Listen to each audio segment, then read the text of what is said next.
It's week 4 here for ALGS APAC South Split number 2. Bit of a new face here, bringing you the introductions, but of course we've got the familiar genome as well to really help me out with a lot of the analytical stuff today.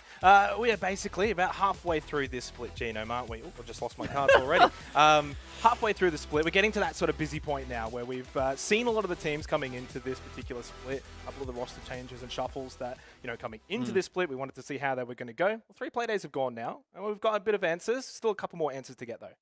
Yeah, it feels like somehow, it almost seems like it should be impossible. It's like a math equation that doesn't add up, but everyone has changed their rosters, and somehow it seems like almost all of them are better off. Yeah, or at least happy with the way that things have come to fruition so far. Of course, we haven't quite got to the end of the split just yet. Still a lot to fight for, especially that top 5 positioning, where there's probably still, I would say, maybe 4 to 5 teams that are just on the edge of that, obviously still looking to try and get in there. But we are getting down to, once you do get past probably, the 3rd week into the 4th week, you are starting to, I guess, run out of chances, run out of times a little bit in terms of getting some of those points to secure that top 5, because really those top 5 teams, they will run away with things. Let's have a look at the schedule for today and see where we are going to be seeing our groups, of course. It's going to be D and B, C, oh, never mind. I think it's B and C and then A and B actually here for day 4. Day 3 was yesterday, of course, where we had the Alf on the couch.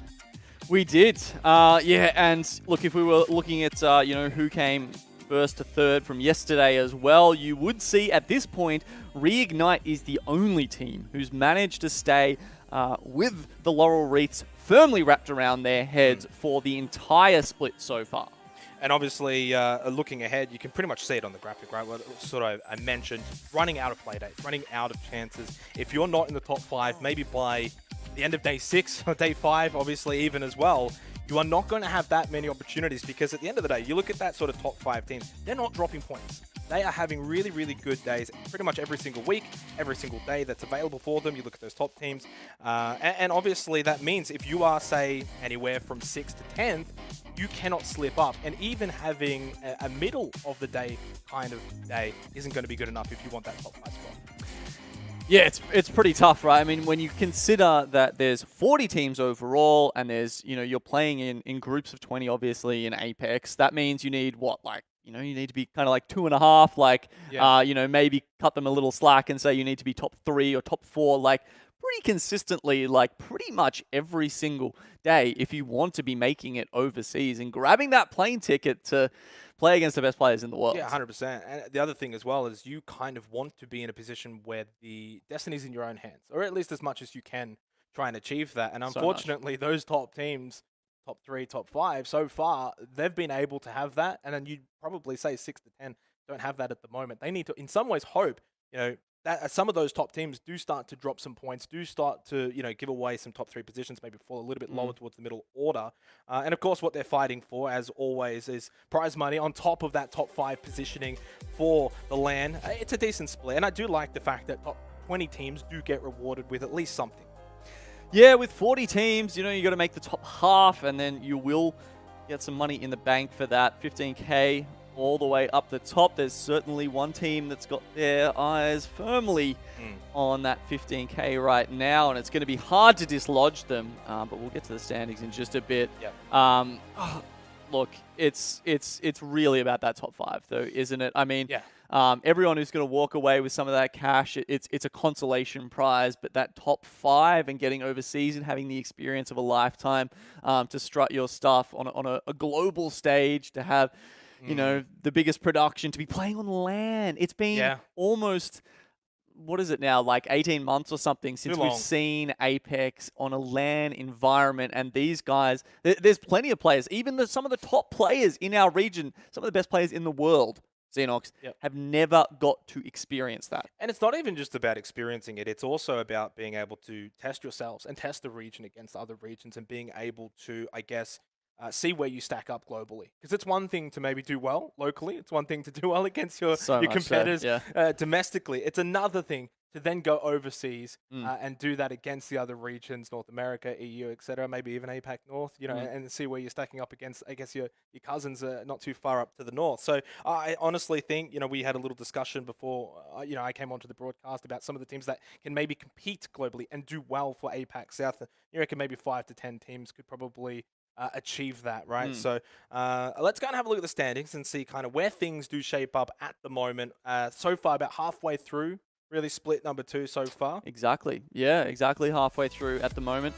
And if we have a look at that, there's the team who had their eyes firmly on that 15K as we were talking about. That's Reignite. They kind of have removed themselves from the pack a little bit at this point, halfway through even. You'd be extremely surprised if they didn't make it overseas. And you would have been surprised at the start of the season if that had have happened, right? But even more so now that they've shown us 3 days of extremely solid play, 2 wins to their name. I mean, the maximum points you could have at this point throughout the tournament is 75, and they've got up to 68, right? They're almost maxing that out. Yeah. And then as we move down through there, you've got Straiku there, 59. They have surprised us a little bit in how consistent they've been, because honestly, it's kind of been the flip side in the past. It's inconsistent is kind of the word that we had attached to them as one of their main descriptors in the past. But now, all of a sudden, in second place, they're looking really good. And then, to round out that top 5, you've got NXL Wolfpack off the back of the star player Zaratas, who in the past has been, the best player in the region and is still definitely in that conversation, has led them up to 3rd place here. Stinky B, along with Team Burger, actually, both surprising us in sort of opposite ways. Yep. So Stinky B with 2 wins on the trot now, despite that first day where they really struggled a bit. It's going to be fascinating to see if they can back that up again. And then we've got Team Burger, who had that really kind of disappointing day yesterday in a lobby with 16 players, or 16 teams, and they couldn't even quite close it out. I think the biggest thing that I have my eye on here more than anything is going to be the fact that you look at how close teams are to that 5th place finish, really, right? So 54 points is where Stinky B are at. How many teams can realistically catch up to them? And I think you can easily look down to probably Exo Clan, not that far away. You then get to Ath in 10th, 41 points, 13 points behind. It's achievable, and by no means are you counting out those teams like Lightning Unicorn, like Monkeys. But they need to also make sure that that gap does not continue to widen. Otherwise, you're then running out of chances, running out of play days to get those points. And realistically, you're going to be expecting the teams in the top 5 to continue to gain points as well. So I think right now you've got like a pretty solidified top 7 or 8. Then you go to that 9 to 12 mark, and they are on the edge. And they're probably the teams for me today to keep an eye on, because they need good points. And then they kind of need to hope top 5 or so also don't really get too much. Yeah, if Burger has another couple of shockers, then sure, a team like Lightning Unicorn or Ant, who've had some really solid days, can start to mix it with them. If we see a little more volatility in that top level of APAC South play, which, to be honest, last split we didn't really see. There was a top 4, which were really solid, and no one seemed to be on the same wavelength as them. And then below that, it was almost like that 5th spot, had we have gone to LAN in split 1, would have been anyone's game looking towards the end. But yeah, look, this time, it's a little more open below number 1. Yeah, well, it's the halfway mark, of course, and so there is that slight change up when it does come to the map scheduling. So World's Edge comes in for games 1, 2, and 3 for each respective lobby, and then of course Storm Point will then be 4, 5, and 6. Of course, previously for the first half of the split, it was the other way around. I don't think this probably changes too much. It's nice. It just keeps it fresh more than anything, but I don't think it's going to affect the place. No, I mean, the one sort of thing that we've seen play out a little bit across the day, as we've seen in day 1, 2, and 3, was that teams who last split did really well, they have continued doing very well on World's Edge. Yep. Stormpoint has been a little more, Throw just some curveballs. Yeah, exactly. Yeah. Teams are still struggling with it, or still just trying to work out how they want to play that. Yep. And it does open the question of momentum, those kind of things, right? Because we've seen teams like Rig struggle a bit on Stormpoint, and then, well, excuse the pun, but storm home after that because, they're just so good on World's Edge. Yep. Now, are they going to do even better if they, start off with a couple of wins? And I mean, as we hear in our listen-ins, when you go to teams like Team Burger or Team Reignite, like when they're doing well, those guys are getting hyped. They're hyping themselves up, and they come into the next game just ready to beam some fools, basically. Yeah, well, as is, of course, here at Longshot, we like to see the beacons, like to see where the teams will be dropping. We can have a quick look at World's Edge, of course, as a refresher heading into what is is going to be our first couple of games today. It's a good point you bring up. I think being able to go onto a map maybe you're more familiar with or even have more success with in the past, start the day on a good note, could then lead to success over towards Storm Point. Yeah, and, you know, Burger, I think they're definitely, I mean, they are just so damn solid from Lava Fissure, right? As we look at the kind of the big dogs who are sitting here on World's Edge, right? You've got Rig, Lava Siphon, all to themselves is just, frankly, a kind of gross amount of loot that you end up with. But then Burger, maybe not quite as much, but sure, they've got fantastic rotations all along that western board where we do see a lot of rings pull. So them, I mean, Lightning Unicorn, you know, they've been struggling a little bit, and we have seen recently that teams have started moving away from Fragment East with the discovery that the loot there wasn't quite as good as, you know, it was purported to be. And has that affected Lightning Unicorn currently sitting in 10th spot? And sure, they've had a couple of solid days, but they haven't been able to pick up the big points yet. We haven't seen them. I don't think they've actually made it into the top 3 yet of the 3 play days we've seen. Well, the other thing for me, just having a quick look here at the beacon as well, it doesn't seem like there's going to be as much contention as you maybe would see on Storm Point. That's another factor as well in the way that games are going to play out, and for teams being able to find success and find points and have good games as well, where, again, not having to worry about that, just getting to focus on your game, get down, get the loot, and get moving, I think is also something to be a factor. Yeah, very much. World's Edge, you know, a little bit more, you know, figured out. You know, teams have had longer to try and deal with this sort of nonsense, and, you know, teams contesting them, or even throughout Split 1, where you saw all these groups getting mixed around, and the teams, you know, sometimes having to find a second, a third, even a fourth location that they might need to land if, you know, there are teams that essentially are better than them that they just don't want to fight against on their preferred landing spot. I think that for Storm Point moving forward later on, it is going to be very interesting to see the dynamic, the shift between World's Edge and Storm Point. For now, though, of course, we're going to be heading over to World's Edge to get started here for game number 1 here for week 4. We heading in, Genome, of course, are hopefully going to be seeing quite a lot of exciting action to start with. I very much hope we can see, what have we got, 18 squads? I thought maybe we're going to get 20, but not 20. Hopefully, we can get off to a good start here because, of course, this is my first time on an APAC South product. I really want to see what APAC South is all about. For those unaware, I do some of the commentating for APAC North, so I can't wait to see if there are any similarities and what the differences may be. So I'm so excited for today's games. Yeah, well, even just looking across at some of the legend picks that we've got here in APAC South, you know, you were contrasting how there's been a lot of Watson play across in APAC North, whereas we are seeing a lot of Caustic come through here, which, look, to be honest, in my mind, is definitely the superior bunkering hero or bunkering legend at the moment, right? And it does also depend on, you know, what the rest of the lobby is playing. And a lot of Caustic makes you kind of more likely to want to pick up the Caustic yourself because it's just so hard to get a late game position when you're running into gas, and then and also in those final circles, if there's a gas grenade down, you're almost stuffed. So that said, you know, we also see there's a little bit of crypto here, but there's not a huge amount. And that's you know, also one of the reasons why, you know, it's hard to run a Watson sometimes, especially because they can just wipe out your entire kit in one EMP. I mean, you said a little bit. I think there's only 2 cryptos from what I can actually see. But what that means is we are actually going to be able to have those 2 cryptos get a lot of information, and then it's also not going to go back the other way.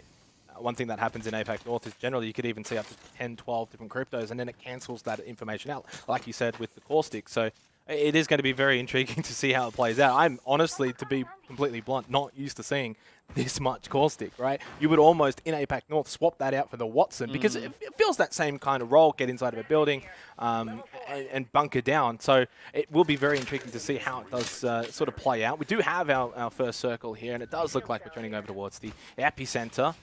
Which is pretty open for the most part. Obviously, still quite a decent amount of buildings and cover and compounds. So I'm not expecting necessarily such a super slow game as maybe you would see over towards, say, like a Skyhook, for example. There should still hopefully be a little bit of openness to it. But 18 squads, I think the first couple of rounds will be kind of slow going. Yeah, with some of the lower amount of teams that we saw in some of the games yesterday. Stormpoint still seemed to be serving us up action at any point during the game, but World's Edge, I think, did tend to be a tad slower. Big difference for me. when you had just a couple of squads missing. Looking at that ring, I'd probably expect it to end up somewhere maybe towards the east of Climatizer. I'd be kind of surprised if it finished up in Epicenter, to be honest. There are some circles sort of like to the north of Epicenter on that very lone building that you do see sometimes. But the fact that it's gone completely away from Survey Camp and pretty much all of the fragment circles as well are kind of out looking at that green circle now. So feel like that really just opens up the east side of the map, and you can definitely see a couple of teams who also think that. The early rotators, Lightning Unicorn, Templex, one of the best callers in the game, always finding the right spot to get into and getting there early would tend to lend some credence to that idea. Reignite getting on the move early. That's one thing that is probably going to be a bit of a challenge for me, because I'm used to saying Reignite North on a consistent basis, whereas now, of course, for me, it's just going to be Reignite. But it's the old adage, right? In basically any battle royale, do you go in early to bunker down and hold that position? Or do you play a little bit more of that edge style and try and push in, find eliminations, get kill points that way? Sometimes there's benefits to both and negatives to both as well, but I think in this instance, especially in this caustic-heavy lobby, you probably do want to just get in early, find a position, close as you can to anticipating where it's going to go throughout this green circle, and bunker down early on. Especially with, 18 squads, you can very firmly find a good spot in this first round if you're close by early enough. Yeah, that said, on the east side of Climatizer, there's not a huge amount, right? Like there's a lot of walls, bins, crates, but it's that kind of semi cover. It's not the real hard cover. It's not buildings that you can close the doors on, windows that you can't get through. Apart from the main building in Climatizer, which usually you're having to move out of in, say, Circle 4 or 5. There's a lot of places that can make it a little tough to play. So a team like Lightning Unicorn, who's currently occupying 2 of those, could actually dictate a lot of where this lobby is able to sit in. The other thing as well, and I'm mentioning it again, but because there are 2 less teams, there's going to be a little bit more spacing, right, throughout this first round especially. By the time you get to the 3rd round or so, it cancels it out and it's back to kind of normal. But for this first round, there will be a little bit more space than you would typically see. Still a couple of teams that haven't quite been able to make their way over towards the north side of Fragment East, over towards Epicenter. But again, there's no real rush. There's no real need to sort of make your way over there that early on because of just how big this area is already shaping up to be. Climatizer, of course, is already starting to get a little bit congested. And then more so towards the eastern side of Epicenter, seeing a few teams around the area as well. Again, a reminder, this is Group B versus Sync today, so we've just started with match 1. So a couple of teams still hanging around Overlook. You can see that Dream Team there is having a think about that. They're sort of locked into a long-range chip war with the free agents at the moment. And that's just, Mexus and Lahim throwing out those bullets. Meanwhile, Belkin was actually on the drone trying to scout out ahead of them and work out if there's any open spots a bit further north to the rocks north of Overlook, where... Look, I guess there's a chance it could pull there as well. Certainly inside the ring have pulled up over there. And then D and Z, who've just Valk ulted in, you can see here on the top of the silos, are going to be on the other side of Dream Team as well. Let's go this way. Say pull as well. You don't say shift. Everything's different over here, Xenox. Oh no, the boys say pull as well. I'm the only one that says shift. I don't know. I feel like it's a circle that's shifting around. But no, you make a good point, and I think Overlook more than anything probably is just a temporary location to sort of suss out what's going to happen in that second round and where that circle's going to move around. So you're not really going for that dead center, kind of just a bit of a stop point. Yeah, I mean, it's not like either of them are considering that it's going to be an Overlook circle, right? They both have that beacon knowledge. So they're both very well aware of the fact that it's going to be more north than that, and they will have to make a move sooner or later. But well, it's not a bad staging point to go from. And free agents, they've moved over to one of the train cars now. For the longest time, this was actually Reignite's favorite spot to play these kind of circles, actually, sitting down here in the middle. Oh, actually, was it Team Burger? It might have been Team Burger, actually. I think there's a chance that potentially for, especially those teams over towards Overlook, if we do see the circle really shift down towards this southeast portion, if it can, even do so, because you've still got a bit of that terrain there as well. You don't probably want to be the first team there because it is open territory. There's not really that hard compound. So if you're trying to push in there nice and early, and that's obviously, there's a couple of little buildings there, but not too much really, as we just sort of probably want to see if we can actually kind of highlight what I'm talking about. It's open, whereas the north side, over towards like Climatizer, for example, you do have that kind of hard compound available. So if it does go up to the north, yeah, you want to be there nice and early. But if it goes down to the south, goes down towards the southeast, you'd probably rather come in a little bit later and eliminate those teams that try to rotate in there. Yeah, especially with, you know, Valk approaching 100% pick rate at the moment. You know, you can't just lock down behind the doors. There's nothing to stop them. Not even landing near you, Xenox, but landing, you know, on top of one of the rocks and just oobing you, essentially from a place you will struggle. And, you know, you got to remember there's a lot of caustics around as well, and that means, you know, oobing is even more effective when they can just chuck down the gas grenade and force you out of whatever position you were sitting in. So inside the ring, actually quite split across that area at the moment, but the next circle will give us a lot of information about. Yeah, and no real surprise right now that we haven't had any confrontation, simply because we've only just gone into the second round anyway. As it is. Not a single kill. And then also on top of that, you know, you're missing 2 squads. There's a little bit less chance that you're going to have that conflict as early as, say, a round 1. But even into a round 2, there's still so much space available for this particular lobby. But then the area itself, again, it's not exactly, you know, the kind of area on the map that has a lot of that hard compound towards the center, a big, say, POI that has like a massive building for everyone to really congregate together on, as we kind of do zoom out and see that next green circle. And yeah, for the most part, completely away from Epicenter now. Climatize is still in, but it's not the central focus point here. And again, that south side still so prevalent. So if you are like a DNZ, if you are those teams that were in Overlook that are just pushing up, again, it's not exactly like you want to be pushing into the middle of that green circle. You kind of want to continue to hold on the edge. And you can see that Dream Team are completely surrounding DNZ in one of those Overlook compounds down the bottom there. They've actually got them hedged in. And they're pretty much just waiting for them to try and make the move when they have to, as this circle shifts eventually. As expected, it did go towards that east side of Climatizer. The fact that we've got the lava river running through the middle there means it pretty much always kind of shifts away from that. And that means, yeah, look, there's a lot of teams in there who are going to have to make a move. Reignite is one of them. We're seeing them just getting chipped away by those cryptos at the moment.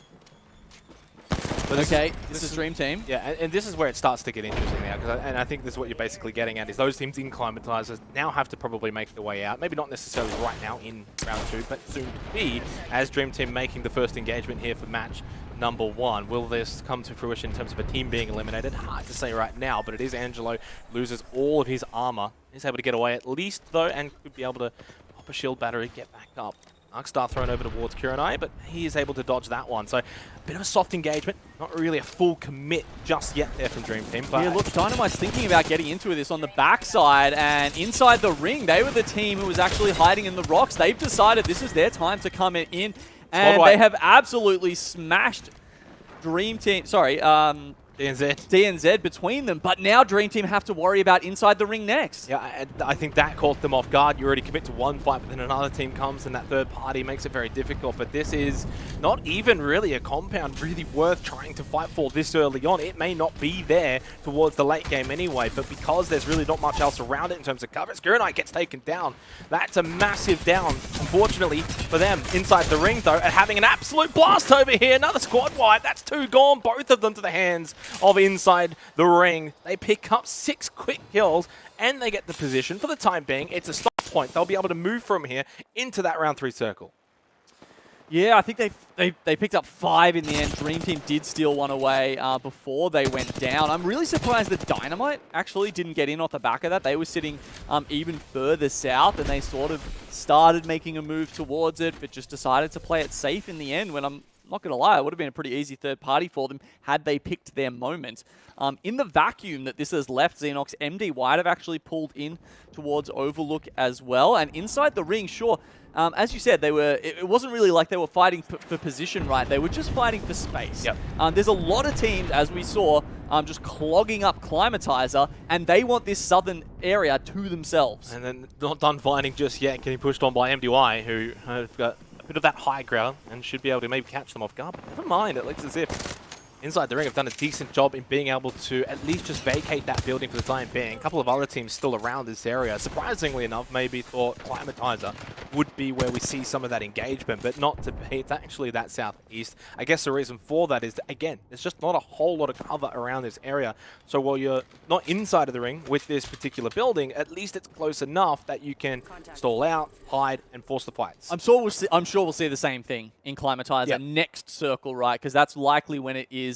It's going to get cut off. But for the moment, as these Overlook buildings are getting, essentially removed from playable space, that's why we've seen this. Now, while that fight was happening, while MDY and Inside the Ring were sort of jostling for position there, we actually did see We Are God Gamers Valk in at a very opportune time, and Misanthropy has set up the barrels all over the place, which is going to make it very hard for Inside the Ring to get back towards that. That said, they've moved out towards the edge of the circle, and they're going to Valk ult over the top of them and just try and sort of take that out of the equation. It's not hard to get past it if you can just go up into the air, up it away and get away from that position. I think that works out really well for Inside the Ring as well. Not a bad spot. They can rotate on the eastern flank, push up over to the next circle, which has again gone towards Climatizer, and that's a reprieve for those teams in Climatizer, because had that gone any more to the south or even any more to the eastern side, they would have been forced out earlier. Now again, they've still got some time to deal with what is eventually going to be a very difficult finish. Yeah, these buildings are a bloodbath if they get completely removed from the circle. But as you said, it's gone actually quite north. And that means that we've got all of those teams just hunkering down there. Mythos getting into a bit of a fracas here, but unfortunately on the wrong side of it, MDY will deal with them. Now free agents getting involved, I think, but really nothing more to shoot at here. So a couple of squads just falling down. 14 left all of a sudden. Starting to see some teams fall out here going into the fourth round. And actually not done. A little bit too long to loot there. Bolin from Ant Esports Club is going to pull up with his Spitfire and do a little bit of damage. Unfortunately takes too much in the trade, and Gilon and Holiday have to come and try and bail him out. I mean, but they've got them completely pinned down inside of that building. Ant, though, maybe feeling a bit of pressure elsewhere. They've lost their armor and in a somewhat exposed position. And if you fight there for too long, then you're going to be late getting into the position you actually want, moving closer to that 5th round. So I think it's actually somewhat of a smart and conservative option there for Ant to just fall off that rather than get kill hungry. Yeah, which isn't their modus operandi, right? Usually, those guys are going to full send that. But this time they take a slightly more conservative approach, and as you say, I think that was the right decision. And just suddenly, it's the 4th round. It has gone a little bit quick over the last 2 rounds or so to get to this point, and while we haven't had much action up to the north, it's the south side that has presented quite a lot of the North hasn't had to move at all, right? They're just sitting in that building, apart from, of course, Lightning Unicorn, who you can see on the right side. And now they've been dominating those 2 buildings, or just at least keeping everybody out of them for the entire time. They're not going to have to worry about all the nonsense that's going to go on towards the west there in this next circle. As you can see, they're all going to have to finally move out of the main Climatizer building. LU going to be in the perfect spot to take this game. There are some of the downsides to that where, and not so much downside, but one thing to keep an eye on is any teams that rotating with Valkyries that are looking to sort of drop down onto that position, because where else, if you're rotating late with a Valk, where are you going? Realistically, you're not going over towards Climatizer, you'd be trying to drop right on top of Lightning Unicorn, so they do need to be wary of that, but they are also in a position where they can really keep an eye on teams coming out of Climatizer, see if they can pick up some kill points, get a lot of damage done as well, get that Evo going, so really, really good position. Do agree with you there, and hopefully for their sake they can end up with red armor pretty soon. Yeah, well, Lala Bang hasn't even touched anyone yet.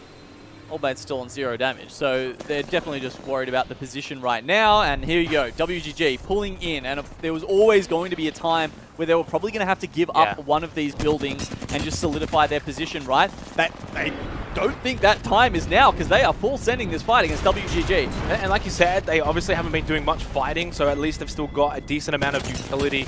Arc Stars, Thermals, etc. They throw down that bubble nice and early. Gas goes out. Nice little angle here from Lala Bang down below. And so far, it is Lightning Unicorn who are coming out ahead, getting a couple of those down. Bim, bim, bum.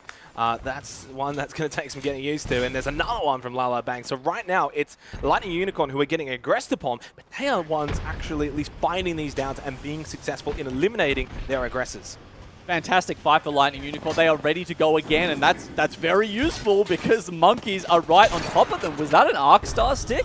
Either way, Caustic taking a lot of damage there on the side of LU. Lala Bang pretty much just going to have to full send it here. Templex going down low as well. Monkeys. Oh, they're both low.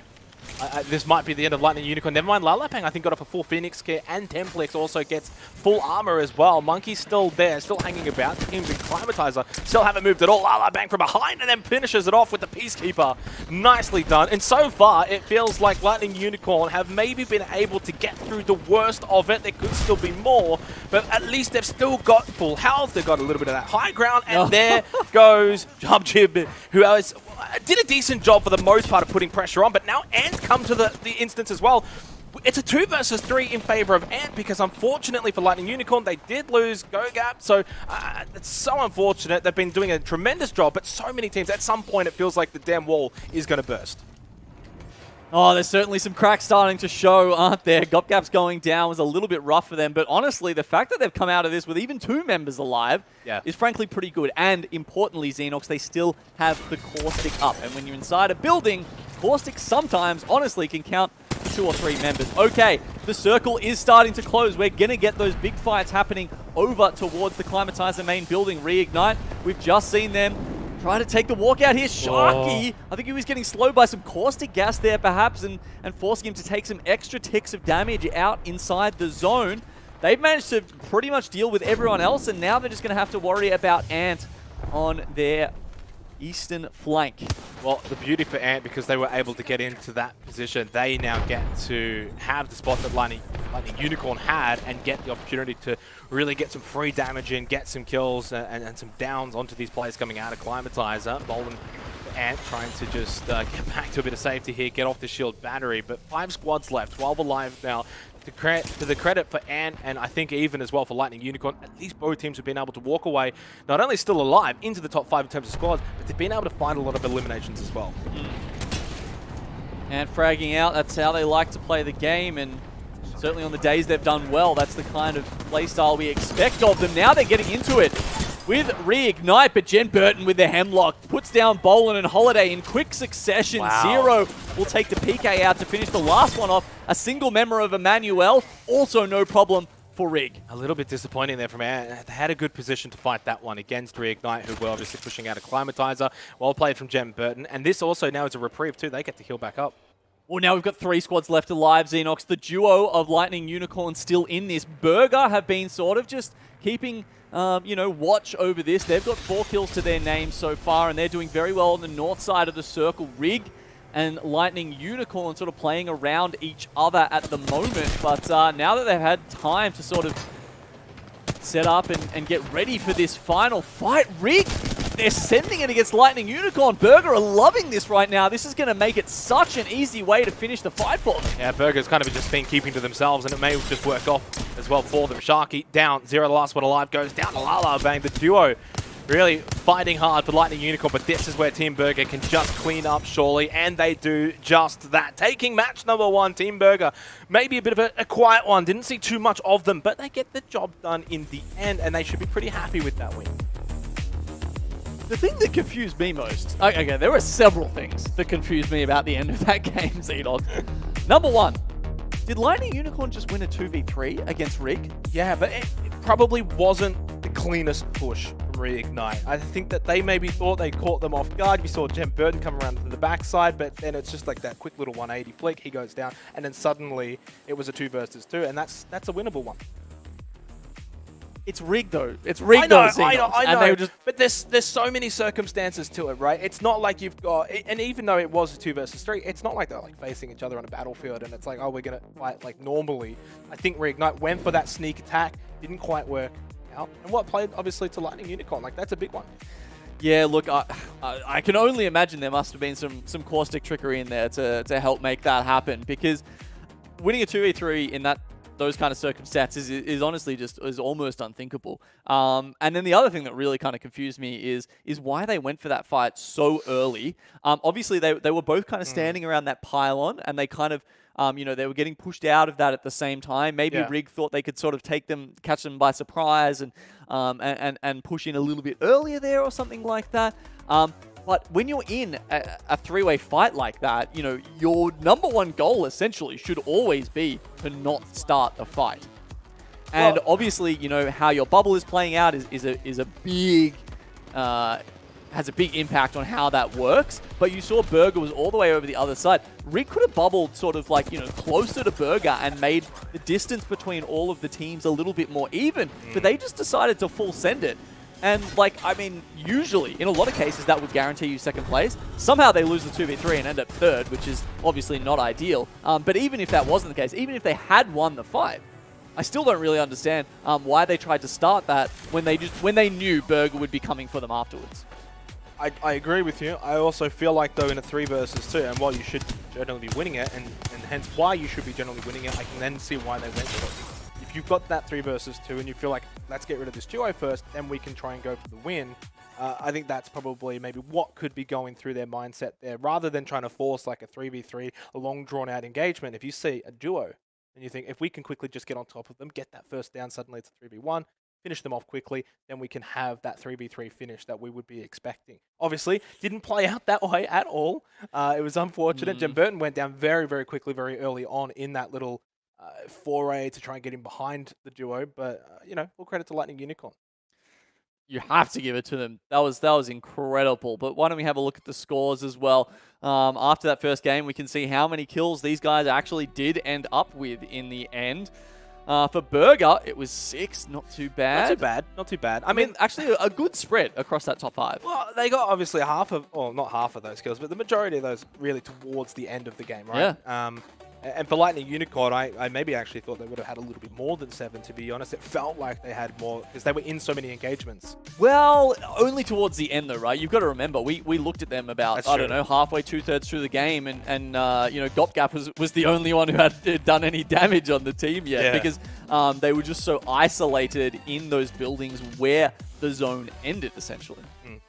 Big win, though, for Team Burger. They continue, especially considering they're one of those top 5 teams, right? Like, that's something to keep an eye on. Yeah, and they're in a lobby with Reignite, and they didn't have the greatest day yesterday. This is a fantastic bounce back for them. And then, obviously, for some of the other teams, too, right? Lightning Unicorn, big for them to get a good little start, because when you do come into a lobby like this, you've got Reignite, you've got Burger, there's a couple of big teams in there, some top 5 fighting teams. You want to be able to get off to a good start. You want to be able to be fighting with those teams towards the end. And the fact that they obviously had that 2v3, the fact that they were able to at least still finish second, despite having quite a bit of fighting to do, at least towards the back end. A big result. So while they didn't win, it honestly felt like they kind of did. Team Burger, though, take match number 1. We'll go to a short break and we come back. Match 2.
Team Burger taking match number 1 here for ALGS APAC South Day number 4. Perfect start to the day for them here in what is a pretty hefty little group. I mean, any group really that has Reignite in it is going to be one to look out for. A great start though, not just in terms of getting that win, but also a couple of kills, 6 in fact, to go with it.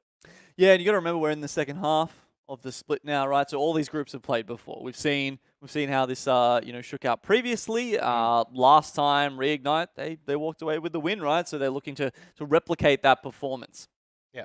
Well, let's kind of look at the timeline for this match 1. It did take a little bit to get going, obviously, in the first couple of rounds, but then when it did get going, it picked up the pace and held that pace basically right until the end, and we can kind of see how things did play out. Firstly, I know that Lightning Unicorn didn't win, but a big factor for them, because they could have very easily wound up a little bit later on in that timeline had they gone down early. They were fighting for quite some time. Yeah, and they're not just, fighting in game 1 here. They're kind of fighting for their lives. They're kind of fighting to get into that top 5, right? And looking at our top 5 of this game, and Lightning Unicorn are both in that similar position, so it's good to see them having a decent start to the day. 11 points, 16 points on their sides. And then, look, Team Burger, I mean, look, but 18 points for the first place team, that's not a big score, right? We saw the kills were quite spread out, and that means that the series points here are also quite spread out after that first game. So it's not like we've got any kind of runaway leaders or anything like that. It really was a bit of a spread that means that we've got a pack at the front after game 1. Well, you say not runaway leaders, but those that did get points, Burger, Reignite, teams that are already in the top 5, probably not good news for the teams that are wanting to catch up to them.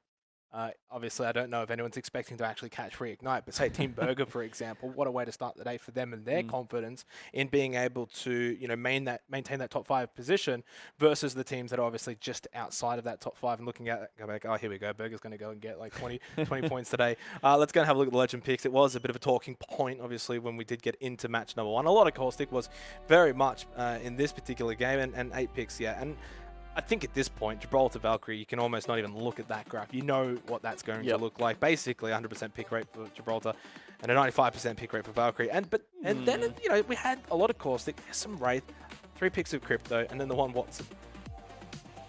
Yeah, well, we've got We Are Trash, right? Savior, you can't get him off Watson as hard as you might try. Maybe he should move to APAC North. Maybe. I mean, it feels like him and Nutsuru-sama, honestly, are the 2 players that have their signature picks out of anyone in the whole thing. Well, they aren't meta, at least. Because obviously there's a lot of people who might be like, might have been a Gibraltar player for the longest time since ever he's been in the meta, when they finally buffed him like 6 times in a row and then had to nerf him 6 times in a row after everyone realized how busted he was. Either way, it's those 2 guys, I think, really that try and bend the meta to their will rather than just rolling along with it. Do you expect to continue to see a lot of Caustic today? I mean, in World's Edge, picks yes, is pretty decent. I expect it to almost entirely disappear on Storm Point, except for possibly Nutsuru-sama. I feel like we definitely have seen him play it on Storm Point, having the hilarious gas trident where he runs around and just like runs the gas into your face. But I also did hear some whispers that he was thinking about switching off it on Storm Point. So I we'll keep our eyes out for that later today as well. Well, for now we've got our eyes, of course, on match 2. So let's get underway here. World's Edge match 2. Team Burger looking for back-to-back victories. We'll see if they can achieve that as we get underway here for Group B versus C. A great start for Team Burger, Lightning Unicorn, Reignite. We'll see if those teams can continue to have that form here on World's Edge, and we'll see if the others who maybe struggled a little bit in match 1 can pick up the pace. Wow, Dome gets Hot Zone. I feel like you don't see that every day. Peacekeeper here. Well, we don't have Stinky Beat in the lobby, so our most prolific Dome team Mastiff here. Aren't going to get any use of that. It's actually going to be Team Dynamite who are landing down there at the moment. And then, starting off with the gold armor on the gondola. Manuel also pretty happy with that. They've got climatized to themselves, which is nice because we have actually seen them be contested previously. Oh, talking about getting contested. Well, actually, no, it's not getting contested. Just because we've got MDY up at Big Mord and then DNZ over at Lava City. Apparently, I don't know, must have hit like maybe 2 headshots in a row or something with the charge rifle. Yeah, a little dink. Because they were very far away from each other. Obviously, straight back up the other way there for MDY. They're fine. Feiju back up, and we'll obviously start healing as we have a look at this circle. Down to the south, so a bit of a contrast, obviously, to match number 1 on the northern side, closer to Climatides and Epicenter. In this case, we do go down towards, say, Lava Siphon, which in some ways, it actually is a little bit comparable to our match 1, because you would almost use Lava Siphon as a similarity to Climatizer, where you've got this big POI that a lot of teams can really be congested into, but then on the other side, say that more southern and eastern side is a little bit more open. And in some ways, Mord is almost a little bit like Overlook. Yeah, there's definitely some similarities there. Also, in terms of the unplayable spaces within that, you've obviously got the big vault mountain between Lava City and Lava Siphon, which is kind of cutting things off a bit. And once again, means we'll probably have to wait for the next circle to see really where the shift is going to go, because it still could get over to Lava City, potentially even the top of Big Maw. There's even a chance, maybe even the edge of Geyser. I wouldn't think it'll go up to sort of budget Siphon. And the southern side of Lava Siphon, I'm trying to think if we actually see many circles down there. Definitely the north village in Lava Siphon, you get a little bit. But either way, definitely we'll see that a little bit later. Well, what this circle does as well, to sort of highlight it, is it's not really a central circle straight away. There's just not much there. So it means a little bit more of that edge play may be a factor, especially buildings that are on the edge, which means we may see fighting a little earlier because teams will want to fight for position a little earlier. And once again, you can kind of look at those teams that just know how to read the circle and see where they're expecting the circle to be, and that gives you a pretty good indication as well.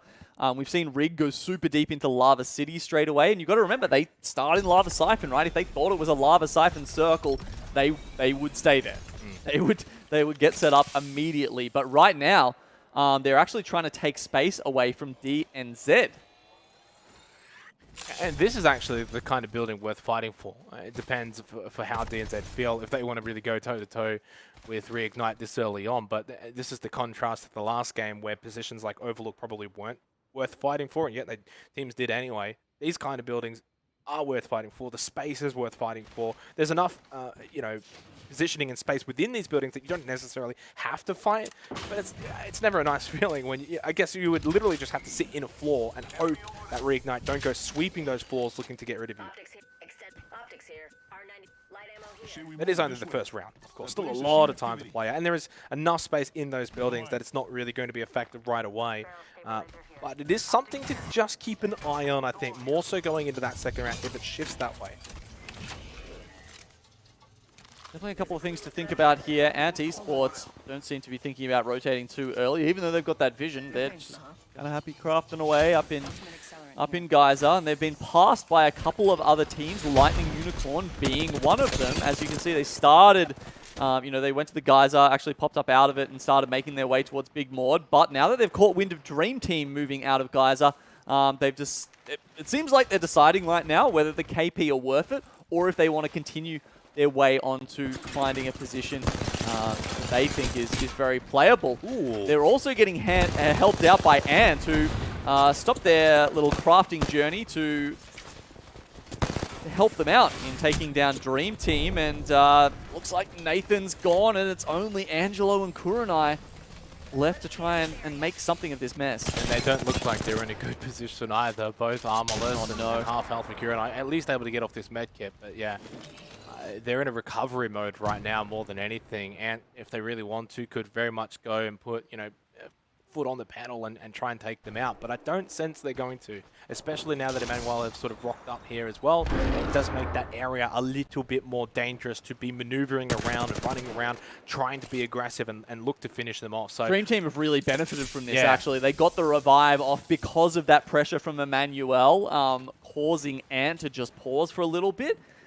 Now Ant I mean, it's not like Ant's fully stocked up. They're all triple blue armor. It's not like they're in a position to go running around and being that super aggressive team. You probably still want to be in a position where you're at least holding around Geyser. I know it's not necessarily, say, as strong as Lava City as it's shaping up to be right now, but it could still very well be a bit more of a northern side circle here with this current green circle. If that is the case, then Geyser is a very good location to then be able to hold. So you don't have to, I mean, where else realistically would you be moving from here? So there's no reason to fight, because you've already got space, you've already got position. If anything, you'd maybe want Ants building, obviously, since that is in the green circle. So is that something worth fighting for, or do you just kind of rotate past them? It'll be one of those positions where you just kind of get locked in because Yeah. you can't leave it cleanly. You have to think about maybe taking the skyward dive up on out. Running at some point becomes not an option when you've got too many Peep and Toms looking through their windows to try and chip some damage onto you. You can see that Kurenai just spotted out the portal over there. And it has slowed down now, obviously, a little bit, because as teams kind of get to their positions and get a little bit comfortable. Nice shots from Kurenai.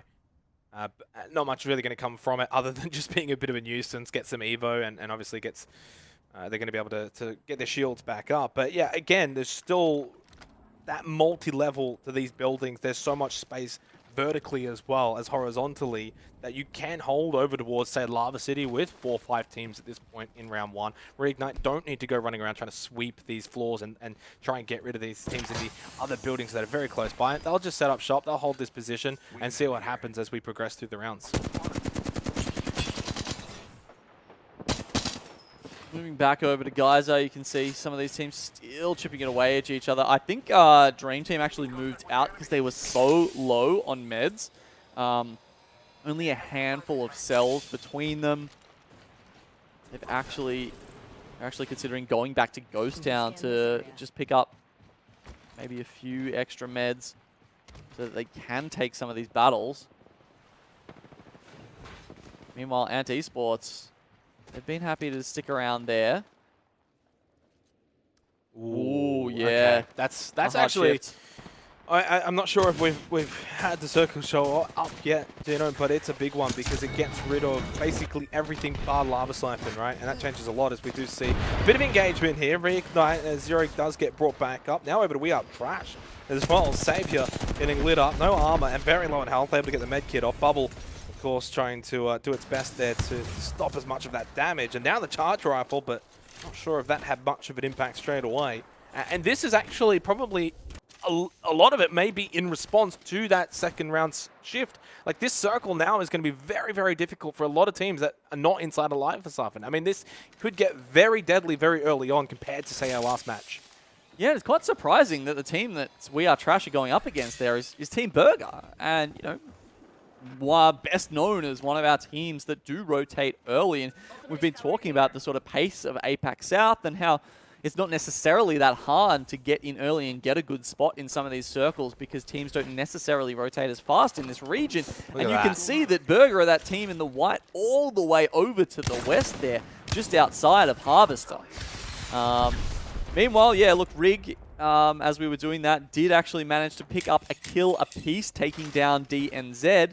But they haven't worked out where the next circle is because there's... Is there a beacon? No, I don't think there is. There's no beacon down in Lava City. We haven't spawned one there today, Xenox, or at least in this round, and that's going to make a huge difference because teams who have got that information are starting to move across to Lava Siphon, where there's been the hard shift across to the west. Well, that sort of canyon position I think is going to be so important for the teams coming through Lava City as we see a bit of an engagement here inside the ring as they are just a little bit north of Lava Siphon. Decent building to hold for now. Eventually we'll need to sort of get moving though, but nothing too massive coming from this just yet. Cyber looking for a bit of a high ground advantage as Manuel is able to just sort of run around and does catch someone there at the moment. This could actually be Dream Team, I think, getting taken down again. Kurenai falls. Unfortunately, this is just not looking to be a very good game at all for Dream Team. This is all too easy in the end for inside the ring, and they get the easy squad wipe. Really solid effort from them, and luckily, no one really within striking distance. Barabas from Emmanuel is actually going to be pulling up behind them pretty soon, but Barabest is in drone form right now. At least he's piloting that around, so he will be, you know, lagging behind his team a little bit. That makes it a little bit harder for them to just push in if they saw the opportunity on inside the ring. Well, he is droning for them though, right? So he's kind of in spirit, he's with them and virtually. In spirit doesn't count for much when you need shotguns in a bubble fight, mate. I mean, that northern side, though, it's a decent position to be holding, though, right? Because you can still flank in towards Lava Siphon if need be, and cutting in on the backside of it, rather than if you're, say, out towards Lava City, you can't really get over to Lava Siphon. You will have to... I mean, you can, technically. If you've got a Valkyrie, you can do just about anything, but... What is this? Team Burger taking a Valcult in inside the zone. This is just bizarre. It's just not what we expect from these guys. Did they get into a fight early or something? Sometimes you do need to expect the unexpected. Though. Yeah. Can't question any motives that end up with wins either. And they did win the last game, so at this point, you're going to have to just believe they know what they're doing. I guess so. I mean, look, yeah, they've essentially shifted their playstyle. This time they're going for the, you know, that replicate kind of strategy outside. They're going to be able to go through into Lava Siphon eventually, and because a lot of, you know, we said, like, okay, let's look at these teams who are, you know, doing well. They read circles generally well. Those guys have not read this circle. They were sitting over at Big Maud. Maybe Burger are the ones who've read this well. So why don't we have a listen to what they've got to say and see what they're thinking about this game? Do you want to stop armor empty so you can syringe? Yeah, I need to. Top armor's after. Give me the blue. I don't know if I think out here's better than the office, maybe. Right, yeah. Okay. You drive something. Blue to try. I think this. Crypto or something. There might be one like There's outside. Let's scope this Should have quadrant shot. down here. They're crafting back He here. saw it. I think he saw it. There is a team in there. There is a team in there. I'm scouting for what we can play. Yeah.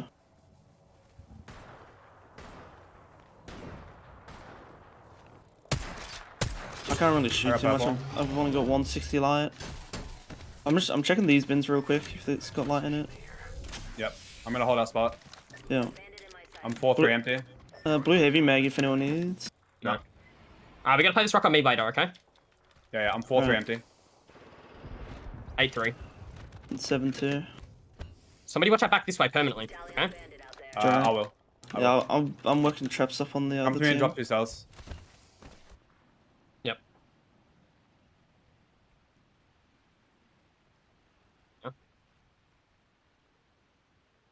I'm gonna permanent watch this empty. You don't have to worry about Yeah, I it. know. Checking his bins real quick. Oh, you already checked on.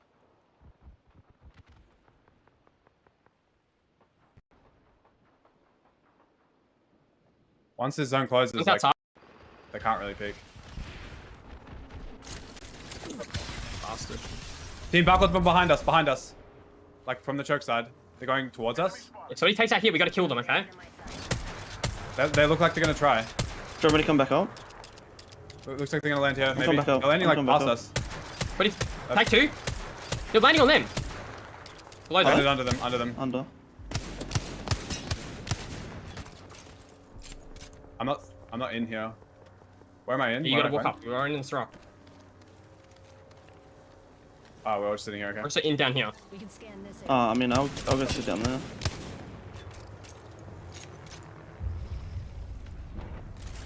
Okay, well, they've got some space that they need to push in here. We've got WGG and Dynamite also sitting in this sort of front launch site situation. It felt like Team Burger really weren't, you know, worrying about that far ahead. They were just sort of, you know, worrying about the teams balconing near them, clearing out that sort of stuff.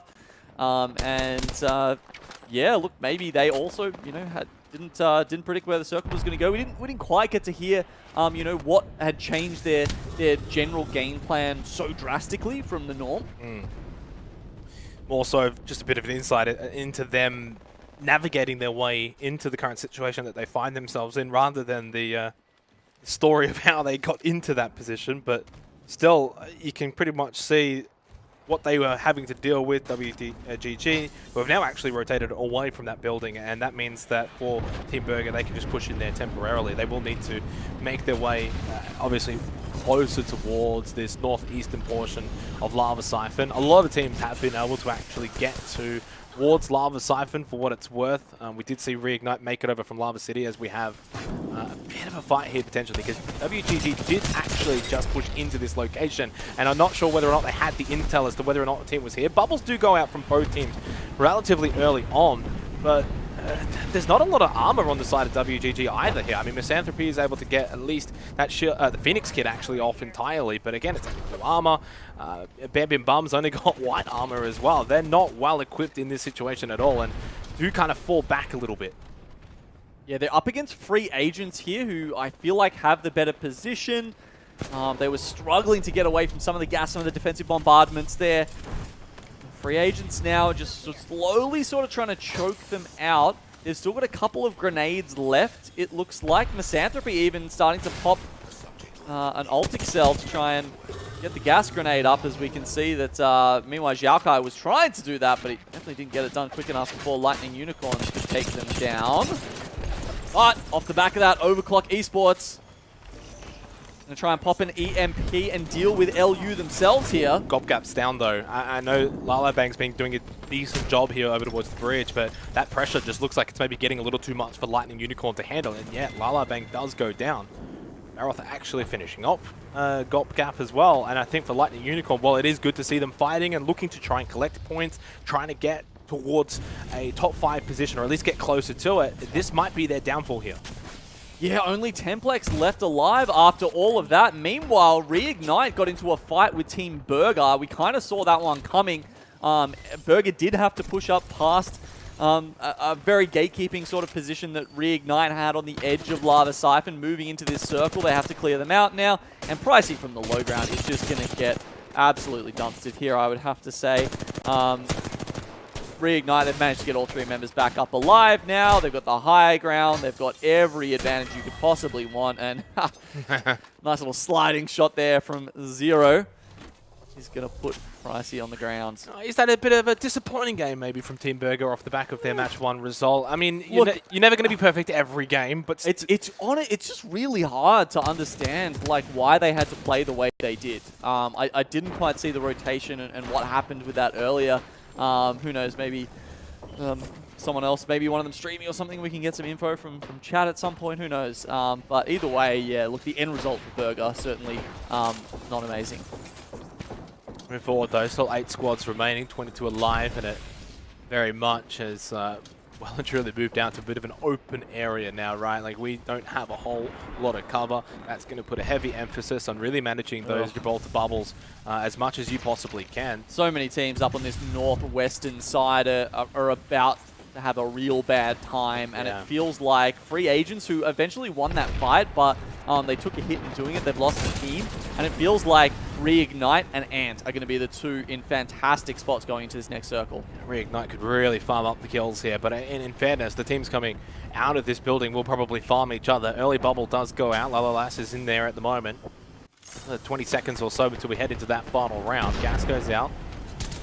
Armor at the very least, and it may not be enough though. That bubble also dissipated as the other one does go down for the opposing team. Carry falls to Sharky, and yeah, Reignite will just farm here. They can just get free looking onto both of these 2 teams. Essentially a freestanding third party onto all of those teams making their way out. So as they're fighting each other, it's actually Reignite who's getting those kills, getting the damage in, and being the nuisance here. Down to 4 squads left, and I mean, Reignite perfectly primed to take this second match. Triple red armor. They've got everything they could want for. A little bit of an overextension from Zero, though, has cost him entirely his armor and even half of his health. Immediate fallback, even swaps out, grabs the gold, and will heal back up. And so just that delays Reignite a little bit and maybe gives Ant a chance to push forward. Yeah, well, they won their fight a little bit quicker, and with anti-AA still reasonably close to Rig, they have to work out where they want to go from here. Krabers are around. Zero's already got 1, and they've found another one in a death box. Are they going to pick up 2? Yes, they are. Sharky has now picked up 1. Even with the body shots, they can combine and just absolutely wreck the rest of the lobby if they can give themselves a little bit of space. And after they loot those death boxes, that's exactly what they've done. They've pulled down into the south. They've actually got around the other side of Ant, who thought you know, they were probably pushing into a good position, but now they're kind of sandwiched between them and anti-AA. And a team trying to get into the top 10, trying to at least keep in touch with the top 5 as well. They had a decent result in match 1, now looking to back it up here in match 2. But Reignite have been able to at least get back, make sure that Zero gets that armor back and full health. They've still got so much utility, so many consumables. They're in an amazing position. But you know what else they've got so much of, Xenox? 13 kills. wow, yeah, and that itself is already kind of job done when it comes to getting the points. They could still go win, though. There's the Kraber knock on to Prize. That could be the opening to the end here for anti-AA. Reignite, although, hang on, Sharky just lost all of his armor instantly as well, so it's not over just yet. Another Kraber shot. Never mind, this is surely Reignite's game. They can't lose it from here. High ground advantage as well. Zero drops down, loses the armor. Not exactly landing all of these massive shots, even runs out of ammo, and may fall for this as well. Doesn't matter though, Reignite, they have the positioning, they have the firepower. There was no losing that fight for Reignite. I'm sorry, mate. Like, 2 Kravers. You saw Ant, they made the right play. They had to close the distance, right? That's the only option you have. And even then, it's not guaranteed. I mean, we saw a game yesterday. I can't remember exactly who it was, but they were in tree and someone hit 2 Kraber no-scopes while they're inside a building, right? I mean, even at that range, it's a deadly weapon. Yeah. It's a better shotgun, essentially, if you can aim it. Yeah, I mean, I feel so sorry for Ant, honestly. Like, they had an open ground to cross, 2 Kravers to go up against. I mean, you would need some serious movement to be able to navigate your way over to the other side without taking 150 damage on 1, probably 2, maybe even 3 of your players. I mean, you say you feel sorry for them, but still, top 3 finish, a couple of points along the way. Decent match 1, decent match 2, really for a team looking to re-establish themselves back into the top 10. That's really all you can kind of ask for. Consistent numbers and just continuing to play well throughout the day will be a big boon for them. But so far, Reignite, that's 2 really good games in a row for them. Just kind of, again, running away with things as expected. Yeah, look, the first game, I mean, it was decent, okay? But this one, I think... This is a big one. I mean, that was, what was it? 18 points for Burger in the first game. I think this one's going to be 28 for Reignite, which is... Yeah, the last game we talked about, there's sort of that pack sort of forming at the front.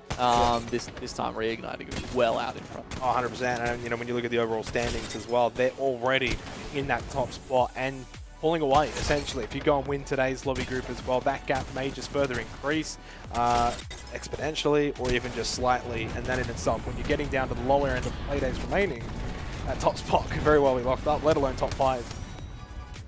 Zero gets an unhealthy amount of Kravers in ALGS lobbies, by the way. I don't know what it is, but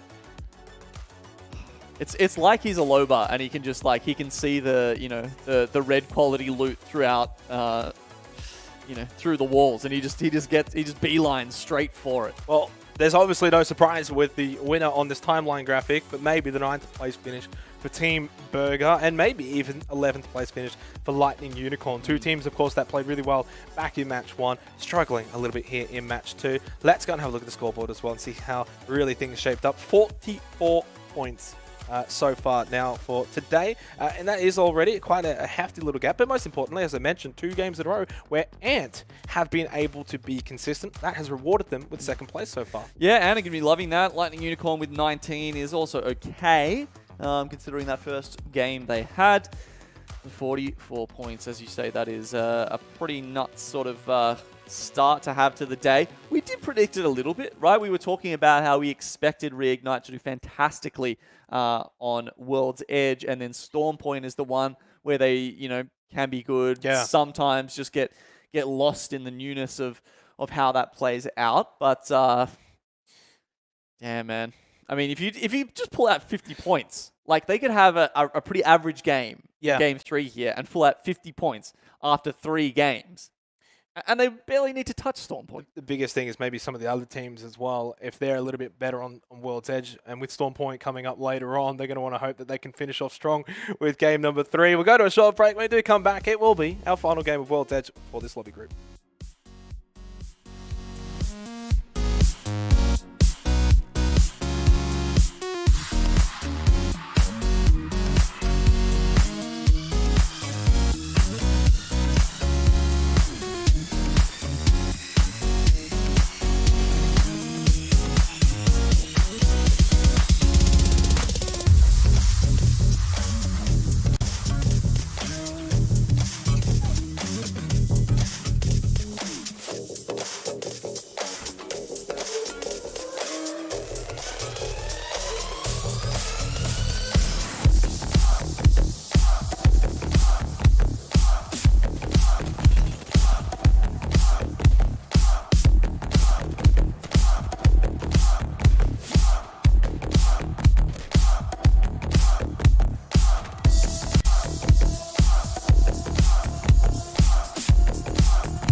Group B versus C here. One more game to go on World's Edge here for APAC South.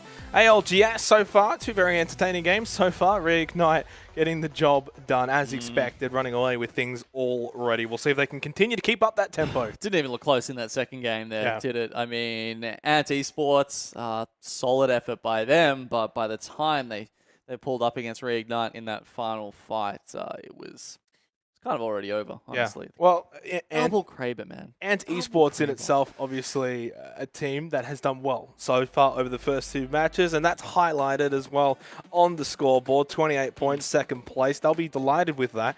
Still 4 games to go, of course, for this lobby group, but I think that they should be pretty happy with the way things have panned out. Team Burger, well, the majority of their points did come in match 1, where they picked up 18 of their 20. Lightning Unicorn, probably the other team that we've seen quite a lot of today as well. And I think that probably then that top 4 has probably been the majority of our focus. We've seen a little bit of anti-AA, a little bit of free agents, but the top 4, I think, has really caught our eye so far in the first 2 games. Yeah, makes sense. They've been the one making the moves, as you can see on that the kill leaderboard there. Those teams have been mopping up the majority of them with, whatever it was, 16, I think it was, in the second game for Reignite. Kind of gross. A little bit gross, to be honest. And at the moment, it feels like, even yesterday, when we saw the hardest lobby, essentially, that you will get in APAC South in this this kind of format with the 40 teams, Reignite still looked like they were in a class of their own. Yeah, let's go and have a look at some of the statistics here for us so far after our 2 games. Not a whole lot to realistically go off, but I guess let's compare maybe some of these stats between Split 1 and Split 2. Yeah, so this is, where we're going back to Templex when he was on Reignite, and you can see at that point, we're doing 1,000 damage per match, and this is, of course, Sharky in the Reignite as the Gibraltar over Split 2, right? So we're talking about who, has been performing better in that role. We're seeing Sharky picking up more kills, more damage, and I mean, it'd be interesting to also see maybe like, the points per game or something like that, because Rig have certainly been putting in some big totals. But that said, the highest total they ever got was still in week 1 of Split 1 in Pro League. I think obviously for Templex as well, should be still pretty happy with the way things are going for himself in Split 2 as we have a look at the best series so far. So these are the highest point totals we've ever had in APAC South. Right, and even going back into earlier last year in the winter circuits, as you can see there. So this is across obviously a 6-map series. Yep. Reignite 117, the biggest one ever. 97. Maybe in APAC South. Yeah, in APAC South, as it says there. Yeah. Yeah, Riddle just beating them out, but they're only second now as well. Yeah, I know. Yeah. But yeah, looking at a couple other times, getting into the 90s there. Look at that. Out of the top, what is that? 6, 4 of them are Reignite. Dreamfire with. Honestly, that was one of the most electric series we've ever seen. That 96 almost feels better than the 117. Yeah. And then you had Burger pulling out a 92. I think that was quite early on. Yeah, was that? Yeah, Split 1 week 1 as well. There you go. Now, look, we keep talking about this, but are Reignite on record pace here? And that's what we're trying to sort of look at in that graphic, right? They've got to beat. They're the only team to get over 100 yet ever. In APAC South. Yeah. And previously we'd seen them struggle a little bit on Storm Point and then come home very strong.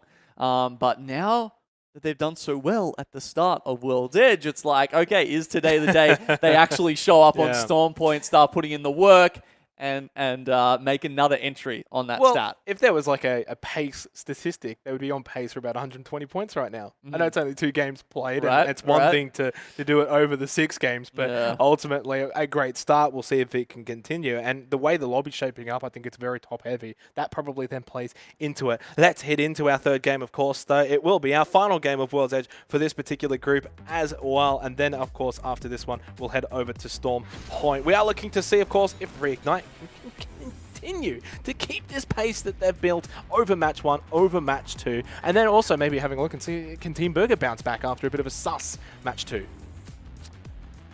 Pulling them out. All right. Well, you have a really good match 1, and then maybe a bit of a poor match 2. Only 2 points gained. No, I'm glad someone else is helping me out. Usually, Elfish is just too nice, and then I feel like the bad guy. Jordan plays it safe. Yeah. He plays it safe. I got to take all the heat.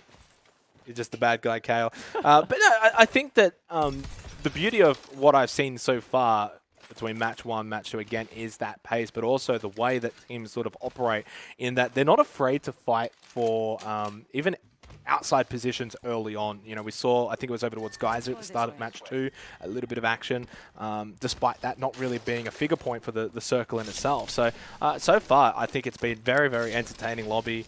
Here for B versus C. While it has been top heavy, that's fine because it just means we get those really standstill finishes. Yeah, exactly. The top fighting teams, we do see them show up in those top lobbies, at the end of those lobbies, you know, again and again, and it speaks a lot to their quality. Primus Commander. Oh, we've got a Pathfinder! Bunny Hop. Wow. Bringing out the Grapply Man. That's the first time I've actually seen that in any ALGS cast that I've done.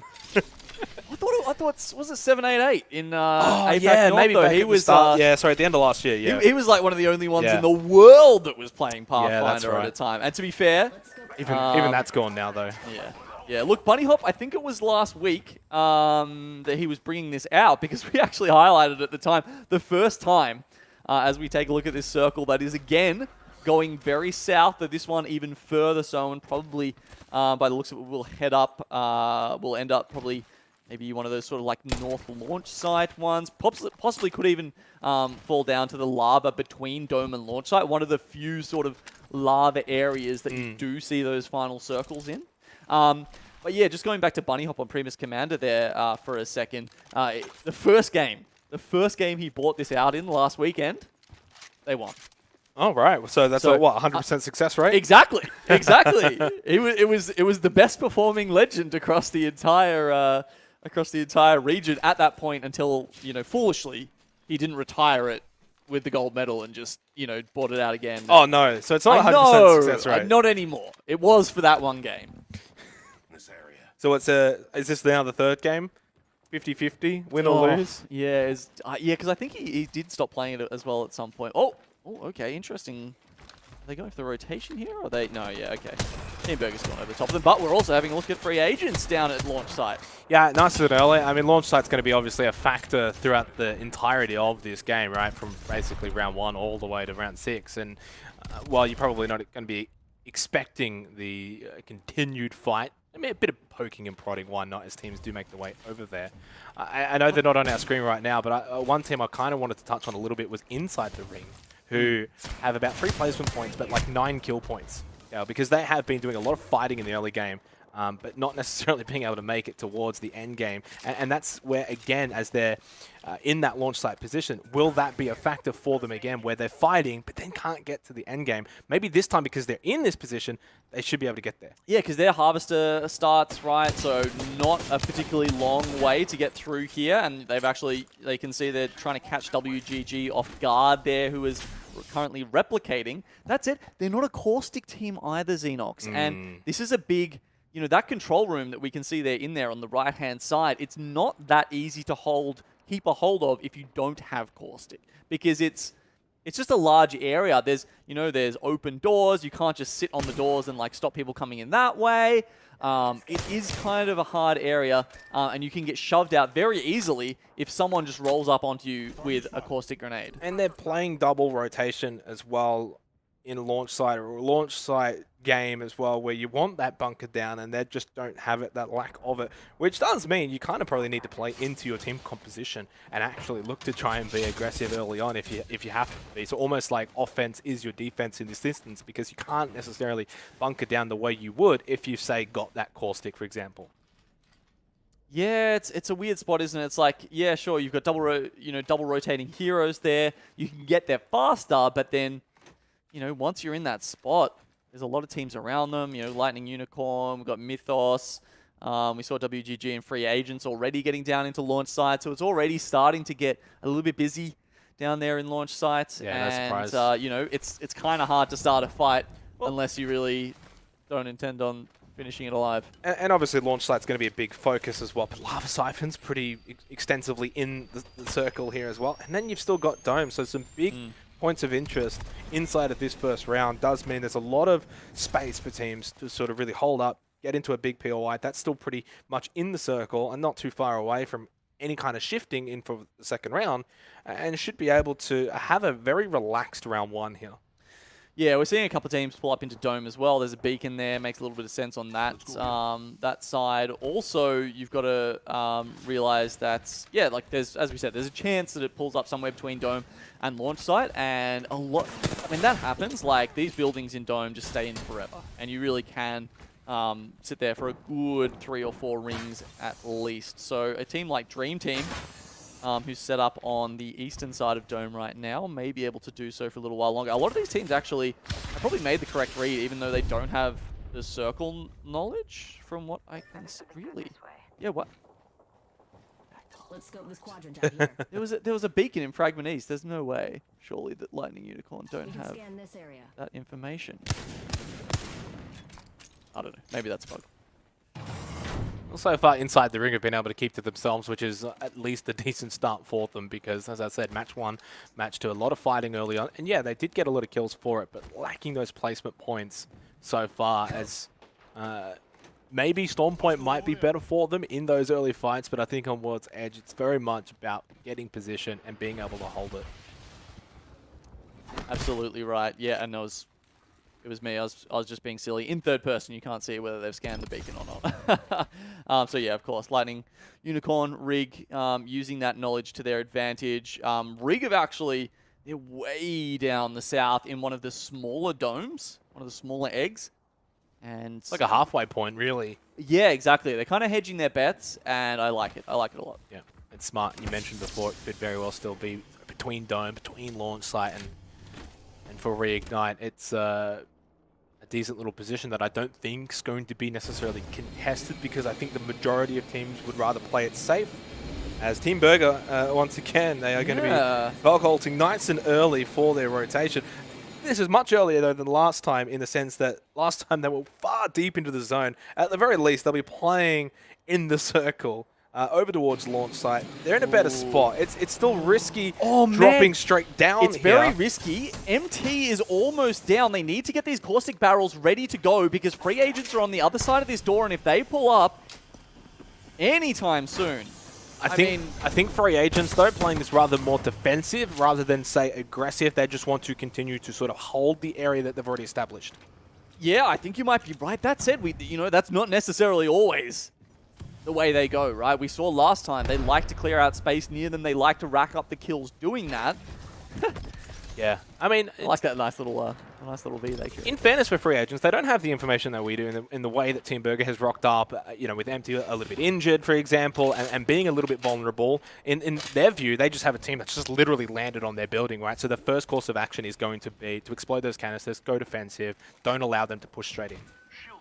That's how they play it out, and certainly it makes Burger think twice about trying to take that position, so they fall a bit more to the south, a bit more to the west, and take up their own smaller position, even though it's probably not going to work out for them that well in terms of where the ring goes next, which I'm sure we'll get some vision of soon.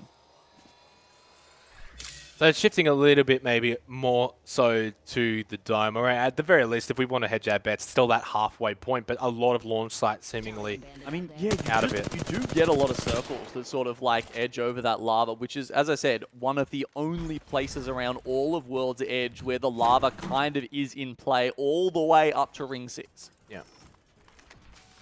And for Reignite, obviously that little position that we saw from them earlier, not going to be inside of the next circle. They'll get moving, possibly towards the lava. Hey down, by the way, as Bunny Hop on the Pathfinder needs to actually hop back into the circle here, outside into the zone at the moment.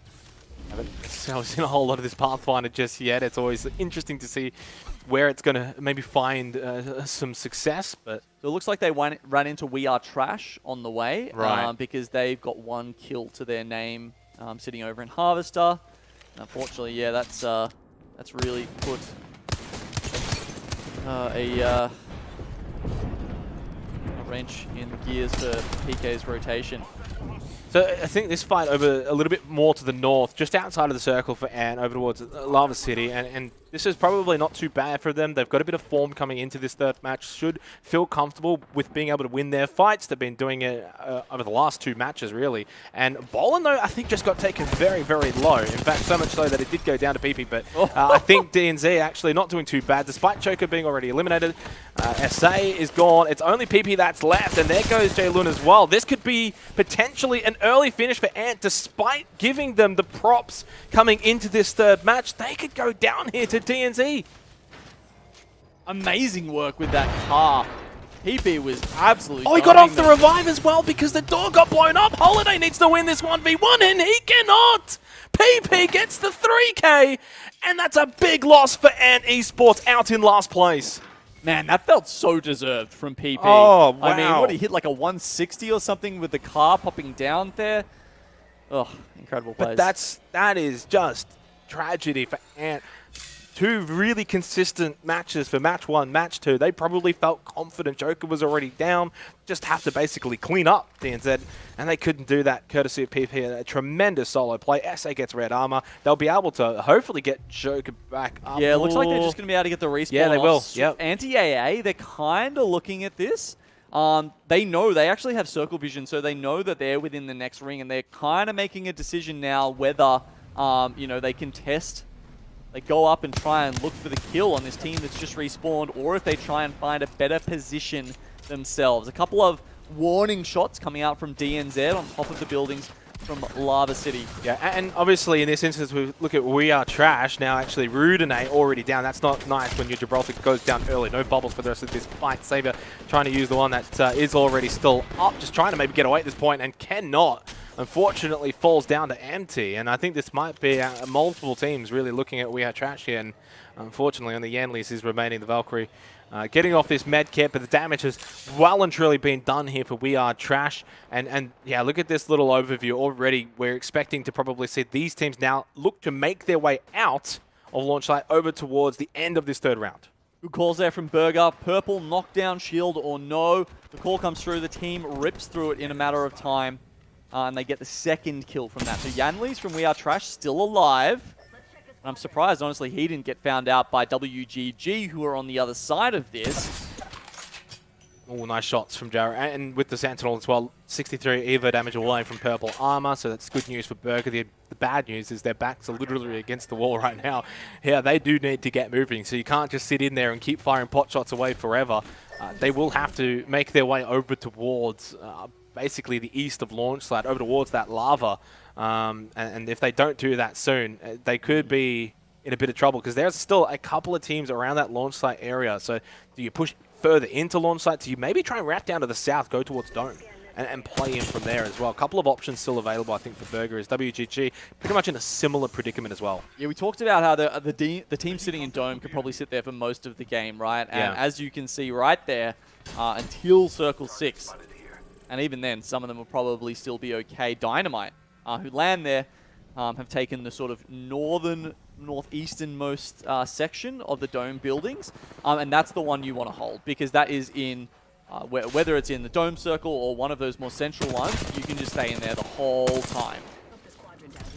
Just some easy shots there from Misanthropy. I was just going to see if anything was going to happen to Team Burger here. Just a point I wanted to sort of bring up about Reignite down towards the south. I know we haven't quite seen them for a while, but they've gone back to that sort of like mini dome just in between launch site and dome. And realistically, what they're doing is denying so much space from a lot of other teams around that south side, being able to then push over towards the west of dome. So they've played this really well so far, denying a lot of teams, as we do see Burger finally Valkyrie away and try and get some positioning over towards dome. Yeah, 3 teams coming in at once here, so it's a shooting gallery for anyone down on the ground in Dome. And Rig, they're just trying to protect the west side of this. Beautiful. And, Zero.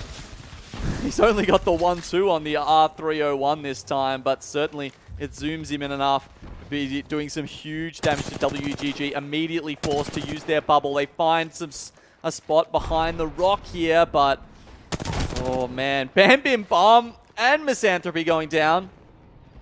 Jarrow's actually just found a knock onto WGG, but that's on the other side of Reignite. So, I mean, you should probably want to be focusing on the team that's doing a lot of damage right now. Reignite taking multiple fights. Now, could eventually be their downfall if they get a little too greedy here, a little kill happy. Jen Burton low on armor, but he's getting that back now. Yeah, that said, they set up well. Jen Burton had the barrels behind them, so when they moved down to take that fight and free agents actually came up behind them, they got rebuffed. They couldn't deal with those barrels quickly enough, and that actually bought enough time for Reignite to walk away with a couple of kills and the position that they wanted. Yeah, and that's sort of what I was mentioning before when we didn't quite see that position, but they've been able to really hold this spot well, where they can deny teams coming out of launch site, but also put pressure on teams trying to rotate over to Dome and really keep that western side of it, you know, pretty much occupied to themselves, despite maybe not even being in that position. Yeah, that said, with 50 seconds left, Xenox, you know, they have to make their way in. There might be a tiny bit of space they can play on the outside of this dome, but most likely they're going to have to pull up around, and there's teams like MD White and Dynamite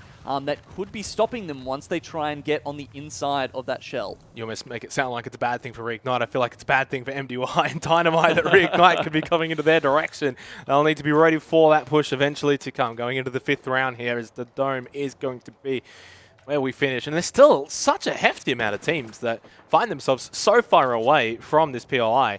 The bow check coming out here from Feiju. Always love a good bow check. Do you see it too much? Do you see it a lot in APAC South? Not a huge amount. I think teams, especially Split 2, not so much in Split 1, they don't mind picking it up. They're like, well, I wanted a sniper. I'm happy to take the bow check. Like, yeah. I feel previously they were like, oh, you know, maybe they just take like a 4x flatline or something instead. But yeah, no, a little bit of bow check usage we do see. It's the main weapon in APAC North. Everyone has it. Really? I'm joking. You probably would believe me there for a second. I would. Still, I mean, there's a Mirage player, like what, like, you know.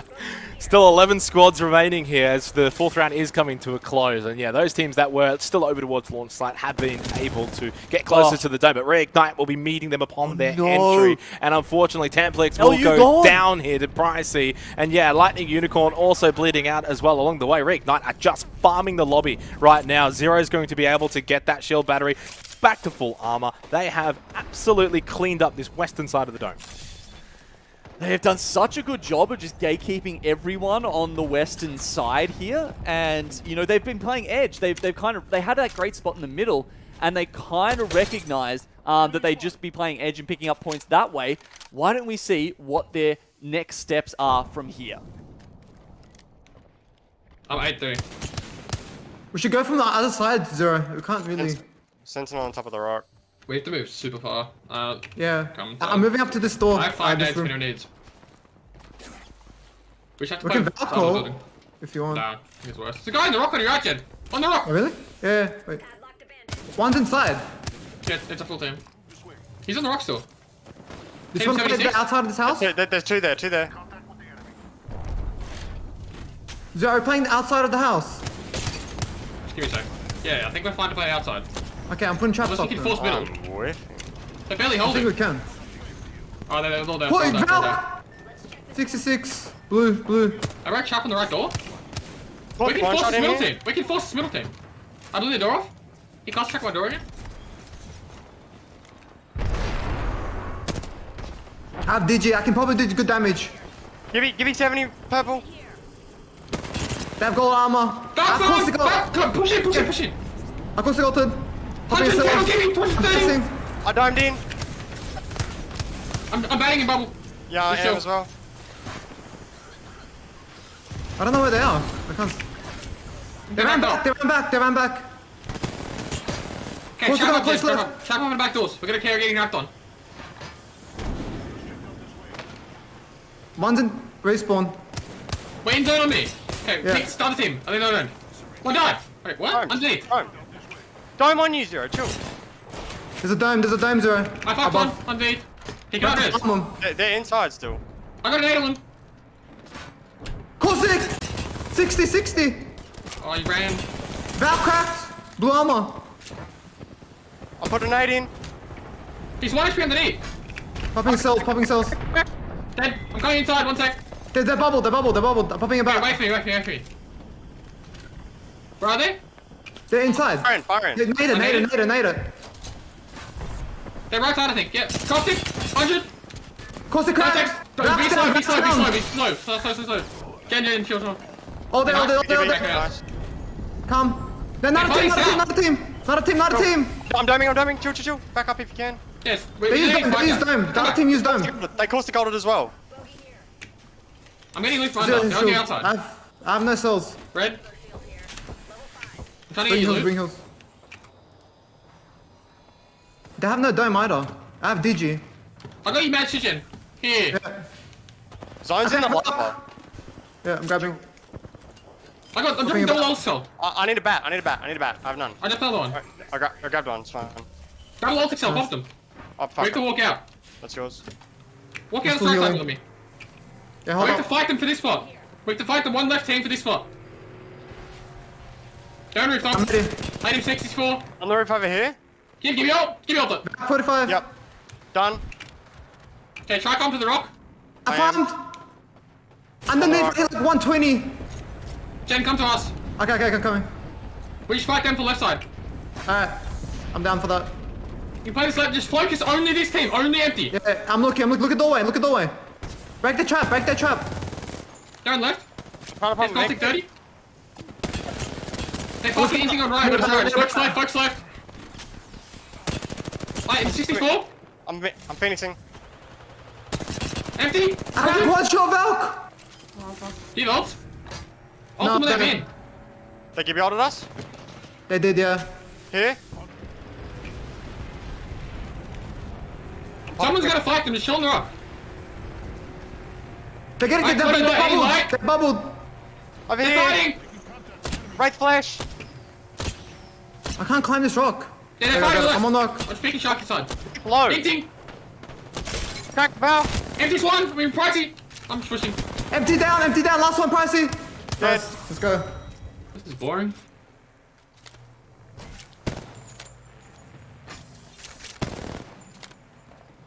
Well, apparently it was boring. I thought it was a very fascinating, fun finish. Always a pleasure to have those extended listening ins. What a win for Reignite, though. Back-to-back victories. They continue to just make it look so easy. And I guess for them, yeah, maybe it might be a little bit boring. I don't know. Close your eyes and give yourself a handicap next time. I don't know what they're going to do to get excited.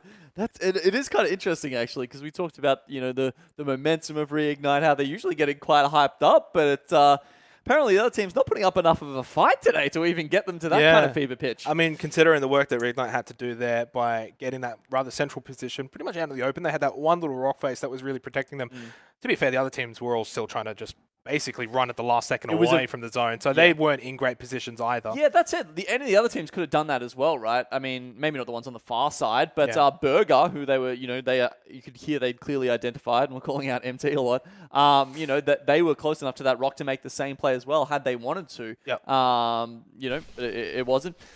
Rig went for it, especially earlier when they were fighting the inside of that building for Dome with Dynamite, and it's kind of like you said earlier, it was like the only thing Dynamite really did wrong there was be in the same building as Reignite, and they just couldn't keep up. I mean, the firepower that was coming through from them here was kind of unreal.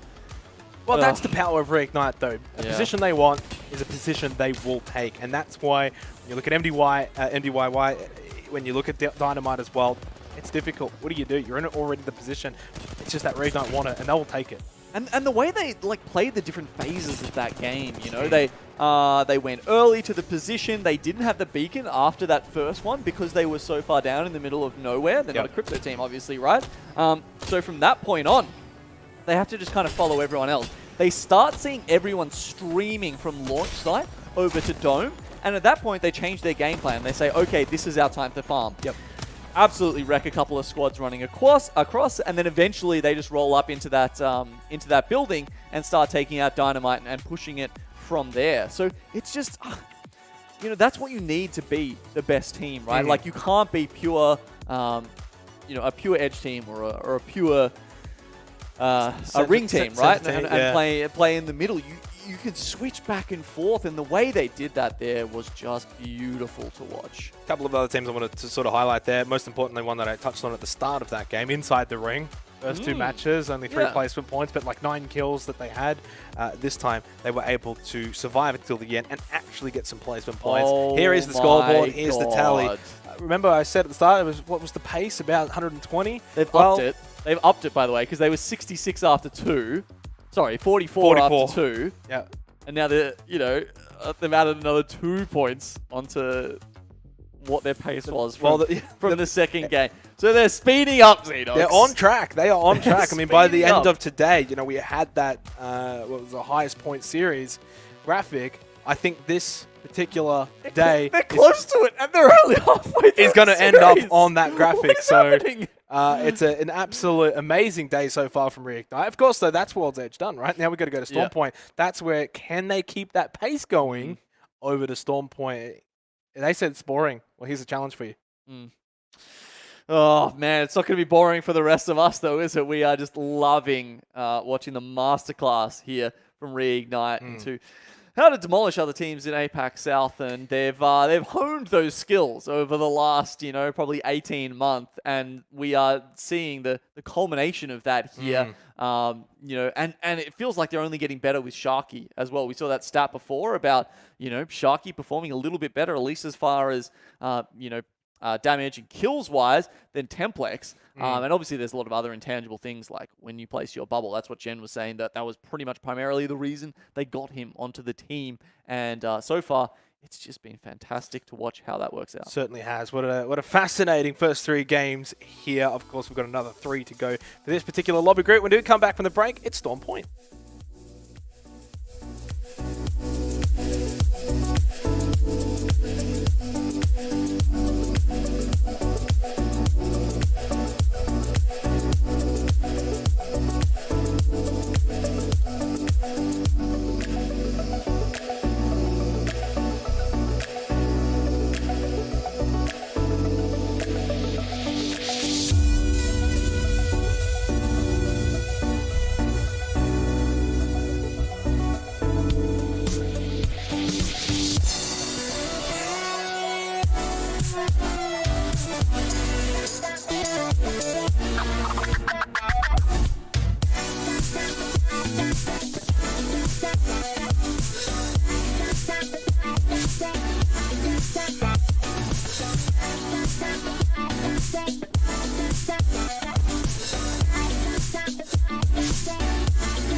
World's Edge is done. Storm Point's where we're going here for the next 3 matches to finish off this particular series, which so far has been Reignite's series, hasn't it? They're on pace for about 120-something points. We don't know if they're actually going to be able to achieve that, of course. I'm feeling it in my bones. You reckon they're going to be able to continue to keep this pace? Like, will they be able to keep this pace? I don't know, because if they did that, they'd end up on like 140 or something, which is obviously kind of insane. But I think it's going to be a 100+ day. I definitely would agree with you on now. that. 100+. I think that's maybe playing it safe right now. They got 68 points with 3 games. Plus, the second highest score in APAC South ever is playing it safe, he says. Okay. Well, I mean, right. The reason why I say that, of course, is they've already secured 68 points. If we had been talking about match 1. Gaps. Yeah. Well, Team Burger into second. They had a much better match 3, by the way. They did bounce back, something we maybe didn't touch on a little bit there towards the end of our 3rd match. And then, yeah, the gap you're referring to, by the way, I think more so between 1 and 3rd. Look at that. That is monstrumental. And then, obviously, the gap after that isn't so much, right? Like Ant, Inside, Lightning, all pretty close. Same with Anti-A. Really, anyone could still get 3rd. And even maybe still 2nd if Burger maybe don't perform on that Wally here. But Reignite have more kills than every other team has points except for Team Burger. That's gross.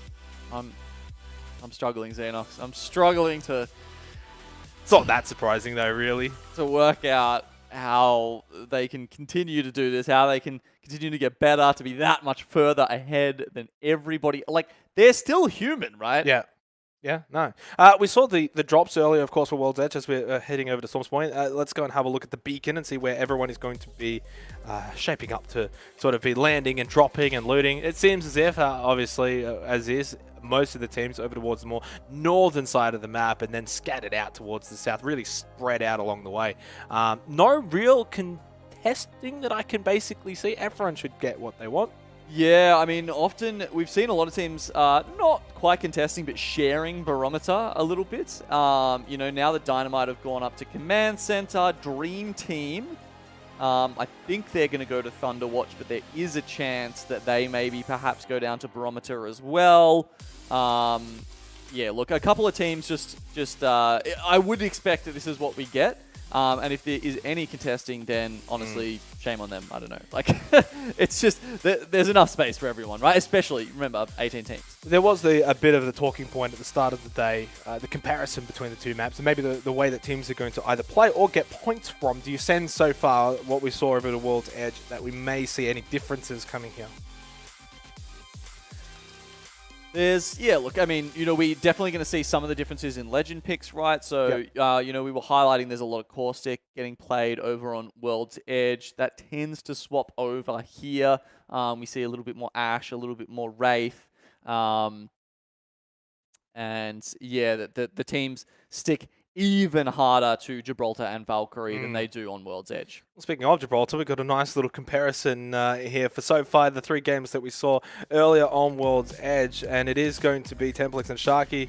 Well, actually, this is the Split 1, Split 2 graphic that we had from before, which, of course, that in itself is such a beautiful little graphic, but this one's the one we want to see, Jaro and Sharky. Now, this, of course, Genome was over the course of the 3 games that we had just then. Yeah, and of course, you know, just in the way we were sort of comparing the other Gibraltars, this is, of course, the 2 Gibraltars that past and present of Team Burger.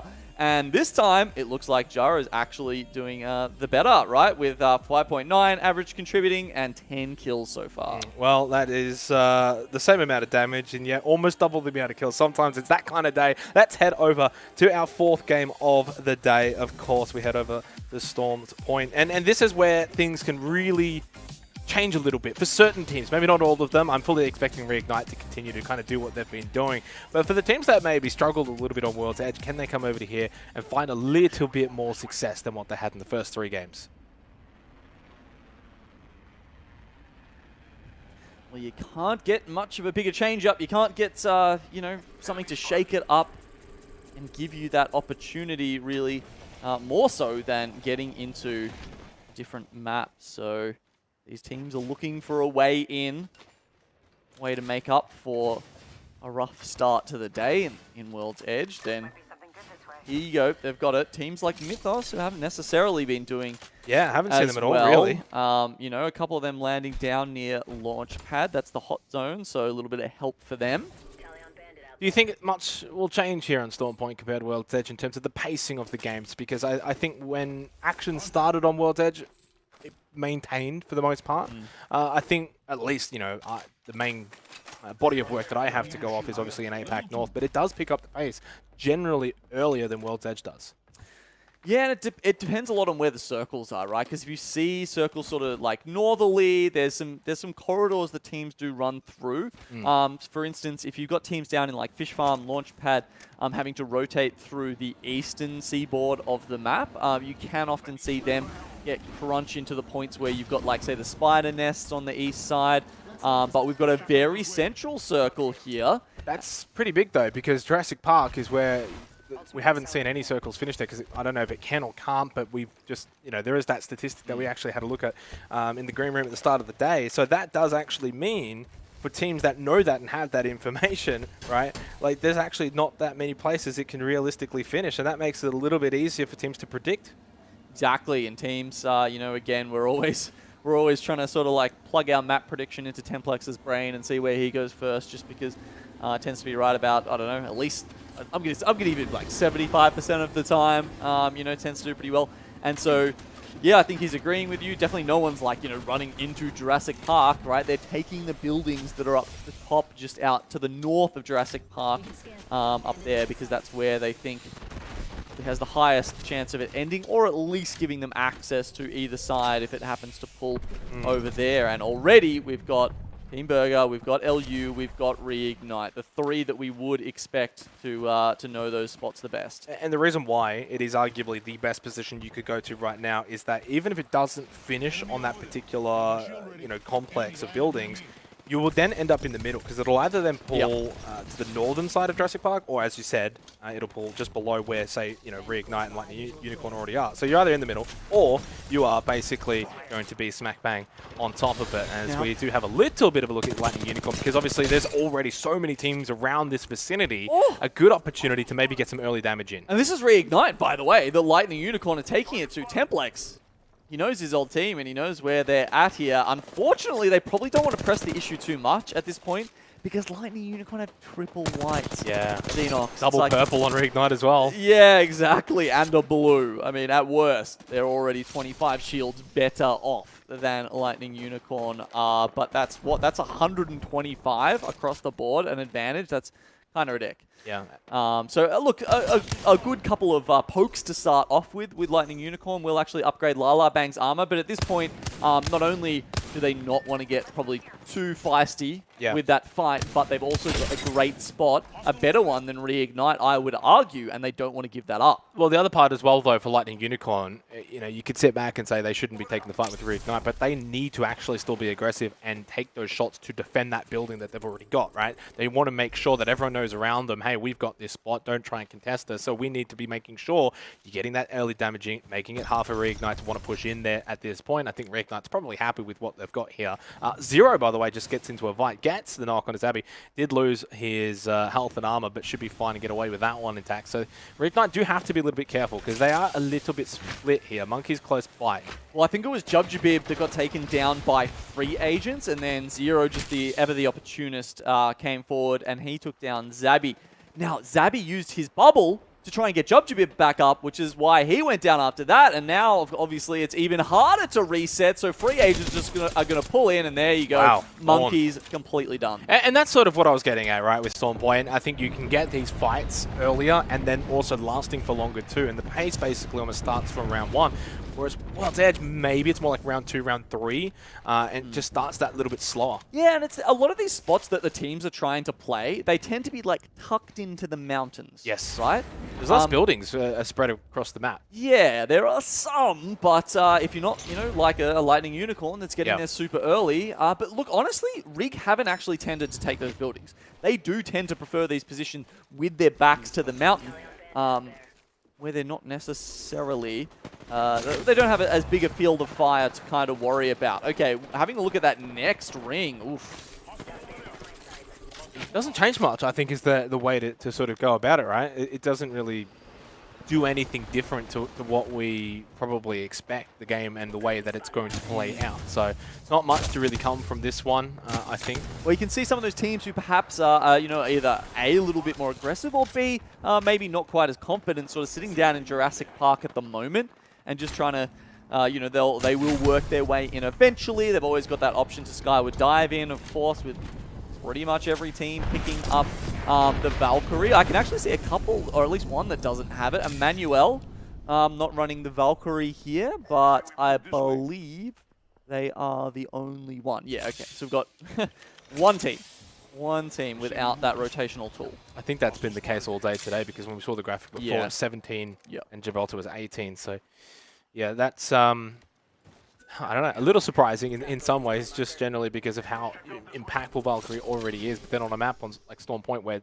rotations are so important at times, it's an interesting one. We didn't really actually have much of the a look and/or discussion around the call stick, but I would imagine the pick rate has dropped off substantially here. I mean, already just looking at some of the teams, they just don't quite have it as much. As Zero does get knocked down here by Sway. Reignite going to get forced into this fight. They do lose Zero here for the good at the moment. They'll have to recover that banner, but first they need to win this particular fight. Jem Burton actually quite split from Sharky, so a little bit difficult for both of them to sort of play off of each other. Now trying to make the run across the road, but it is actually a third party that is doing some damage to Jem Burton. Sharky loses that armor. This could be a big detriment for their pace of 120 today. They do go out at this point. Sharky somehow, though, gets the quick double towards the end, despite being so low on armor and health, and he's able to maybe get it off. No, there's a Templex comes in to try and finish off Reignite. Other teams are looking for this Templex, as you said. Also, the Wraiths, they are always the point men, the opportunists, the ones who want to get in there and do the dirty work. Inside the ring, also looking for that with Emil on the front foot, trying to work out where these teams have gone. Can see some death boxes, but as we see here on the right, hasn't quite worked out. That Rig are tucked underneath the rock right now. Only the two of them left. And this doesn't bode well for that record-breaking attempt, Xenox. I thought Templex was a little bit closer. I think he just got that. Well, now he is closer. Was back over towards the building before. Sharky and Jem Burton, are they aware of this, though? Already having to deal with so much around them. Valgol up and away. It's probably the only way that they can get to safety. And somehow don't take much damage going up into the air. They get away basically scot-free. They got the banner of Zero as well. Reignite just don't get punished here. Ooh, Team Burger, were they actually looking for this? Either way, they're probably going to notice them coming down. And Jen Burton, I know you said he didn't take too much damage at the start, but there were a couple of shots that's bit into him at the end there. That said, this rotation might actually work out for them. They lose that early position in the ring, Xenox, but they're going to get out to Launchpad, and with recovering that banner, and not only that, but they've got some materials to craft there. So this is actually... This might not be the worst spot for them to play from. And remembering, we're only into the second round, so there is time aplenty. It's just the nature of Storm Point where, you know, we're going to see a little bit more action early on, so it kind of feels like we're in the thick of it now. But no, they have enough time to go away, you know, deliver this beacon, do a bit of crafting, get loot back up, and basically come back in by about round 3, ready to go again. Yeah, and with 3 kills to their name already. Yeah. So it's not like they're going to go out of this one with nothing. Well, making the best of a bad situation, really. That's what the best teams are generally able to do as we do look at that next green circle. Now, and we did prophesize a little bit. It was either going to go north, middle, or south, and it's going to go towards the south side. Yeah, and with 3 mountains involved in that next circle, I would take a guess that means it's almost certainly going to go north from here. And as you can see, it's just like the south end of that building that Lightning Unicorn is just in that next circle, and that means that's likely to remain the only building within the zone at that point. So Lightning Unicorn, early rotation, definitely paying off for them. A lot of teams, though, now off the back of closure of this second round, will also need to be doing just that, rotating in early, but all this particular round. Joker's going to pop that back, get back up to full armor here for DNZ, who's been amongst it for the most part today. We've seen them quite a bit, especially PP, who earlier had that great 1v3. I mean, you can basically give it a 1v3 at that point, let's be honest. Why not? It may not be a full 1v3, but it was good enough. And Ant, you know, we're obviously on the wrong end of that 1v3. Yeah, I was just thinking that they these teams keeping an eye out for each other throughout today. Ant do need to be a little bit careful as well. Basically, one end on each other. They've got opponents. Don't want to get sort of pinched in. La has got one in his sights here with the Sentinel. Didn't quite land the first shot. Still 16 squads left remaining here as we are about a minute and so change away from closing out this second round. And really by the end of this round and going into the third round, things well and truly are going to pick up the pace based on what we've seen from the circle information. The NZ just trying to keep Ant at bay here. They do force a bubble out. That's something. And they're actually going to go for the Skyward Dive as well. Xenox. Ooh, Ji-Lun taking a fair bit of damage. He's down to flesh. They do get into flight mode, so they'll get away just for now. That said, they've got no dome when they land. They're going to land near Dynamite. Ji-Lun taking the majority of that damage, but well, you mentioned they don't have that bubble available. At the very least, there's no one really around this vicinity. They can just bunker down themselves. And while there's teams sort of close by, no one necessarily is going to be contesting them.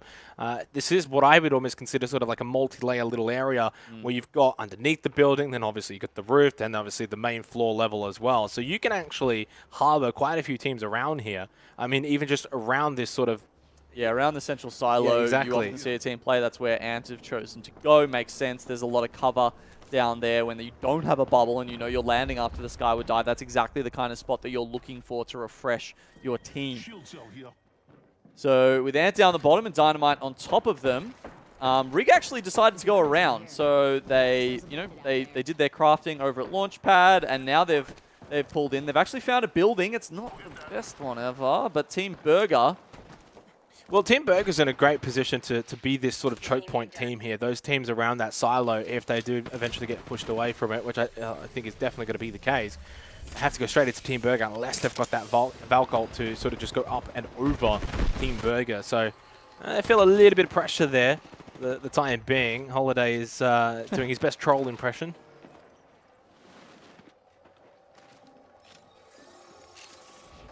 This is not a long stop, though, a drawn-out stop here for Ant. This is very much a pit stop, really. They need to eventually get going by the end of this third round. So that's going to be a tricky one when, they've got just a minute. Dynamite just above them. I'm actually surprised here. I mean, Dynamites are playing the Crypto here on carry, and they've got a beacon very close to them, but they haven't made use of it yet.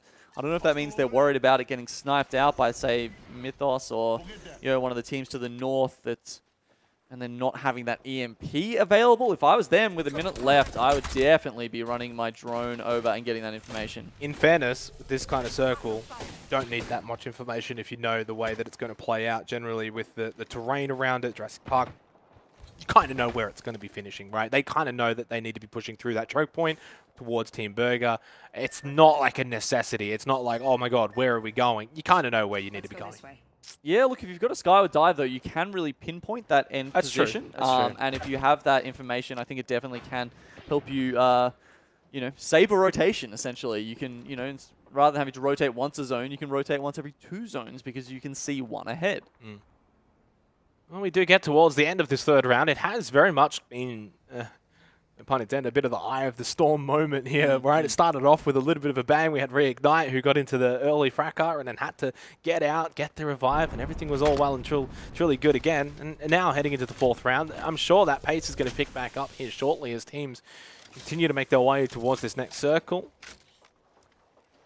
Holiday just got knocked, by the way, so I think maybe that engagement may have taken place between Dynamite and Ant over towards the silo where we saw both of those two teams congregating earlier. And Carry's low as well. Unlimited trying to get into the action. Does have the ult available to get away from this if they feel they need to leave now. Oh, nice Sentinel shot actually coming through from La. And now Ji-Lun and Bolin trying desperately to just cement their position for the moment. The other part of this is Team Burger can very much third-party get involved. There's actually a couple of other teams now as well that have sort of made their way over. We are Trash, you got PK as well. So Mythos is in a bit of trouble here as well, as basically Ant and Dynamite. There's a lot of teams pushing in. Dream Team as well getting involved elsewhere. AJ very low on armor, can't really help out straight away. Robin just trying to throw out the consumables, the arc stars, anything he's basically got. Unfortunately though, falls to the ground. It's only AJ that is left. Fortunately did get that armor back and to be able to continue to fight for a little bit of time, but unfortunately I just don't sense they're going to have what it takes to get out of this one alive. Well, I mean, they've got a duo to deal with, and you've got to admire the confidence of Ant Esports, right? They've only got the duo. They see a fight happening, they're like, we don't care, we're going to get involved anyway. And they did sort of get on the back of that, but I'm surprised they're not. Maybe they did hear this res. Yes, I think they did, because now they're pulling in, and there we go. Two of the others have gone down. AJ going to have to go into the void to try and avoid all of the arc stars that they're throwing on top of him, trying to work out exactly where he's gone. And Ant, out of the 4 teams that were there, I think a couple Valk ulting in over the top of them actually saved them in the end. Not only that, a mobile respawn beacon into play, and they might actually be able to get Holiday back as well. Yeah, but they've got to continue to defend this position as well for the time being. Obviously, getting Holiday back as soon as possible helps defend that spot. And then on top of that, you've got, what, 40 seconds until we're going to start to see that zone shrinking in. So now is the time to get Holiday back, defend it, let him loot up from some of these death boxes, and then get going. And Esports, while they haven't had an easy run of things in this game so far, they are definitely fighting tooth and nail to continue their survival towards the ending of this 4th round. So the circle pulling further and further away from Jurassic Park. As you can see here, we've got Kurenai. She's trying to hold it. Yesterday I was kind of thinking that, you know, maybe she was good at surviving and sort of like, you know, just being the last one alive for the team. But, you know, is that the case, or is she sort of just leaving her teammates in the lurch at this point? Because she, time after time, just seems to be the only one left alive on Dream Team, unfortunately. Yeah, and obviously we saw a lot of Ant Esports before, a bit of Dynamite as well. While that was happening, Reignite have taken quite a lot of control over towards the edge of Jurassic Park. They actually got a couple of squad wipes, mainly through Sharky, you know, who we saw that wonderful Gibraltar graphic before, now has 5 eliminations, kill leader as well. So that's taking into account the 3 kills they had at the start of the game too. They've now all of a sudden... They're up to 9. Racked up kills, and they're getting placement points too. So this is now turning into, suddenly, another really, really big Reignite game. They can do a lot from this Jurassic Park edge. They can block the teams that are already still in there, but then also have a decent position to fight the teams making their way late into this area. There's not a lot of building, not a lot of cover, and so for Reignite, I think this plays into their strength of being able to just mow down teams and pick up kills. Yeah, so MD White, I think they were the ones to end Free Agents run in our 4th game here in Groups BVC. And as they sit on that bottom border, yeah, look, it did end up going north into the, essentially the crux between these 3 mountains. Just quickly, it's been a quiet day for Free Agents. Yeah. Haven't really seen a whole lot of them. I mean, we'll check maybe the scoreboard later, but for a team in 6th place coming into today, fighting for that top 5, haven't really made a name for themselves as MD White. Just under the pump right now, so close to Reignite. Oh, there's a big knockdown onto Jem Burton, though. That is not ideal as he was looking to get that heal off, and suddenly the pressure has flipped. It's right on to Reignite. Jem Burton's back up, but he's still so low. Zero does get rid of Shakal as well. Phaedru falls. Suddenly, MDY, they got what they wanted, which was that knockdown elsewhere, but it's Reignite that continue to just find the kills. So Jem Burton is the only one left up after that, and We Are Trash come in and take them out. Rig are going to be ropeable. Takayan-san had the Kraber on literally as far away as you can get in the zone. That was the knock that went down onto Reignite that started that fight. And even with that, they still managed to deal with MDY White. But the third party that came through, unfortunately, just too much for them to handle. So sticking your head out at the wrong time. 6th place, not too bad. They had a bunch of kills as well. I mean, maybe it's not that sort of 20+ point pace, but it's still points on the board for Reignite. Empty. Now Team Burger as well. This is actually maybe an opportunity for them to just close the gap a little bit for that top spot here on the scoreboard today. No armor at all for Empty, and obviously Jaro is already down now, so it's pricey too, but did a lot of work before going down. Does Empty have time here to go for the revives? Yes, they do. He should be able to get both of them. looks like WGG are too busy trying to deal with Overclock Esports. They do win out that engagement, but then We Are Trash, just like they came in for the successful third party on the back of Reignite, are going to try and do the same to WGG. All the meantime, Burger getting those medkits off. Burger might just win this one, and that would mean a double up for them, obviously winning earlier on today back on World's Edge. Empty even with the knock there with a wingman onto Rudine, and the Savior goes to Bam Bim Bum, and I think Team Burger might just almost win by default at this point. They've been able to heal up. Now they push on in over towards WGG. Do have 3 players alive, but they are also low on armor, and the high ground has been established as well for Team Burger. It is the Mastiff doing so much work as well. Jared gets involved. Pricey already got Bam Bim Bum, and I believe there should only be Yanleys that is left elsewhere. Team Burger on the edge of winning here on Storm Point. So Kai Sunny went for the no-scope with the Kraber, successfully played Spoiler before, but 2v1. not quite as good when Team Burger were in the equation. That last rat there, Yanleys, are not going to be able to do anything against the might of Team Burger, who just barely won a fight on that eastern front there, Xenox, but it was enough to give them space and time to get the 2 revives off in the final circle, which is no easy feat, but it nets them a win. That's 4 matches in this series for 2 winners, basically. Now, obviously, Team Burger took match number 1. They've got their second. And then, obviously, earlier we had Reignite win 2 in a row as well. So 2 apiece for both of our 2 teams that are, coming into this particular series.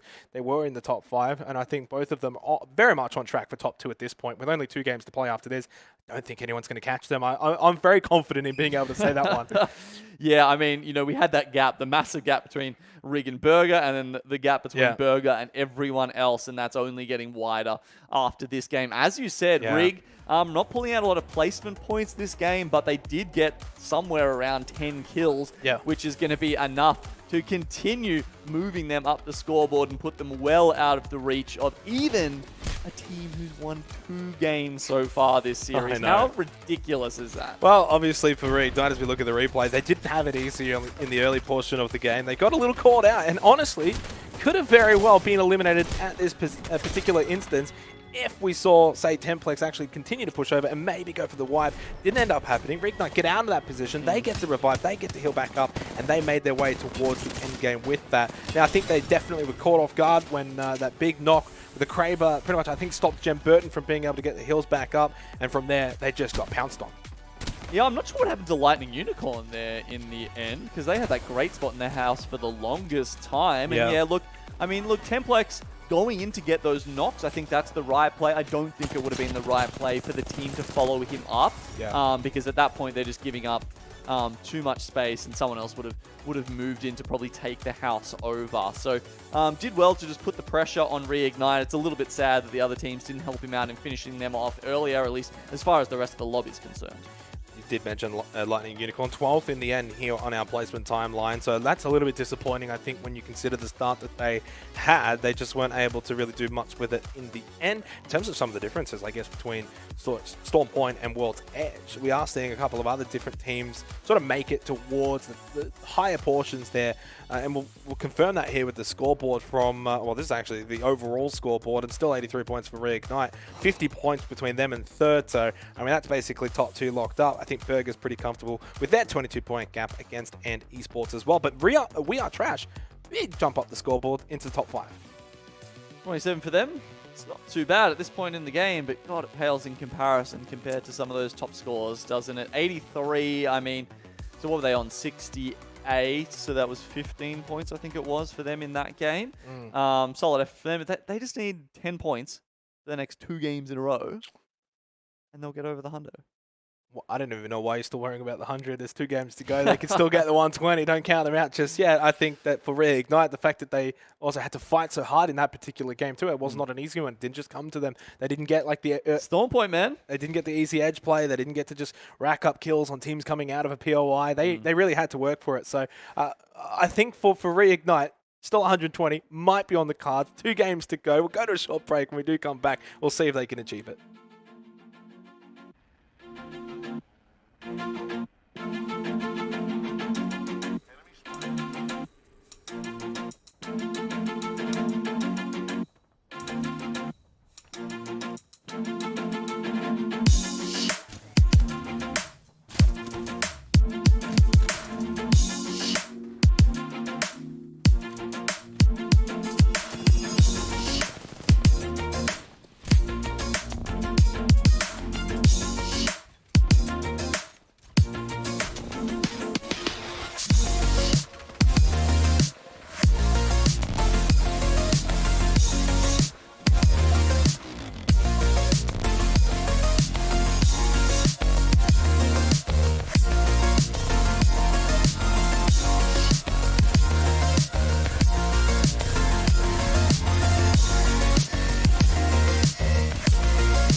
2 matches to go, 2 different winners so far here for day number 4. Team Burger able to find their second win. Their first here, obviously, on Storm Point. It was our first game on Storm Point, so obviously that's the case there.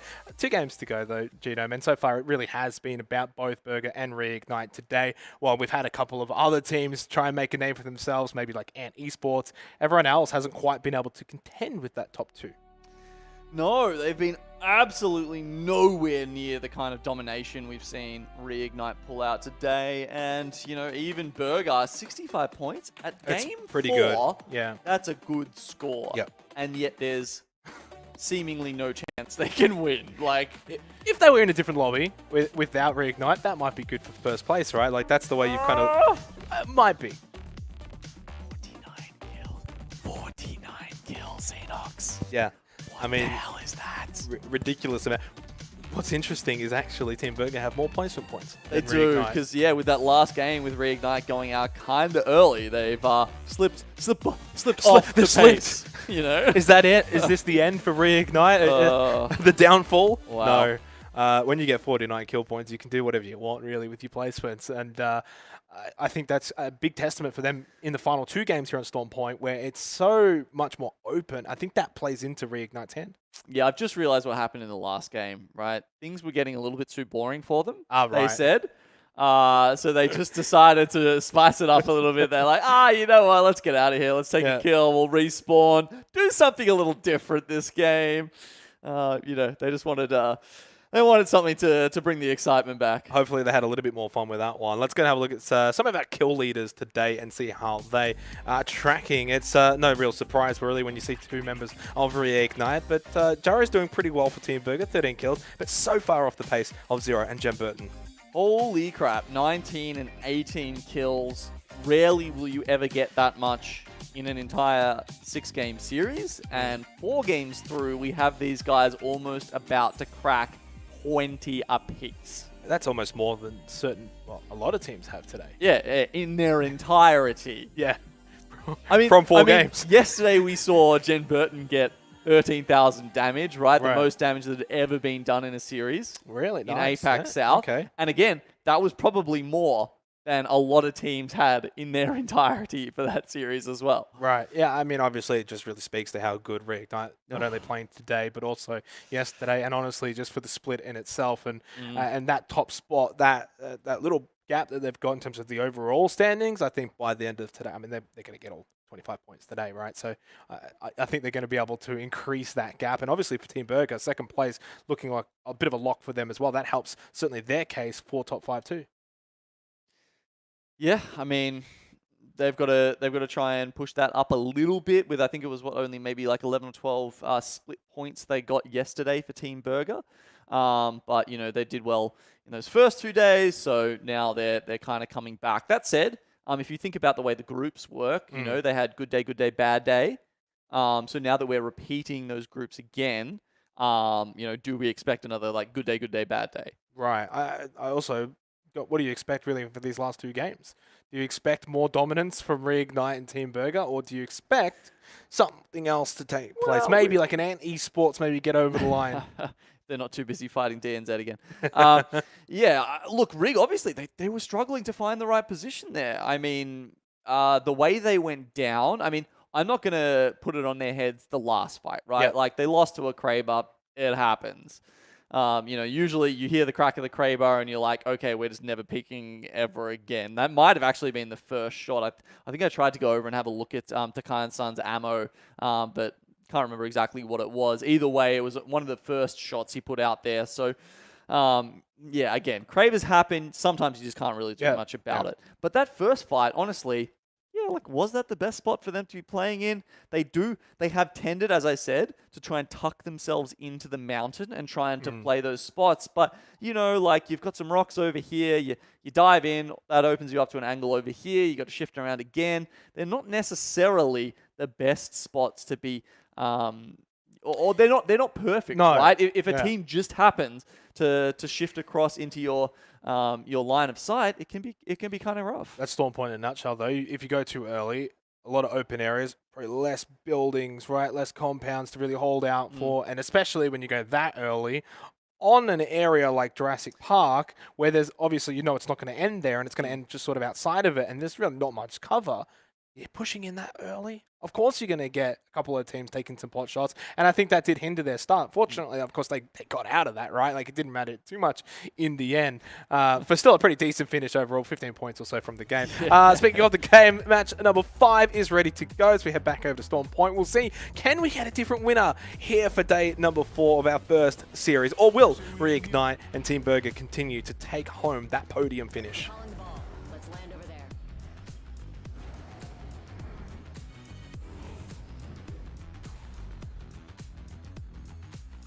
Let's land here. Been a 2-horse race today in our first series. And it hasn't even really been a 2-horse race. It's been more like a 1-horse race, and then there's another horse behind the first horse, and then there's no one else. Okay, we've got 3 different races. Oof, and we've got a Western zone for once, actually. So it's probably going to be heading the way of Reignite, who, of course, land over in Mill. Yeah, okay, so we didn't have, I'm not sure where we put monkeys on the map on our beacon, actually, there, Xenox, but they have been landing in, whatever you want to call it, Budget Mill, to the right side of the island where Mill is, which is nice because it gives you a beacon, and on a day like today, on a match like this one, it means they don't have to move far. And again, with that sort of area, right, and such is the case on most of this map, there really isn't a whole lot when it does come to cover. Most of it is going to be the terrain itself, and you can pretty much see it here now on your screen, really, besides Mill, and just some scattered little buildings here or there around that sort of green circle area. There's not a whole lot to go off, and again, it begs the question as to how teams want to sort of play this. We saw Reignite the last game. They pushed in really early, kind of got punished for it. So do you kind of try and hold out towards the more canyon-y positions, the larger terrain, and try and hold those positions for as long as you can? Do you go for Mill? Obviously, that's where Reignite currently located themselves, so they don't really have to move from that particular position. I think for their sake, do you just hold the Mill? Just had a couple of DCs happen there, so look, I'd say there's a chance that we might restart the lobby, but we'll see what happens. Either way, just getting look at this lovely spaceship we've got here, Xenox. Would you take a ride on that? I would. It's not often you would be given the opportunity to go. That's fair. On a spaceship, so I don't know if you could knock that back. 2022, unless you're I don't know what, Bezos or Elon Musk. Elon Musk. Yeah. No, but look, honestly, just sort of bringing it back, I think the thing I love the most about this map, and I actually said it on an APAC North broadcast last week, and why it's already become literally my favorite map, I just love the way it plays out.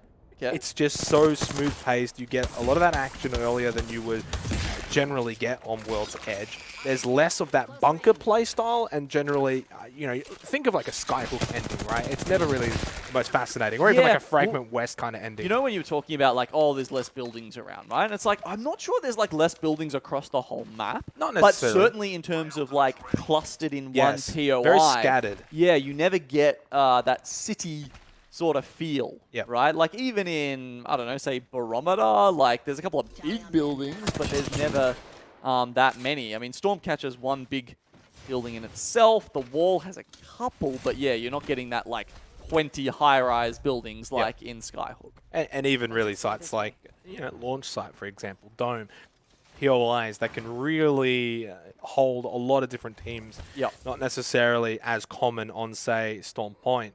And I think that's really the difference maker for me. I think moving forward, this is why I'm going to enjoy watching matches played on Storm Point, maybe even more than World's Edge. It's also a region thing too, as well, because in APAC North, for example, World's Edge is nothing literally happens until round 4. And while APAC South does have a little bit more of that aggressive play style, and that's really what you want to see.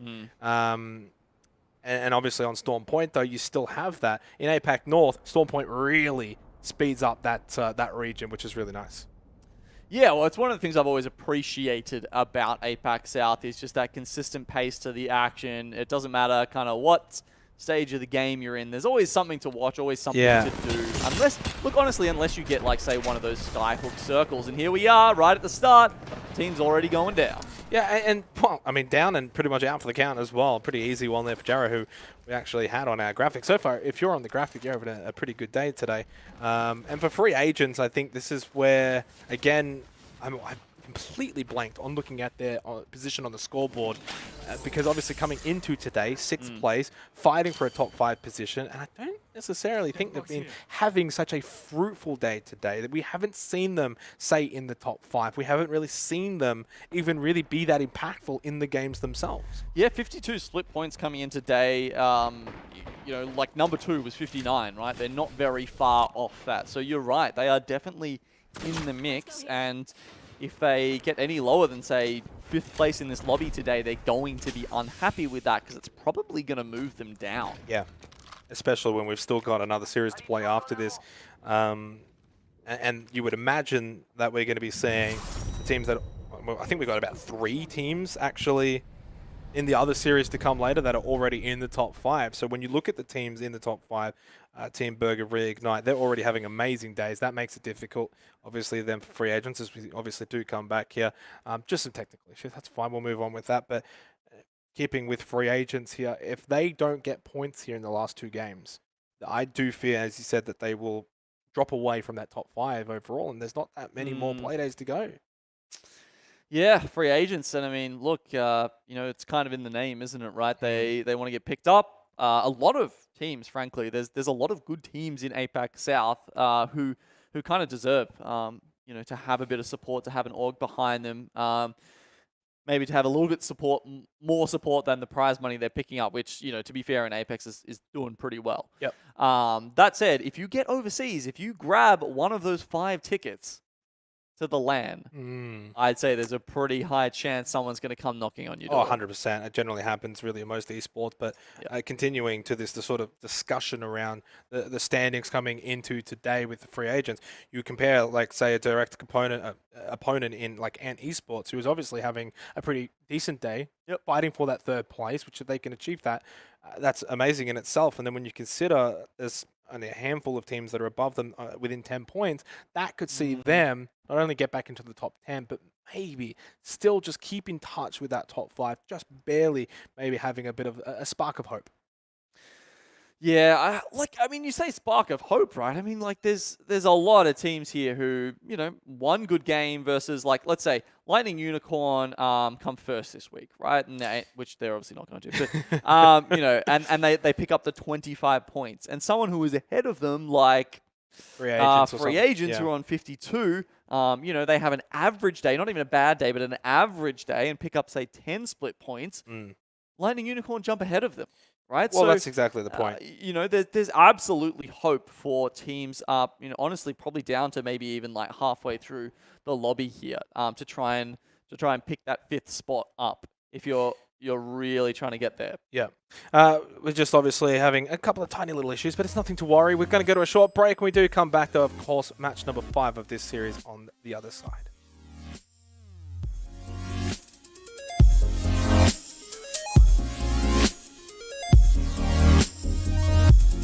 Running up till you came running hard, staring at me till you came running up till you came running hard, staring at me till you came.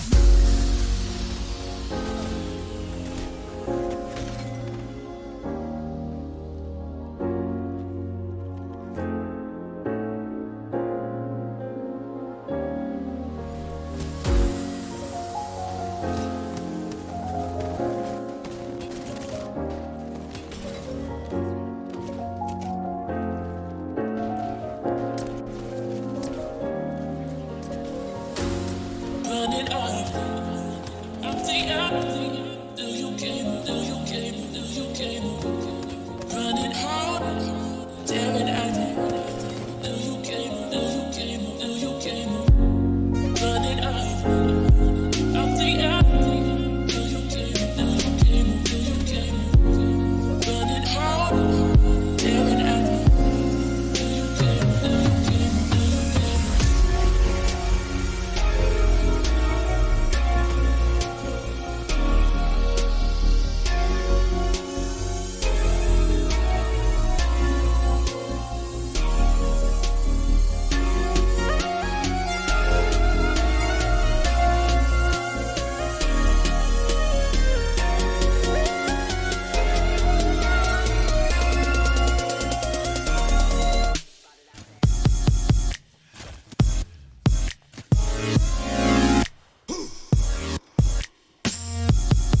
Match 5 not too far away from getting underway here for our first series, of course, still on Storm Point, and still waiting to see if we're going to maybe find any other different winners between Team Burger and Reignite being our leaders in that department today.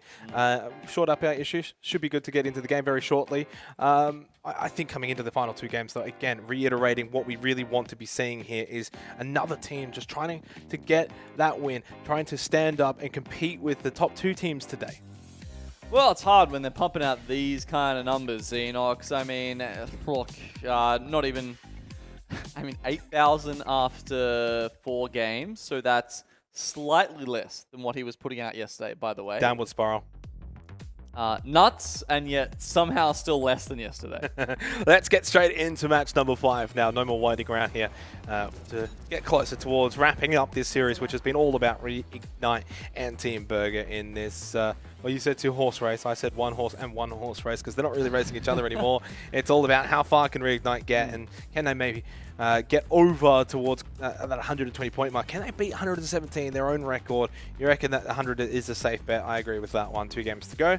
For Team Burger, it's all about maintaining and just locking up that second place finish today. Yeah, beating their own record, you know, like running their own race. It's like it's like they're not even with it in the, with the rest of the lobby. They're just looking at their own PBs. You know, looking at themselves in the mirror at the gym being like, all right, how much can I pump today? Well, if they get 20 points from this game, that's 103 points. That's the 100 mark done. And then you've still got 1 more game to go. In that case, you would be looking at, 15 points needed to beat their record. With the way they've been going today and the pace they've been on, that's certainly very, very achievable. So we'll see how it does sort of play out. Of course, Team Burger, the team that did win match number 4. So they won match 1 and they match 4, and it was Reignite who, of course, took back-to-back victories, match 2 and 3. Now, of course, a little bit of a circle change up. Which is a bit of a shame for Reignite, right? They had it on Mill previously. Now, this one's not too far away from them, but it is a barometer circle. I'm actually trying to think, did we actually see one of those yet in APAC South? Not to my memory. But they're interesting on how these ones play out, right? Like, there's a lot of very high, very low ground. There's tunnels underneath that you can sit in. There's the very high tower, which I'm sure all of our viewers who had fun on the control mode will remember. That little tower was, you know, where you go up and sit there with a sniper and you completely lose sight of the point of the game, which is to capture control points. And you just sit there with a sniper just like pinging away at everyone all game. Mate, look, okay, maybe that was just me. Maybe it's just you, mate. Let's leave it to the professionals and see how they want to sort of play with things here over towards Barometer. That's where we're going to be going. It's a different shake-up, though, compared to what we could have potentially had for match 5 before the restart. Because not only was it the Mill, not only were Reignite obviously already occupied over there, there wasn't much else really within that particular green circle that we had. Now, of course, it changes up dramatically. There is quite a few more buildings. It is a little bit more world edgy, say, than even Storm Point generally is. Is that the right phrase, do you reckon? Add it to the dictionary. We'll take it. New adjective, yep, sure. World's edgy. We are trash, or do you though. say just edgy? Is it just edgy? Well, you got to specify the world's edge part of it. We are trash. I think they've been a bit of a benefactor here on Storm Point. I know we've only had the 1 match played so far, but that match got them into the top 5. Yeah, that's it. They're kind of split at the moment, right? We're looking at Team Burger, who, as usual, are staying together as a unit as they get beset upon by Prowlers.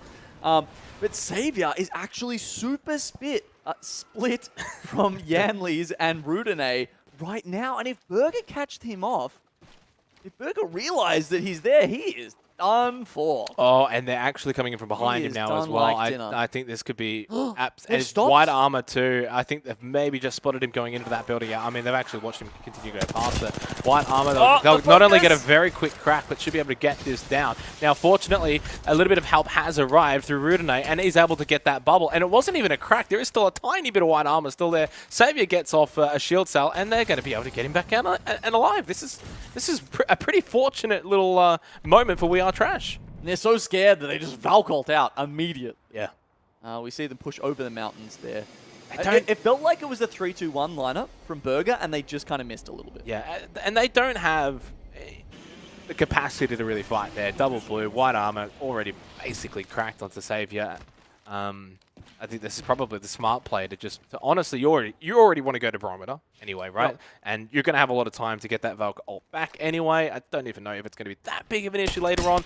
I think that was the right play, really smart. And sort of what I was getting at with We Are Trash, and it's perfectly timed, is that they were one of the benefactors back in match number 4, switching over to Storm Point, where they weren't that amazing on World's Edge, and yet they've gone and picked up some points. Now they're into the top 5 for today. And by the way, Templex has got 3 kills. We've missed that, but that was happening during that little fracas, and yeah, Templex has 3 kills now. Yeah, so that was WGG that Lightning Unicorn got into it with. And now it looks like the Green team are looking to do the same down on the south side of the map. Oh, not ideal. I mean, whenever you're obviously on the roof, you're going to be probably in someone's sight lines, and Kurene is able to get away. Get off at Shield's bat, and then can go and get a little bit of health back down inside as well. And this is a little precarious. It feels like it's been actually a rough day today for Dream Team. It hasn't quite gone their way in a lot of different ways. Anti-AA, happy to be aggressive here, but not overly aggressive either. They're on the outside looking in. They actually take the breach out. Interesting. So not even towards the circle, Xenox. They're actually going to go back towards Shipfall.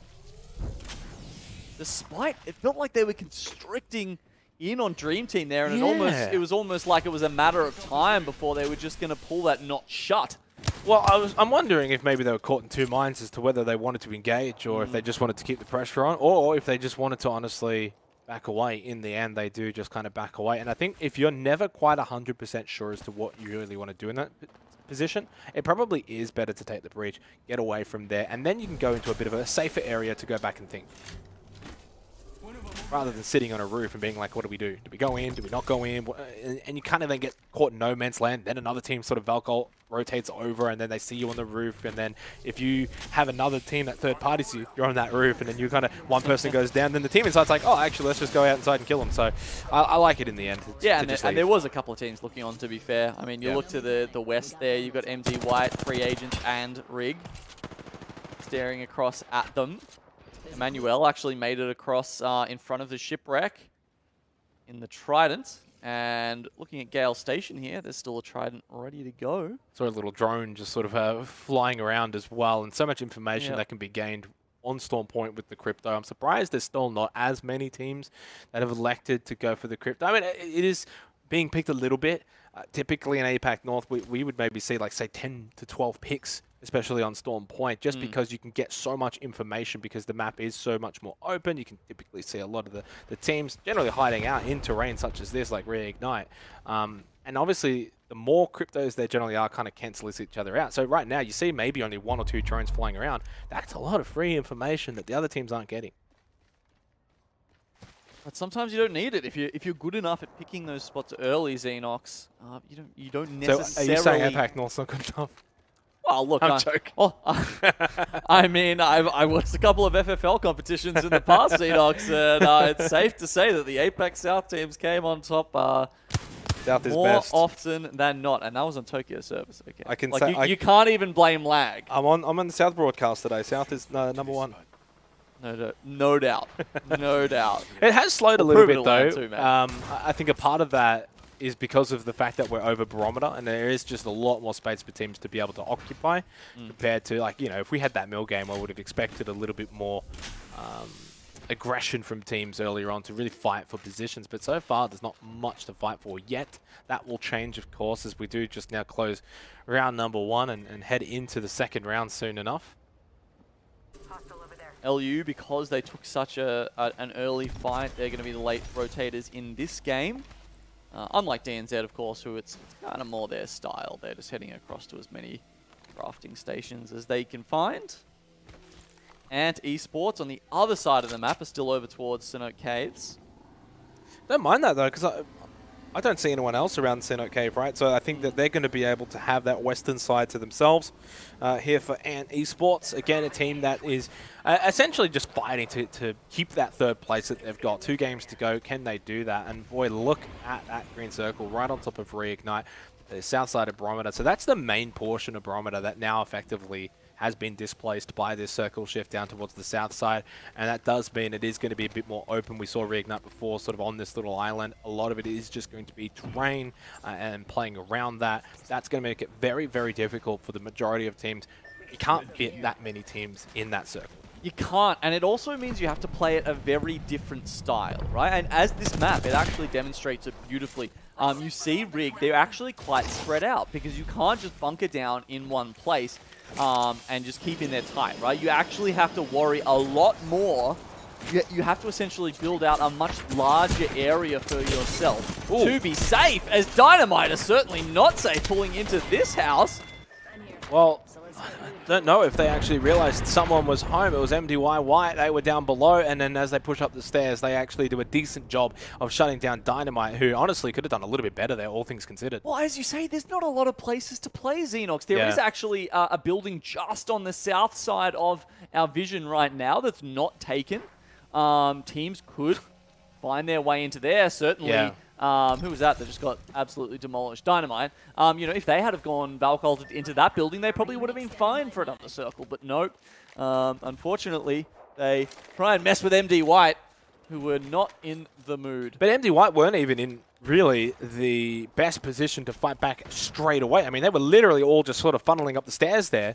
And it could have gone horribly wrong for them. And in fact, the attackers in Dynamite's case could have actually done a better job, I think, in being able to eliminate MDY White. And it doesn't end up happening. Well played to MD. I mean, they honestly were able to sort of just flick that switch, go into defense mode, and do a decent job to get rid of their attackers. 16 squads remaining here into the second round, but that's going to change pretty much by the end of the third round. We're going to probably see a lot of squads eliminated.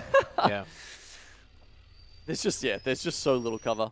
Is there a downside, though, right, to being already in this position if you're Reignite? Because you are going to have a lot of teams pushing onto their position. You're going to almost have to try and just fight them off. The only best hope for Reignite is that it is kind of 1 by 1 rather than like 2-3 teams all at once. Which doesn't usually happen. Teams, the longer we've seen Valk in the meta, we're seeing teams work out those timings a lot more specifically.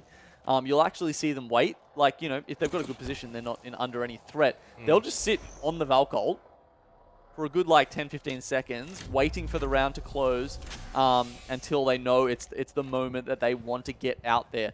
Because, yeah, sometimes you let the other team fly in first. They're taking a lot of the heat, a lot of the damage, and they land, and then all of a sudden, in the confusion, you sneak in. And there's lots of different ways to play that.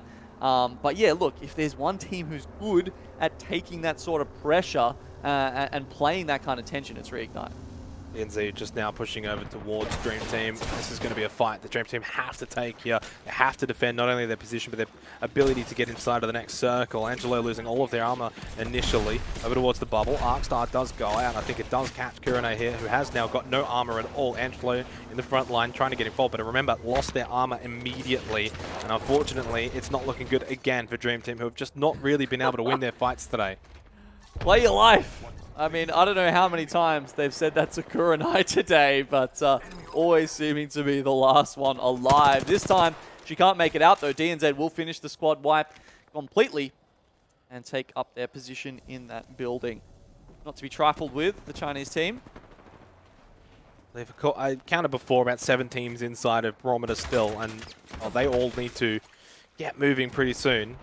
Emmanuel have the Trident under their wing, though, so this could be something in a place like this, as we've talked about so much, where there's very little cover. The Trident is sometimes the only saving grace. How they play off of that, though, remains to be seen. They're still technically inside of the circle here at this bridge, right? So they don't even need to move yet. Burger just Valkulted in on the other side of this large rock, so they've got most of themselves, you know, here comes another one, facing towards the sea, and then we've got inside the ring trying to do the same at this point. Well, Reignite now have given up this rock face that they were holding for so long. Really, I mean, you know, all 3 of them would have been would have had to stand on it essentially to try and deal with that. Do they have this building? Is this a no? No, this is the thing about this is one thing I hate about the Stormpoint map is they made the oranges. Oh no, look exactly like launch pads, and sometimes you're looking at the map and you're like, oh yeah, why are they not getting into the orange? But really, it's just a launch pad, which obviously isn't the best form of cover. look to maybe reshape that one a little bit. But no, I think giving up the rock face there, you may sit and say, oh, why would you give that up? But again, as we said before, that's going to be a contention for a lot of teams to want to rotate onto. And if they had have stayed, what would have ended up happening for Reignite? And yeah, maybe it might have started okay, but then the second team comes inside the ring, and suddenly you just get overwhelmed. And while they maybe get a couple of kills, they probably don't survive. Lightning Unicorn, they're looking to overwhelm DNZ. Remember, they just took this off Dream Team. How long can they hold on to it for? Lightning Unicorn trying to push them back further and further. First, it's the EMP. Next, the Arc Stars. Unicorn almost just surrounding them at the moment, almost like just playing with their food. This bombardment from SA is huge. Deflex goes down. Defensive bombardment getting a lot of damage done. PP that does get Gop Gap. And remember, PP before has won already a 1v3 today for DNZ and gets Joker and SA pretty much all the way back up now. They can actually heal all the way to full armor, almost full health, and suddenly it's only Lala Bang that remains for Lightning Unicorn. Unfortunately, the aggressors are now on the backside here. Lala Bang trying to get some free damage in on the back, just loses their armor immediately and is eliminated by Joker. What a response there from DNZ. I'm honestly surprised he didn't try to get out there. He had this guy with dive available. It seemed like it was a clear 3v1. There was no chance he was going to win that. I would have liked him to try and rat the rest of this game out. But Lightning Unicorn out in 15. A big missile swarm coming across from Emmanuel, though, and Barabest, he's got the drone there. Does he have the EMP available? He's going to use that. It removes the bubble, and this defensive bombardment is going to do even more damage. Oh, you say that, but they're maintaining it, popping their shield bats and shield cells at the right time. Emmanuel, though, now get another bubble down as well through A-Flow, but unfortunately they lost Barabest as well for it. A-Flow now low as well, so low on health, trying to pop that bat and stay alive. Emmanuel probably not... This is not going the way they would have expected here. Being, again, on the offense, looking to take down DNZ. But DNZ, this is the second fight in a row. They've been able to weather the storm and actually be on the winning side. It was such a great set play from Emmanuel. The bombardment, then the EMP to make sure, to confirm some of that damage. And then all of a sudden, DNZ just turn around and just through gun skill, absolutely destroy them. Or at least relieve some of that pressure. Now, as they go in, Jen Burton has the perfect vantage point here, at least until those bubbles go up. And we are seeing DNZ get into it here. DNZ coming out on top. Not a surprise. Well, that's two teams that DNZ have been able to now get past and stay alive, getting into the top 10 squads remaining. They get to loot up those death boxes as well. They'll have full armor, full health over towards the bridge. And while Reignite maybe want to take some pot shots towards them, they're going to have a whole lot more teams to focus on the northern side. Once those teams that were in Barometer have to make their way down to this island, there's only about 3 that are left still up there, but then you've got the 2 over towards the rocks. So for Reignite, they're maybe going to want to look towards the north side rather than out towards the east where that bridge is. For inside the ring, they're not living up to their name this time around. Usually we see them not quite towards the back end of games, but they've been able to turn that form around as the day has gone on. Oh no, Jarrow completely taken out. They try and use the bubble to get him back into the fight, but the re-knock, I think, came out from inside the ring. Kizik's finishing him off with the Sentinel. Those two teams, it felt like, just being on that edge of the rock, they were going to come into contention at some point, and unfortunately, it's not to the favor of Burger. Reignite in the middle of the circle, now having to worry about all these teams coming in. Several Valk ulting in from that top side from Barometer, like you were mentioning. Yeah. Maybe for Burger, though, they don't really need big games. That second place, well and truly, should be theirs, and they're having another okay game anyway, so I don't think that they'll be stressing too much. Cyber actually gets caught there by Lahim, so it was just very unlucky because almost just being able to get out of that line of sight, but not quite in time. It does get brought back anyway, but it does use some of the consumables, which you really, at this point, don't want to be using all of them this early on, and the same thing again happens. So inside the ring, unfortunately, they are feeling the pump probably more than any other team right now on this island. 10 squads, so there's a lot of squads technically here. It just feels like only one of them is actually taking the beating.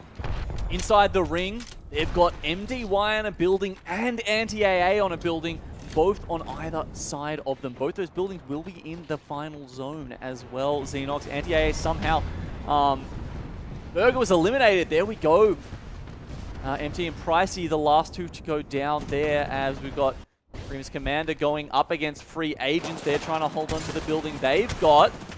Well, here go Reignite, though, obviously over towards that launch pad, and unfortunately for We Are Trash, they are getting torn to shreds, already losing 2 of their players. Crack from Jem Burton.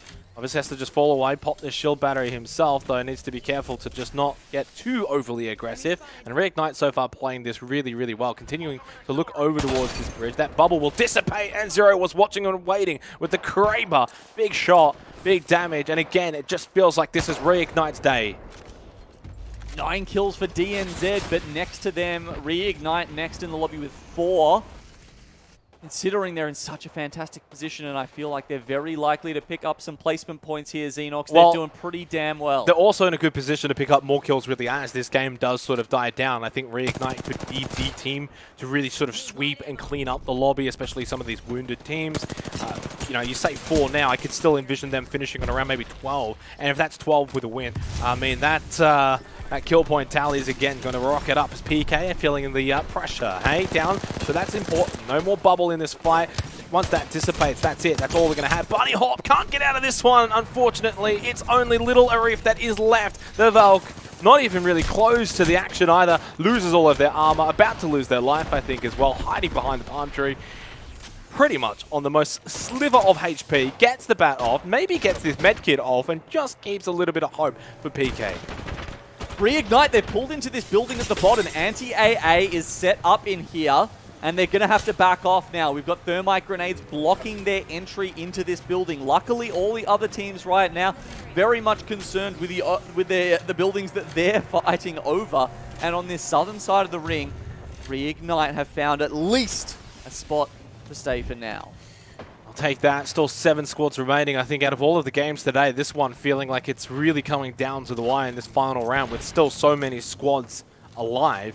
For the most part, I feel like a lot of the games that we've had, the pacing of them has seen a lot of the teams dropping out towards this point. Big defensive bombardment has gone out as well. You've got to be careful when you're using that at this point of the game. You may not get it back again, especially when there's only 35 seconds remaining. But this is where Reignite do their best work. We saw it earlier on World's Edge when we were listening into their comms genome, and they're just so cool, calm, and collected at this point in the game. You'll be expecting them to know exactly what they need to do. Up close shot with the Kraber. Now over to the Peacekeeper for Zero, but unfortunately losing a lot of that health and a lot of that armor. Does go down. Jem Burton still alive. Same with Sharky, who does get the knock onto Price. Reignite still with a big chance to walk away with this game. But surely the rest of their team clean this up. It's only Zaki up still from Anti-AA. The others, he does get a bat off. Actually, somehow they're going for the res as well. Why aren't the other 2 members of Reignite pushing this with the no-scope and those Peacekeeper flicks? Zero really they're gonna get opened the door for them. They do go for the res, so they're trying to play it a little bit safe, I suppose.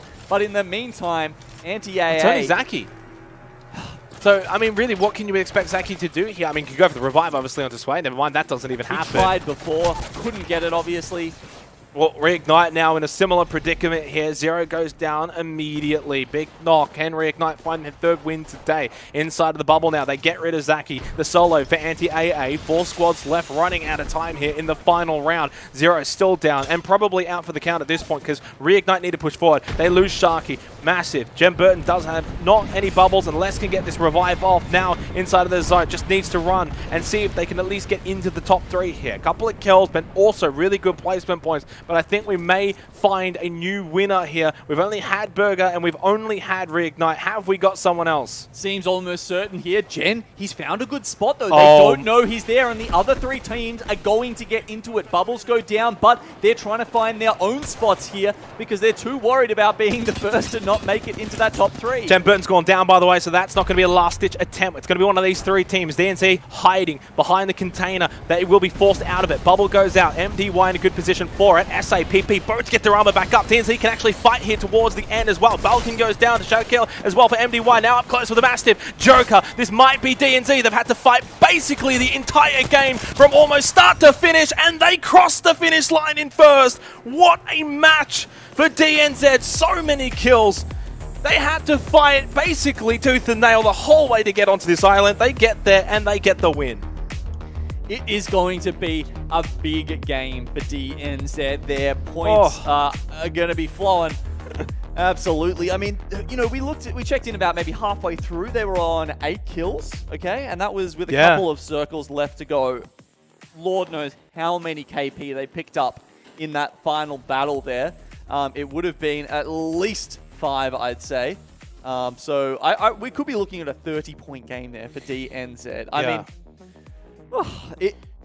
when we see DNZ win a game, and we've done it, we have seen it before in Split 2, it's always in this fashion. Okay, they don't do things the easy way. If they get a win, it's going to be, with the entire lobby's blood on their hands. Well, you think back to, as we get the replays perfectly here, I believe it was, Lightning Unicorn that tried to flush them out of a building and be the aggressors onto DNZ, and then it just flipped. DNZ actually ended up getting a couple of downs and getting rid of Lightning Unicorn. Then the same thing happened. They got rid of Dream Team. They just kept fighting, keep pushing and pushing to get to where they needed to go. And this is a team that's not even inside of the top 20. They're having a pretty decent game now, or day, I should say, because of that game. Yeah, I think they're sitting just outside the top 20, but you can see why and why they win so many 3v3s and how they can get through this. I think the fight that really cemented that was the one with Emmanuel, right? They started it off in such a bad spot, EMP'd, they'd been defensive bombardment, and then as soon as Emmanuel poked their head out, it was just like, boom, 120 damage each. And that just turned it around immediately. In fairness to that, they were behind a rock face, so obviously their bubble got destroyed by the EMP, defensive bombardment goes out, but because they were behind that rock, there wasn't that continued damage really coming towards them. So they got those shields back up to full, and that allowed them to go out and push and eventually take that fight. I mean, it basically goes with the storyline for them for this particular game of just, again, that pressure, consistent pressure from start to finish. And even towards the end here, they actually had SA and PP both pop Chillbats at the last second as they got out behind that container to then push forward to take the fight with MDYY. A massive result, a massive win, and a well-earned one. So a very different top 3 to what we're used to seeing here, at least for the rest of our first lobby today. DNZ, MDY, free agents coming on top this time. Still, it feels like it's a bad game for Rick, and they came 4th with a bunch of kills. And I'm trying to think how many. I don't know if it's double digits. It's probably close to it. We're about to see the scores on our screen here and where they're at points-wise. And it's going to be just short of the triple. So I think from what we saw in that graphic earlier, right, it was like 96 and 97, I think, were like number 2 and number 3 in the APAC South point record. So they need to get 3 points in the next game, and they'll get second place. The second highest overall score you've ever seen. And there's 2 teams missing in the lobby. There's 6 KP that aren't available. That's true. Each game. Yeah. I mean, you can obviously flip that story the other way and say maybe it's easier in terms of placement points, but I don't think that's a concern for them in that instance, right? That's more if there's teams fighting for, say, 10th or something like that. I don't know if they'll get past 117 today. I think that maybe gets cut short a little bit. What was it, 12 points from that game? They need 22. Yeah, I mean, it's definitely doable. It's definitely doable. But I will say, and I'm happy to stick my neck out here, haven't quite been as dominant on Storm Point through the 2 games as they were on World's Edge. Yeah, that's what we saw, what we kind of expected out of this new map. But regardless, they've still, they've still been doing pretty well. I mean, sure, it's not the 68 points that they had over World's Edge, but they're still probably doing better than any other team has on Storm Point, maybe overall. Actually, no, I'm not sure about that. Either way, not bad. It's not bad. Not bad, Reignite. It's been pretty good. Pretty darn good. It's still, of course, Reignite and Team Burgers Day today so far, but we've got 1 game to go for a big battle for 3rd place. Don't miss it. We'll be back shortly.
Match 6 coming up very shortly here. DNZ taking down match 5 on Storm Point.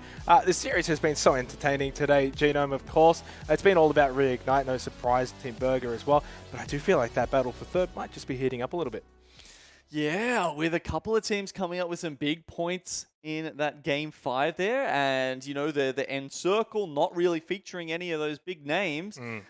Sure, Gen almost made it into the top 3, but not quite. And as we can see on the scoreboard here, they're still comfortably ahead. I mean, 24 points. It's not impossible, but it is very close to certain that Reignite are going to close this one out and grab the 25 split points up for grabs. That said, I would say it's almost certain that Team Burger are at least going to grab top 2 because it's a 32-point gap between them and number 3, and that is almost equal to like the highest score we've seen in one match ever. Well, you've summarized the top 2. I get the best job because I get to highlight how close it is between basically 3rd even down to 10th, right? Yeah. It is anyone's game there. Inside the ring, we've seen them quite a bit today. Kills have been a bit more of their forte, which you can see here on our graphic. DNZ, of course, who just ended up winning that game, have been a little bit quiet through basically the first 4 games, but they have a big one in the 5th, which gets them in contention. And Esports, who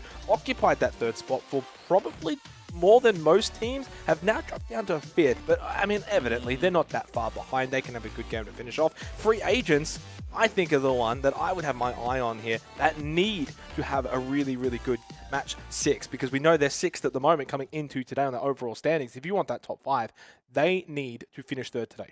Yeah, as we've seen with DNZ, they're a very like high risk, high reward kind of team. So it seems kind of unlikely that they'll have a repeat performance of that here in Game 6. But someone like Free Agents, someone like Ant Esports, who are just a little bit more circumspect in their play, might be able to back it up and get up into that, say 50 points that you're probably going to need to come out in 3rd place here. We do have a little look at DNZ, of course, fresh off of their win. Only the 3rd team to find a win today, despite us heading shortly into match 6. PP, I think, the clear standout. And not even just in this particular game, but the one a couple more not too long ago when he got the 1v3. Yeah, that sweet clutch. The 1v3. Okay, now going back to the best series that we saw before. So Reignite currently sitting on 95. Yep. So they're already in 5th spot ever in APAC South as far as one series is concerned. And, just a mere few points is going to put them up into 2nd. They're chasing their own record, of course. And after today, it seems pretty likely they're going to be rounding out the entire top 3. Yeah, that's actually a really good point. And you would imagine also having both games over 100 now, as long as they can at least get 5 at minimum over the line in this final game, which I will say, you did say, you weren't as sure about it. I was almost 100% positive they'll get over 100. Now I'm stressing a little bit with one game to go. Do they get the 5 points? Do they get it done? I've seen this happen on Storm Point, kind of in reverse, I suppose. Yeah. But it's a little harder. They get it done, right? I think they'll get it done. I think they'll get over the hundo. Do you have them winning this game or just kind of scraping over it? Look, they've struggled a little bit so far, haven't they? I reckon they could come out on a win. Yeah. All right, let's go and have a look and see how it all takes place here. Match number 6, our final game of this series, over to Storm Point, and to see whether or not it is going to be Reignite getting over the 100 for the 2nd time ever. It is very much a large possibility as we head into our final game of what has been a very fantastic series.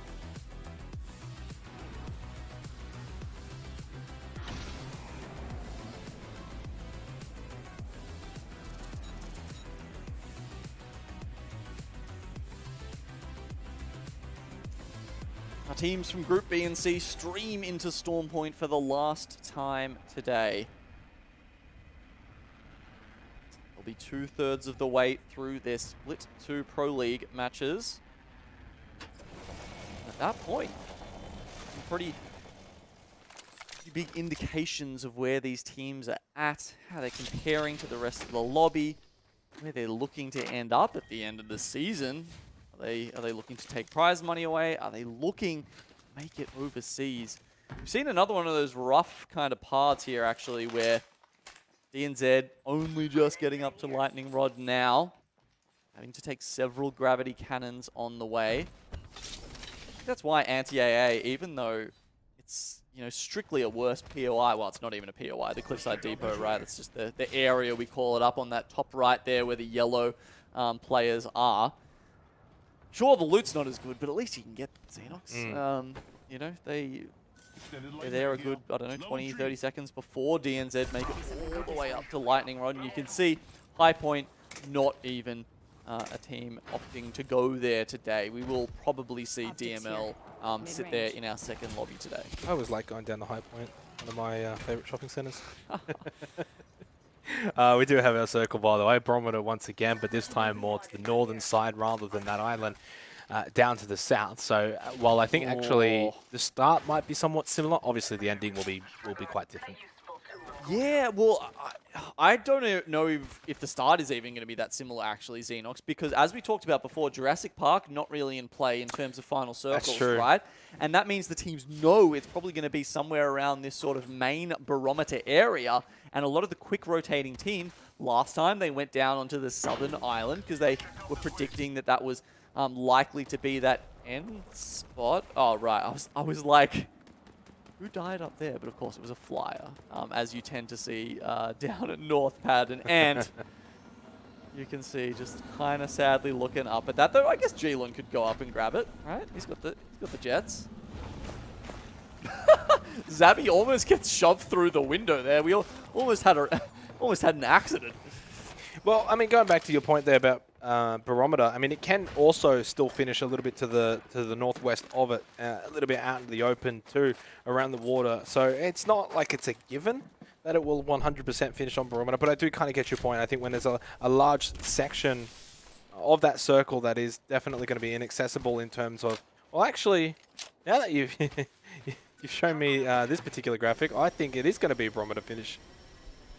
Yep, For those at home, of course, can't see it, but we've basically just got that graphic where you can kind of see roughly where the circle can't go versus some of the more determined endings that we've already had statistically. And so, yeah, it is basically shaping up to be barometer. And this is where really team knowledge is so important, and being able to understand these little things and knowing, okay, south side of barometer, inside of barometer may be the final place that this game's going to finish.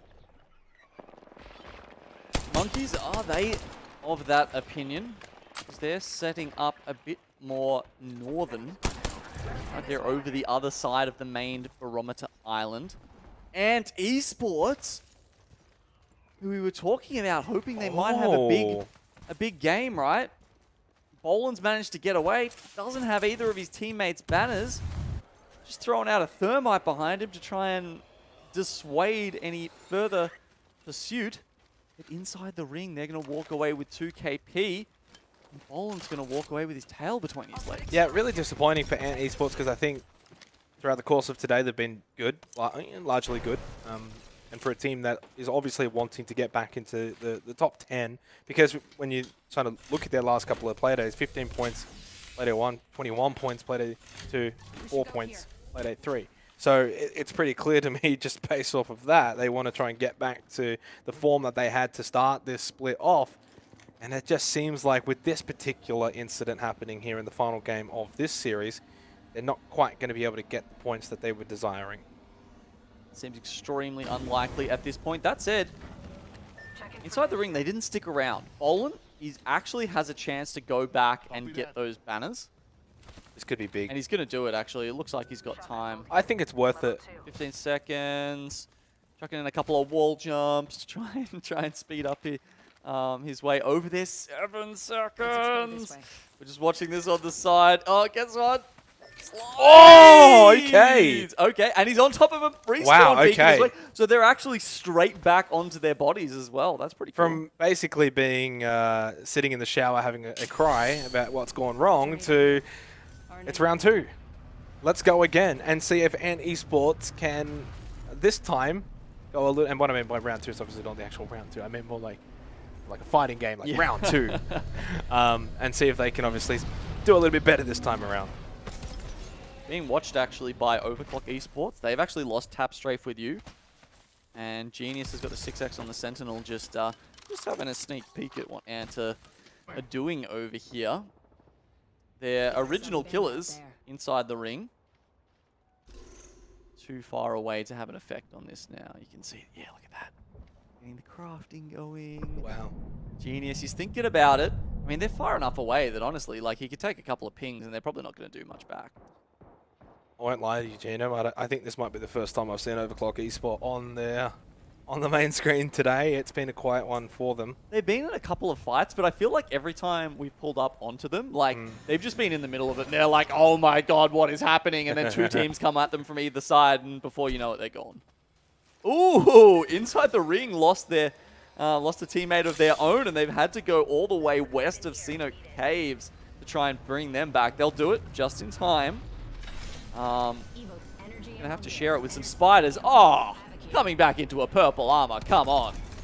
Yeah, it just kind of feels like the teams that have maybe had a rough start are also getting a reprieve as well to go alongside with it. So it can't be too disappointed as we turn over to Mythos, who at times we've seen a little bit of today, but maybe not for good reasons. AJ and Dandara still alive. Robin needs to, of course, get brought back up. Lightning Unicorn also has lost Templex. Lala Bang as well has no armor. This could be a disaster for Lightning Unicorn, who started okay at the start of the day and has honestly just dissipated as the day's gone on. All right, I'm going to make a bold call here, Xenox. Yeah, go for it. Like that island we're seeing with the palm trees over there, it's roughly triangular shape, right? Let's just go with it. I'm going to call it the Bermuda Triangle. Kind of looks like a pebble. Okay? I'm giving it a name because every single time we see a team go on there, they're like, oh yeah, I've got this, I'm safe. And then just like immediately shots from either side, missile swarms coming in, no one ever survives. All right, if you get that call out, can I call that part to the west of it thumbs up? Oh, yeah, I'm saying that. Okay. Yeah, sure. I'll take that. Well, unfortunately for Lightning Unicorn, this final game for them in this series is not going all that well. Angles everywhere. I'm telling you. This is just a horrible spot to be in. They're not going to be able to get the banner of Templex. So I guess for Templex, his day is done. From this point, the question is, can Lala Bang and Gopgap get anything from this? And remember when we saw the scoreboard graphic coming into this game, how close it was between 3rd to 10th. Unfortunately for Lightning Unicorn, this could really hinder their points that they can actually gather today. And yeah, it feels is like that top 5 in the season maybe done? They haven't got much from this. It's going to be tough. I mean, they've had a couple of these times. Oh, I'm assuming Dandara just got sniped out of the sky. The trajectory there seemed to suggest that. But yeah, look, going back to the where a Lightning Unicorn going to end up, I wouldn't be surprised about that, Xenox, because they've had a couple of just middling days now, and it's definitely going to put them in the prize money, but I don't think it's going to put them on the plane. 16 points, 15, then 10, and I don't know, maybe even in the single digits today, the way that things are kind of looking, because it may not even be a top 10 finish for them, depending on what happens with other teams. Mythos now lost AJ as well. Robin, who already has no armor. The shield battery so close to getting off. Does actually get it off. Nice shots with the Mastiff. 2 more bullets, but no more, in fact, as they fall. Mythos taken out of it. Emmanuel is going to be the benefactors of that. We've seen them up and about, I think more so on Storm Point than World's Edge, but they haven't quite been able to probably fully capitalize on some of their dominance. Yeah, I mean, that was a dominant fight win, though. There was definitely no 1v3 in the in his future. But we've had so many fights on the outskirts of this Xenox that we've barely even seen the teams that are set up in the middle on Barometer. And as we kind of touched on, it seems pretty likely that those teams are going to be in a fantastic position. That said, that's a very interesting circle that we've got. I mean, it's not entirely unexpected, right? I mean, no. Barometer being one of the ones that's sort of, it's not exactly on the edge of the map, but it's closer to that. Yep. And you see the circles on Storm Point tend to shift just in the same direction again and again. Well, it can kind of split, right? Because the water is not going to be playable, right? Primus Commander. You can see Bunny Hop on the map there in that sort of apple green. Maybe vomit green more so, actually. They're in there in the orange on that little island, and I'd say that's probably the best spot in the lobby right now. I'm almost kind of expecting it to go more towards those bridges, We do see a couple of end circles down there. So teams like Anti-AA, they're the yellow ones in the middle of Barometer. They're actually in the sewers right now, whereas we've got Team Burger watching the entrances above them. Those couple of teams are probably going to have to move over eventually, I'd say. See how it all plays out. Still only a minute away from that second round coming to an end point. In terms of sort of, I guess, summarizing here on Storm Point, which teams have been maybe successful getting into position early versus those coming in late, it's kind of hard to say. I feel like you could probably make an argument for both ways. Even in our last game, you know, Reignite, they moved early. Reignite tend to actually be a team that does move early, and because of that, when you know that how successful they've been as a team, I guess maybe you back that in, getting position on a map that getting position is hard to do. If you do it earlier, probably then helps you out a bit. But it's not like World's Edge in that same vein, so it's a difficult one. You can make arguments for both cases.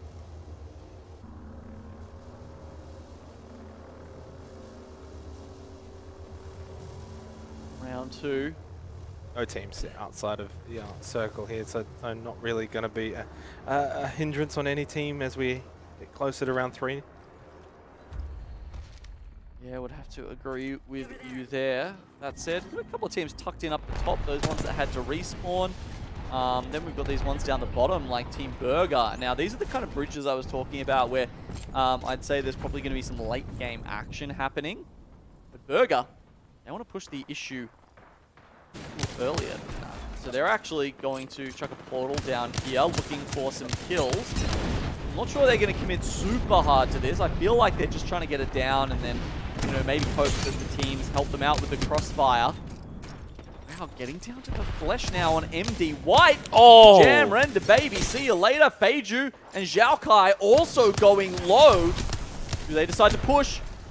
I thought this was just going to be some chip damage, but all of a sudden MD White are a second away from death. Yeah, Pricey with a big arc star, and death indeed has fallen upon them. Massive squad wipe from virtually nothing, really. That was just free pot shots for Burger. That turned into a bit of a squad wipe. Pricey, though, gets a little bit caught out. Fortunately, can just portal away. All is well. That's it. They turn their backs, and all of a sudden, Dream Team are behind them. That, luckily, Jaro is watching their back and does quite a bit of damage to Kurenai. Actually, no, sorry, it was Angelo, the Ashe player. Another shot landing with that wingman. MT is really putting it to good use. I'm not sure they're super happy about this position. I mean, sure, they control the zip. They can go up and down there. Dreamfire a little bit exposed themselves. But their back's being cut off and they don't have the options now. Got a bogey on my marker. Yeah, and Dream Team as well. You've got to be so cautious with trying to be aggressive against a team like Team Burger, but let alone that, you've got other teams that are going to have an eye on your position. Missile Swarm hit the mark there. Dream Team are okay for the time being. Still inside of this round 3 circle, so don't have to necessarily move too quickly. DNZ a team to keep an eye on. We saw how successful they were, of course, in the last game, taking home the victory. And now they take Valkyrie for a bit of a ride and go for the rotate. Round closes in. DNZ opts for the early I have no idea where they rotation. land here. Where do they go? Well, hopefully it's not anywhere inside of Gop Gaps' Kraber. They're going to go They're gonna go straight over onto the top Ant. of him right now. That's not an out-of-bounds position. Yeah, okay. Well, they're getting off it anyway. Might be a position you're not allowed to play on, even if the game doesn't tell you directly.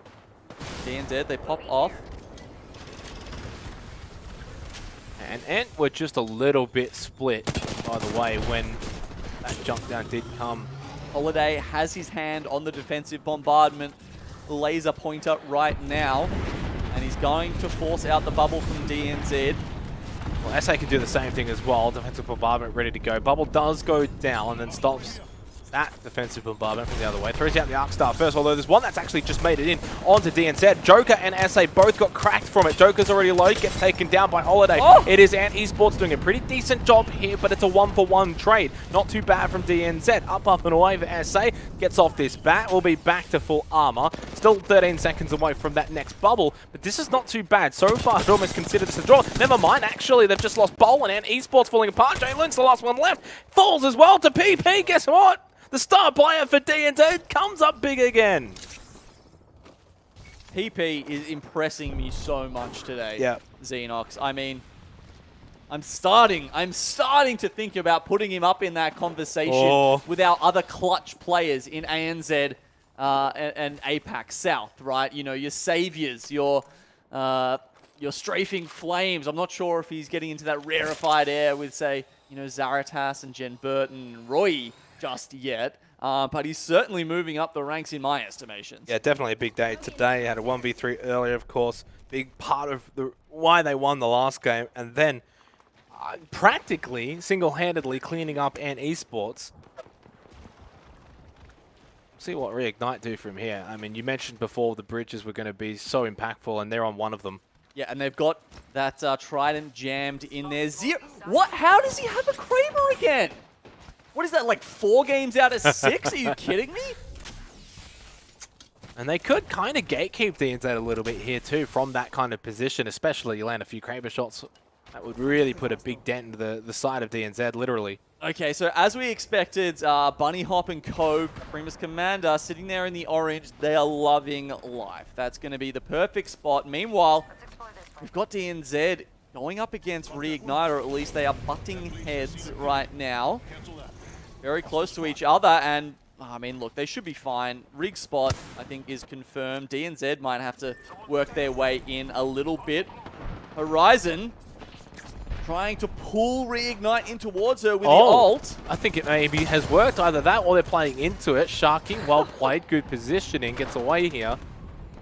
This is quite an interesting little 4H, and Burton gets the down of the Joker. Where's PP though? That's what they're going to need. And there indeed is PP getting rid of 0. Can he find any more? Sharky's fallen as well. PP though too. Now Jen Burton, I believe, in a 1 versus 1, or is a 1 versus 2? Still low on armor. Needs to get off this battery, but has no time from behind. It's Baroth. It's Overclock Esport, and they get rid of Reignite. They get 1 placement point. No way. There's no way. Xenox. There's no way. Dude, I told you. I told you. Wow, what a collapse. Storm point, man. Difficult Storm map point. to be able to be so consistent with the points. So I think they're going to end up with the 2nd highest score ever, but they don't make the hundo. There's no way. They had 68 points after 3 games. I think 83 points after 4. Nuts, isn't it? And then And a Kraber. we'll end on 98 after 6. Still, obviously an amazing day, right? It's like Hunger Games, you know, where like you have your sponsors and they can like parachute like certain, you know, things into you. It's like someone loves 0 so much that they're just dropping a Kraber on his head every single game. Yep. Still more to go here. 9 squads remaining in this final game of the series. A lot to play for. Now, I don't believe Team Burger would be in reach, would they? I mean, it was only, what, 3... How many points gained? 3, was it? So 98 points? Is there a chance if Team Burger... 25, I think, below. And they have 4 kills so far. Team Burger got a... Team Reignite got a couple, so they probably need about a 30-point game to get ahead. Big win could still very well do it, but that's easier said than done. They do have triple red. They do have an opportunity with 8 squads still alive to maybe find some kills. A lot will have to go their way. PK allowing Bunny Hop to get off that bat, back up to full armor. They're in a decent position as well, and I think as the day has gone on, we've seen a little bit more from them, besides just a bit of Pathfinder from Bunny Hop in one of the games. They've had a bit more of an impact here on Storm Point as... we see teams very much huddling around this bridge and using it as their cover. Manuel also towards the late game here. 7 squads left.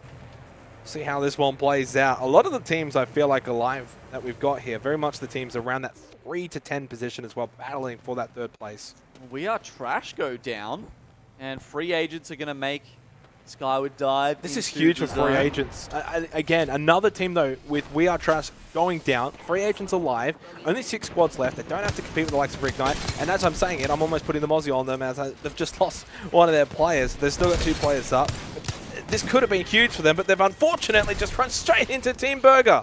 Burger farming. So quick. Now they turn their attention to the team inside. That, of course, is Primus Commander, who have been there for the longest time. They've got 3 kills to their name, and they've also got a very small doorway which they can hold for probably quite some time. They retreat into the higher levels of the building, and Burger are trying to work out where they are. You can see them holding a couple of grenades and thinking about clearing out the lower level for themselves. Meanwhile, 3 squads remain on the other side. Inside the ring are a duo. We've also got Dynamite as a duo, and then one final duo.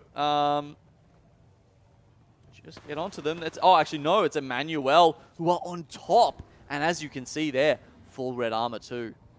Yeah, in fact, pretty much almost everyone has full red armor, and if they don't, it's purple anyway. Pretty even playing field to close out this series. Into the 6th round we go. 5 squads still remaining. There's a couple of opportunities for teams. Can Team Burger maybe take that top spot? Wouldn't that be a story if that potentially happens? Probably still unlikely, but you just can never say never. Already picked up a quick, clean 3 kills not too long ago. If they can get the majority here and really just farm the lobby towards the end, one does come out. Empty may go for a bit of a follow here, or at least send someone forward. Jared doesn't get too antsy. Bubble and defensive bombardment still in hand with the Mastiff, so Team Burger are very much primed here for the late game. Circle will put this building out of play eventually. 3 teams on the top side. So will the bridge, though. The bridge is going to be out eventually too. So it's who can use these rocks next to the palm trees, really. And you can even see there's the trident underneath the bridge there that teams can hide behind. Team Burger now taking shots from the cross. And Empty losing a lot of that armor straight away. Has to pop that shield battery. The cell's being utilized too now as that bubble does go down from Jarrow. Defensive bombardment, I think, was maybe thrown over towards the bridge. Didn't quite get to see that one. Oh, heard the crack there. Brycey getting rid of Barrabest, and this is where it just gets fully chaotic. Teams from the bridge, teams from the building, all making their way towards the center here. All right, putting people down with that defensive bombardment. Now it's just going to be bubble fights and shotguns from here. 2 still left alive from Primus Commander. Burger haven't navigated their way very well through this, and it could be someone else like inside the ring to come out on top. I was thinking maybe a bit of trigger discipline here down to the final 3 squads, but unfortunately Team Burger, they take the shots there, and it seems as if Emmanuel might not win this one after all. Tough shots to hit. It's inside the ring that take the final game here for this series. That's going to be 3rd place for them as well, locked up. That's a big comeback for them. Off the back of a bit of a slow start to the day, they finished very strong on Storm Point. Inside the ring, who was 16th coming into today, have improved their fortunes now with a nice game 6 to polish off the day. I mean, it was a very hard last circle to play there. Primus Commander, I thought, actually probably did a pretty good job of it. They, you know, played inside the building for as long as they could, put the defensive bombardment down so anyone on top of the building or just around it would be struggling. Team Burger at that point really had to use their bubble much earlier than they would have liked to, and that's what really did it in for them. You mentioned inside the ring having a good day today. They were, what, 8 points from the first play day, then 9, then 18, and now 3rd place as well. So, I mean, this has been a bit of a turnaround. Maybe a dark horse, maybe not for 5th, but definitely to get into a decent top 10 position maybe by the end of this split. And even just finding some form that you can finish strong here. Who knows what the future could hold for them, but a really, really good solid 2 days for inside the ring. Yeah, so that'll be another 18 points from them, assuming that they do take out that 3rd spot. Man, I love this by Team Burger, and I still have kind of no idea how they just chewed through MDY so easily in that fight, but pretty convincing one. Yeah, so look, Rig still probably going to be number 1. Burger still probably going to be number 2. But as we talked about at the start of this game, there were a lot of teams that could have chopped and changed, moving down the leaderboard from there. Well, I believe inside the ring were 3rd coming into this game, and then when you go and win the game and you get the kill, you would imagine. I'd be very surprised if it's not the case. I'd happily put the egg on my face if they're not actually in 3rd, but I'll help you. Would imagine that that's where they'll be, which does mean there's maybe some disappointment from some of the teams that were maybe closer to trying to be a top 5 team. Like Free Agents, I think, is one to sort of hop back to. Left their run, I think, a little bit too late. They were a bit quiet on World's Edge, and yeah, in some ways, they started to get going a little bit as the day did go on, but it just wasn't. It was just too little, too late. I think is probably the best way to phrase it. Well, I guess we'll see once we get to that scoreboard. But free agents who, look, sitting in 6th spot, they would have been hoping for something a little bit better. I feel like they'd almost been overperforming to this point to put themselves in contention for LAN, and now dropping off the pace a little bit. They've just made it that little bit harder for themselves going into the final weekend. And while top 2 probably was not likely for them with the way that Team Burger and Reignite were playing today, that 3rd spot was well and truly open. Like, it was a race, really, with so many applicants, and they just couldn't quite get over the line. Again, maybe if free agents finish 4th or 5th, at least you get something from the day. But when you consider the teams in the top 5, Burger and Reignite, both having massive days today, 1st and 2nd respectively, right? And then we've still got the other 3 teams in the top 5 to play after this that are going to be able to you would imagine do well, get points. That gap may actually end up being a little bit of expanded as we look at the placement timeline. Reignite going out very, very early on. Of course, we always keep our eye on them, especially when they were looking to crack triple digits. Lightning Unicorn in 15, a big fall off from them today. Of course, inside the ring taking the win. Burger did a decent job to at least get top 3. Yeah, they were looking good. It was just a hard position to play out from that final circle. Obviously, not a lot of options. You know, House is already taken. A couple of teams on the bridge. Why don't we see how this timeline translates into our final scores for Groups B and C? It's 98 points, just shy of the triple digits, which feels... It kind of feels a little bit bad, even though it's literally the 2nd highest score we've ever seen in APAC South. But Reignite are going to add another 25 points to their split standings at the end of this. Team Burger, 85. That's almost kind of sad that they didn't come first with that score. That's true, but I mean, I think that they would be pretty happy with 2nd coming into today with Reignite in the lobby. They would have looked at 2nd being the goal, and they not only achieved it, really smashed it out of the park. The team with the most placement points, 41 kills as well to their name. They had an amazing day, and obviously inside the ring, left their run not to the last second, but timed it perfectly, getting that 3rd place. Free agents in the end do get 4th, so they can at least take that home with them. But for a team fighting for 5th, or top 5 in fact, I think they really needed that 3rd place. That'll hurt them a little bit. It's big for inside the ring. That should do wonders for their chances of getting back into the top 10. But Ant Esports, for me, I think so disappointing. Same with Lightning Unicorn, because both of those 2 teams looked almost on pace for around that 3rd place, and they've just dropped to 7th and 10th respectively. I mean, Ant Esports, I think they'd been on 34 for maybe a game or 2, so they really had their chances to move up into the serious numbers here. Unfortunately, just couldn't end the day in the spot they wanted to. So having a look here at Reignite over Split 1 and Split 2. This is obviously contrasting the old team versus the new team. They've upped their amount of kills over, won a game, and almost up their damage by an extra 1,000. You make it sound nice when you say old team, new team. It's basically just Sharky replacing Templex. Templex was the problem. It's made enough of a difference. I mean, it's not like Templex was a problem, right? They won the split. I'm very much just... They won the split. I'm joshing. Yeah. Don't worry. Don't hate. But obviously, Sharky very much showing the impact. And that's what you want when you join a new team, right? You don't want to join a team like Reignite and then they get worse. I think even staying... Imagine the pressure. Well, yeah, exactly. But to be performing the way that they are and the way that Sharky is, I mean, that's big. And probably relieves some of that pressure that maybe would have been there when joining the roster. Yeah, I mean, he's been at the top of the region before. The original EXO roster, the ANZ team from a long time ago, were very dominant. They had the most ALGS points in the entire world for quite some months, actually, when the ALGS circuit started. So he's no stranger to being at the top level. But this move into the Reignite team has made it even better than ever. Well, talking about better than ever, what a series that we had there. Hopefully the next one will be just as good. Of course, we'll go to a bit of an extended break to get our next series ready. Don't go too far, though. We'll be back with the next one soon.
Go.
Go.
B versus C done for our first Series A versus D, coming up very, very shortly here for our second one.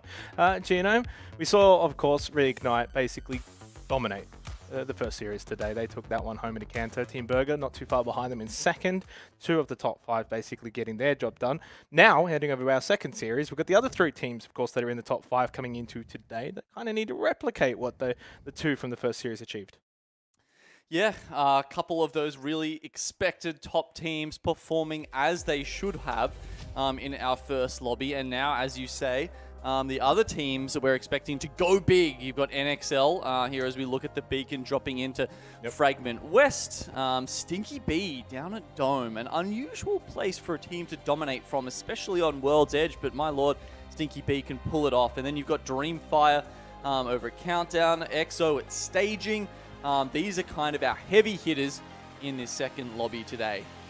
What about Sudoraiku coming in as well? Second place Of coming course. in terms of the standings on 59 points. Obviously not going to be able to overtake Reignite, who walked away with all 25 points from the first series. Really, it's all about damage limitation, just trying to keep in touch with them. You know what it is? They need a logo, Xenox. That's why I didn't notice them straight away. The rest of the top teams have, at the very least, taken a frog and put a rainbow wig on it, and that's recognizable, and I love that. And Strikers should probably do something about that. That's all I'm saying. Just a biased caster, clearly, clearly not a fan. Yeah, obviously those 3 will be the teams we'll keep an eye on. I think Burger should be very happy to just sort of sit back and hope that they'll be able to overtake, whether it's Sticky B, NXL, or Sudoraiku, by the end of today, that they can maybe get from 5th to even like 4th or 3rd when it's all said and done. That's probably what they can sit back and have a look and see how this lobby goes, because obviously someone's going to have to finish 1, 2, and 3. It can't be all of them finishing first, right? So at the very least, if you look at Burger, they're tied with both actually NXL and Stinky B, all on 54 points, but that's not the case anymore because Burger did finish second. So there's an opportunity that they may actually get into the top 4. Yeah, what's that? 21 points for Burger puts them ahead. But these guys, one of them's going to pull out of first. Well, okay, there's a high chance that one of those top teams are going to pull out of first. It's not scripted, I promise. Yeah, look, Burger's made it hard for them. They've got to try and follow that up. And as we've mentioned, man, top 5. Top 5 being what matters. Top 5 being the 5 teams that go overseas. The next 15 walking away with some prize money. The last 20, they get to try again next year. It's a consolation prize, really. Of course, reiterating, it's World's Edge that we will be starting games 1, 2, and 3 with as we are past the halfway mark. Previously, of course, it was Storm Point for the first half of the split. Now, of course, Storm Point will move to games 4, 5, and 6, as was the case for our first series. But again, sort of continuing on with the discussion around that sort of top 5, we had Free Agents, we had Dreamfire, both of which didn't really fire that much actually in the last little lobby. So I think it's an opportunity even for the 3 that are in the top 5 to extend the lead that they've got against those teams that are, say, 6th, 7th, 8th, etc. And then for those teams from, say, 6 to 10 that are in this particular series, maybe a chance for them to overtake the counterparts from the other lobby. Yeah, and there's a couple of players, even teams that I'm going to be keeping my eye on to see if they can push themselves a little bit harder than they have so far this split. I mean, Roy from Dreamfire, we've seen them do okay, but he has not been anything close to that star quality that we saw him put the team on his back and take away the Split 1 playoffs, right? Yeah. I mean, that level has been yet to be cited in Split 2. Well, they can't all play well, though, of course. We touched on the 3 teams in the top 5. Then there's Dreamfire. Then you've got EXO. I mean, the list basically goes on. There's actually quite a stacked group in this particular series that are all vying for top 5. Someone's going to have to falter. Someone's going to have to fall behind. And that's what generally happens, really, once you get through a season. And you get to, the 4th week. Teams will slowly fall away, and then there will be that gap, coming into today. Maybe you look towards like even a Lightning Unicorn and then esports. They weren't that far away in 11th and 12th or 10th. And unfortunately now, after a bit of a rough one in the last series, they will fall away. That gap will widen. So it's very important for the teams that are just outside of the top 5 to just keep in touching distance going into the next week. Yeah, 2 days of play after this one. We're going to go into World's Edge first, of course, here. I was wondering how many caustics we were going to see looking at this lobby, Xenox. And we've got, I'm just having a look at the legend selection as we roll in. 17 teams for this one. And we should touch on as well. A couple missing from our first lobby today, a couple missing from this one as well. But still quite a few caustics coming into play. Well, World's Edge, we saw that, of course, in the first series as well, didn't we? Where it was majority the caustic. Let's head into our first match here for our second series of the day. It's World's Edge, as we've got now 6 more games to get through here for ALGS APAC South Week 4. Our second series, it's Group A versus Group B. Actually, yeah, it is. Yeah. For a second, I got a little bit confused and thought, is that a B? No, it's not. I'm looking forward to this one, though. Again, I know I've probably already said it a few times, but when you've got even more groups that are in, more teams in the top 5 than what we had before, where we only had the 2, those 2 got the job done. Can all 3 get the job done in this? Are they going to go 1, 2, and 3 in any respective order, or is someone going to just miss out? And does that then open the door for the teams that are vying for that top 5 position? Yeah, or do we see some more surprises?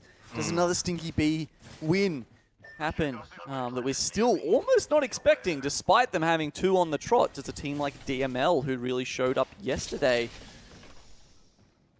come back and have another bumper performance? These are all options for our group today. So we start off on EXO staging, one of the most successful POIs in terms of teams who land there. Now they do. They've also got the beacon scan immediately, and they've decided there's a building in Fragment East. As you can see, they've pinged it out, and they think, hey, that might be our next destination. Didn't see any Fragment games, actually, in our first series on the 3 maps of World's Edge. No.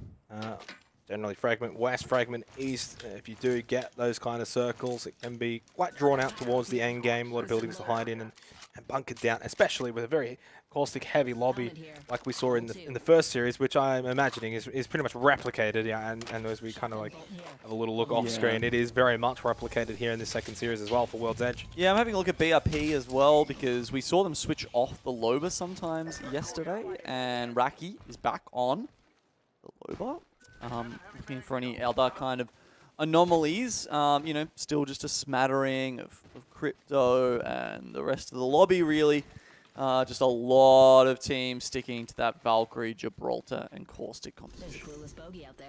So not deviating much from what we saw in the first series is Group A and D. Keeping it rather the same. And again, well, we didn't touch on it too much after the first game in Series 1. We had the 18 squads throughout Series 1. It'll be 17 squads here for Series 2. So it's not something we'll harp on, but it's obviously something to just keep an eye on and remember that, of course, that's 9 points, kill points that you can't get from this particular lobby to kind of keep that in mind. Yep. A couple of extra little morsels that have been taken off the plate. And it does make the first round as well quite a bit easier too. There's just less of that congestion, especially when you've got like an early fragment east, which I would imagine most teams are going to want to get there early. A quick rotation there by XO. They actually get pinged, I think it was by Day and Knights, who I'm fairly sure started off in Fragment East. So no surprise that they're the first ones there. They're going to take up position on top of Diner. NXL, Fragment West team, move across and take up their position in the train station. Very Saul. Fall back inside. XO, I'm surprised they didn't take a building, honestly. There's Xenox. They've taken the train car. Is there a rush though? I mean, it's not like it wouldn't be that difficult to get across and get in towards a building later Well, it wouldn't, but if they wanted to do that, they would have just done it to start with, right? Well, yeah, obviously. Their brains are far bigger than mine though, Gino. And maybe even far bigger than yours. Or is that debatable? I'm not fighting it, mate. It's always difficult. I mean, there's always factors, right? Factors that we may not be aware of. That's why you like those listen-ins that we had earlier on, right? Like you can just really kind of gauge what a team is sort of thinking in the way that they're maneuvering. Method to Madness, trying to see if they can find an access into one of these buildings. Yeah, NXL in one of the 2 stories right now. Method to Madness. Look, they chuck a couple of grenades in and then say, hey, there's definitely other buildings that are empty right now. I mean, it's round 1. If you're fighting or position in one of these buildings already at Fragment East, something's probably gone wrong, and they should be well and truly aware of that, that there's way more available locations still here for Fragment East. Yeah, so they choose train tunnel after NXL vacate the premises. Slay, the next team to join us here. And yeah, look, I mean, Day and Night are still in the diner, so it's just going to be an all-out brawl between these two as bubbles go down. Yeah, this is going to be an early fight that may actually come towards the death of a team here if they're not careful. Okay, who goes down? Kim landing these shots with the Mastiff. Low on armor and pretty much half health as well. Laserjar gets that one down onto Quinn, so that's 2 in favor of Slay. That's the squad wipe. Managed to finish it off, or at least it was, maybe that was Killer Paws there that actually got the final kill. But Kissans has also been put down for NXL Wolfpack this early in the game. Luckily enough, they've already got the golden backpack, but somehow Bigsy just gets absolutely shreked there. And Kissans is going to have to try, sorry, Zaratas is going to have to try and get him back up. 18 seconds, no bubble available. Will another team push this? Zicky's looking at it. He's kind of pinging it out to his teams. They're going to throw a couple of Arc Stars in there as well. Unfortunately, I think it just sticks to the window and doesn't get inside the building, so not as much pressure on Wolfpack right now. Kissans almost in a death box. Well, you kind of questioned EXO before, right? Why didn't they go for a building? But with the position that they've got, they can actually see into a lot of those buildings and get a lot of that free damage, build up that Evo, and just look to be a bit of a nuisance. Not only that, but then you're not fully committed to that building play. And if the circle shifts away from Fragment East, then they're not going to be one of those teams, and full of a bunch of teams, looking to then all scurry out of Fragment East, for example. So I don't mind it. I think this is actually well calculated. NXL Wolfpack, though, they obviously get away in the end relatively scot-free. Or triple purple, they get themselves a building inside of Fragment East. They're not really complaining. It was a little bit hairier at one moment, but they've managed it. Yeah, gosh, the golden backpack certainly helps them out as well. Saves some of the eco. Zaratas just pushing one out there. It's quiet time. It's probably a good time. Go for it. 30 seconds until the closure of round 1. And while we did have, I guess, a little foray into some action early on, lo and behold, no surprise, especially with a Fragment East circle, that it may just taper down a bit. And while there's going to be some pot shots every now and then, I'm not expecting that full-on close quarter confrontation for a bit longer. More and more teams filing in. But as we look a little bit further north, we've got Dreamfire. As per usual, looking for a KP or 2 early on in the game. They could get it against Ath. Maybe it'll be SNG. Quite often seem to be parallel to Dreamfire, both the sharks in the water, as everyone else looks to swim to shore within the zone. SNG coming into today, 15th position, 36 points. They'll need a big one. this particular series if they are to have any sort of hope of top 5, and even then it's still one that's very unlikely. It would have to be, they'd have to be perfect really from here for the rest of the split for that to happen. FW Esports, Inc. found a crack in the end after first couple of shots getting some free damage, able to get away. It's not too often we've seen Loba today. We had one in the first series. It was a one and done. And some bombardment was thrown out, and it seems like not much more will come from that. Didn't even follow up onto the crack, it just actually held their position. Oh, Golden longbow. 410, giving FW a window into this battle that perhaps their opponents don't quite have. And that's Straiku there on the bottom. They're pinging at... Oh, from behind, actually. Leviathan just gets caught. BRP have just pushed up through the canyon, and they're going to catch him with the backside. Leviathan completely finished off. BRP are loving this. This is free. No real contest the other way back. A real shame for FW Esports, and that's caught them napping a little bit. Raki, prolific turbocharger user, and now Loba giving him more access to that gun in more rounds is going to be sending an unholy amount of grenades into this caravan right now. MBT Naga suffering inside. And we've got now a couple of teams here. I think 3 different teams in this vicinity of this building. Defensive bombardment on out. Straiku up close and personal. Ulti actually getting the quick double knockdown. And they could really just take over this position now, well and truly, without much contention. Gas is actually out. Fossey taking a lot of damage here.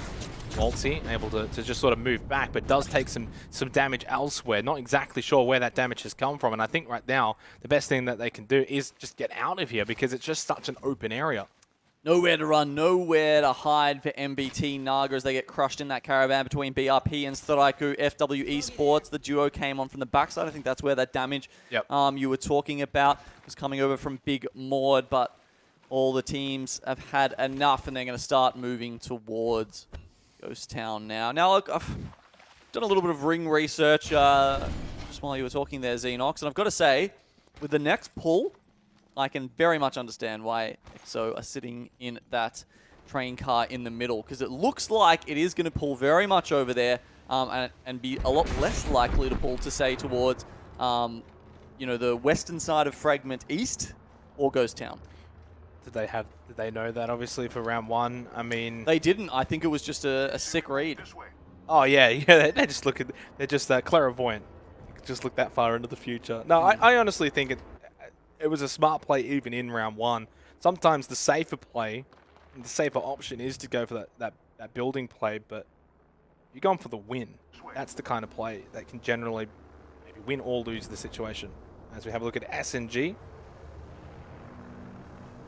Just their eyes trained on this caravan right now. They don't realize that the other caravan is actually where Dreamfire is hiding. But going back down south, Straiku, out of frying pan into the fire, have found themselves in a fight against Stinky B, and they've taken first blood with Deep on the ground. A love tap there from Waltz. Deep is down. Stinky B. 2 teams, of course, already inside of the top 5 when it comes to the overall standings. Probably would not want to be engaging on either of each other. Although I say that, but maybe just knocking out a competitor is not that bad. Yeah, I'm a little bit surprised. It looks like Waltz is going forward, the Valkyrie player, trying to work out if there, there's anyone else looking at this. I'm surprised they didn't just go harder on the fight.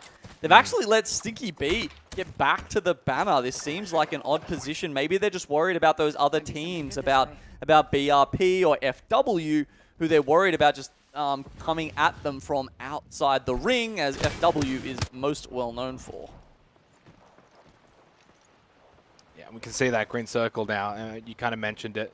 Great for EXO, not having to make their way out of the Fragment East building complex where, quick count, 5 teams roughly, I think, already there. And obviously they're not all just going to rush out and funnel in from one direction. They'll split off and Valk ult, but looking towards that next circle, there's not a whole lot there. And when you consider that, I think that the train tracks are really just going to favor EXO and what they can do in being able to pick up kills, but also have a good position inside of the next circle.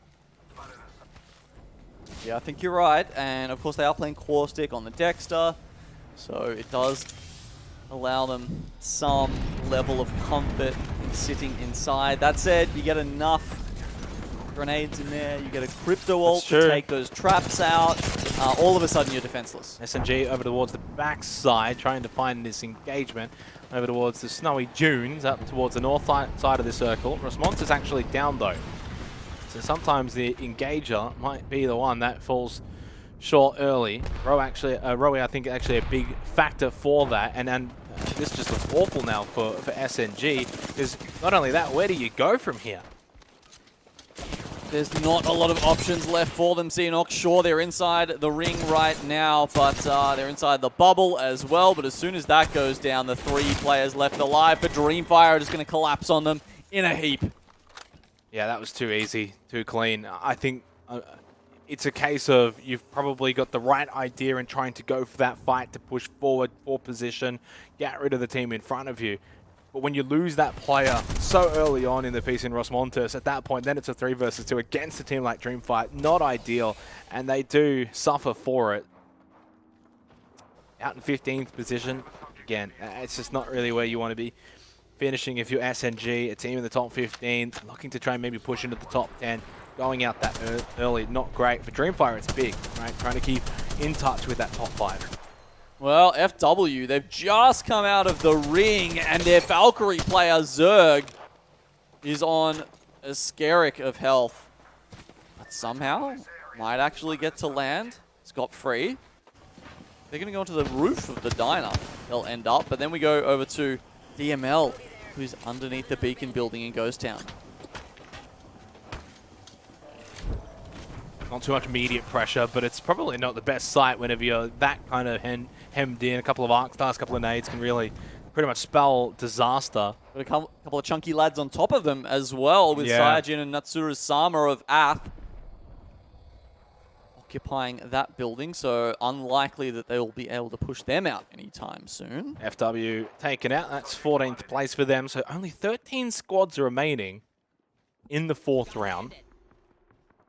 Of course, starting with 17, but still to be already down to 13 squads in the 4th, not too shabby, considering it was a fragmented start as well, which can sometimes lead to a somewhat slow game, but that's changed here.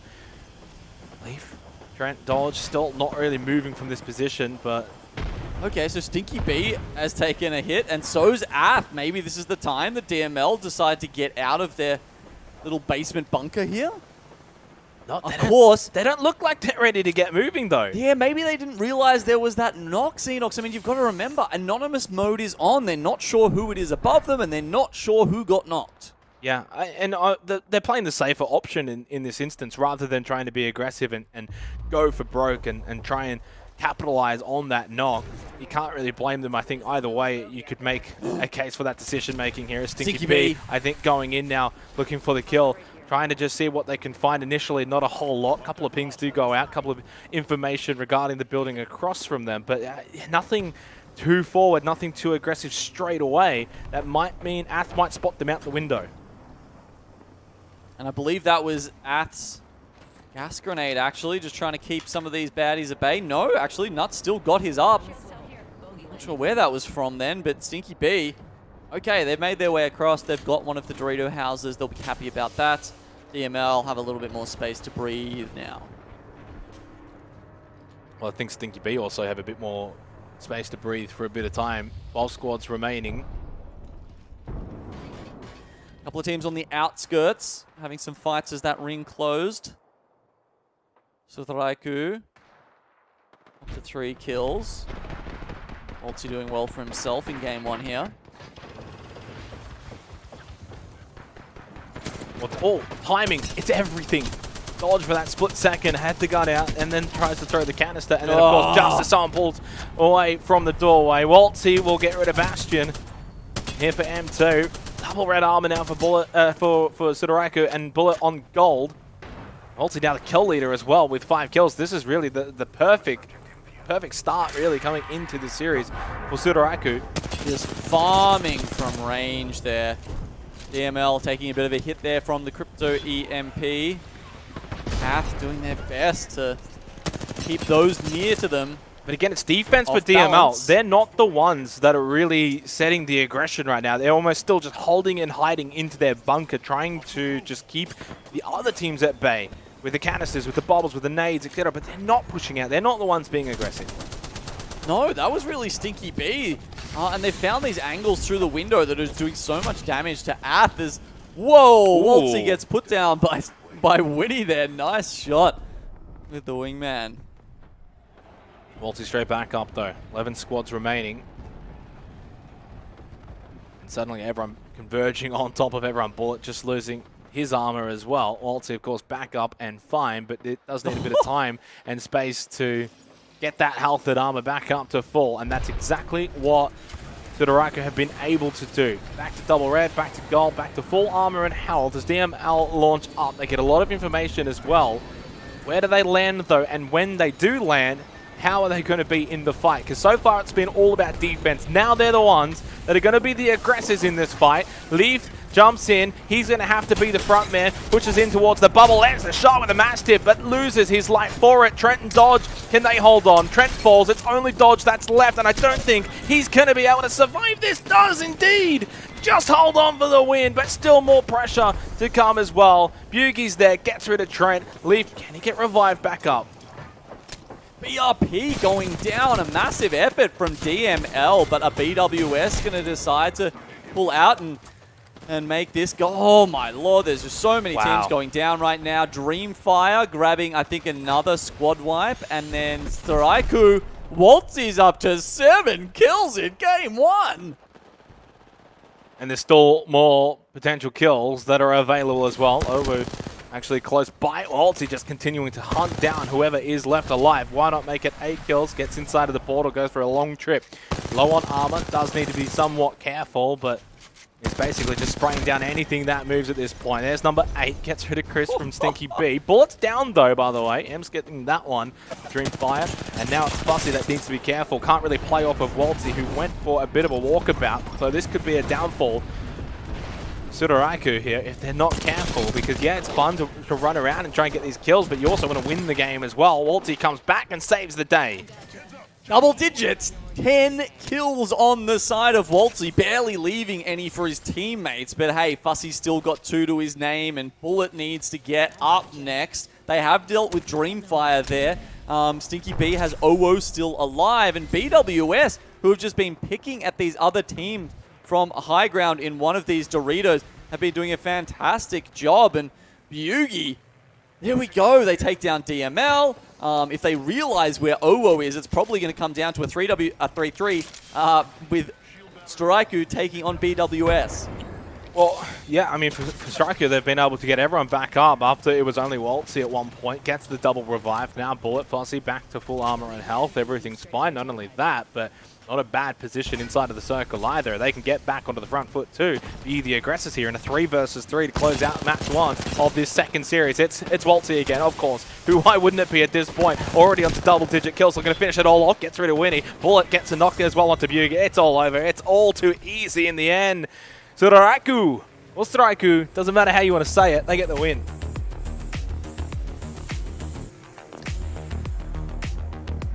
Well, we've been talking a lot about history today, Xenox, and, you know, records being broken, all that kind of thing. I'm trying to remember the most kills we've ever had in APAC South. It may have been Roy. There was definitely a game on World's Edge last split where he went absolutely nuts. And the Dreamfire team just seemingly let him have every poor soul they came across. But Waltzy getting up to, I don't know, what was that, like 12 or something in the end? Well, Bullet got one of those. By so himself. Maximum would have been 12, minimum 10, but it was obviously dude. 11 or so. So yeah, a massive game. Absolutely. Just went kill hunting, essentially, at one point. It was almost like a bit of a ranked game. And and even left, actually, his teammates kind of defend for themselves at one point. And they actually did kind of go down. Waltzy then came back and saved the day, fortunately, and they get the win. almost felt like he was, playing Bloodhound and got blinded by the blood of the hunt and just kept going, forgot about the teammates, as you say.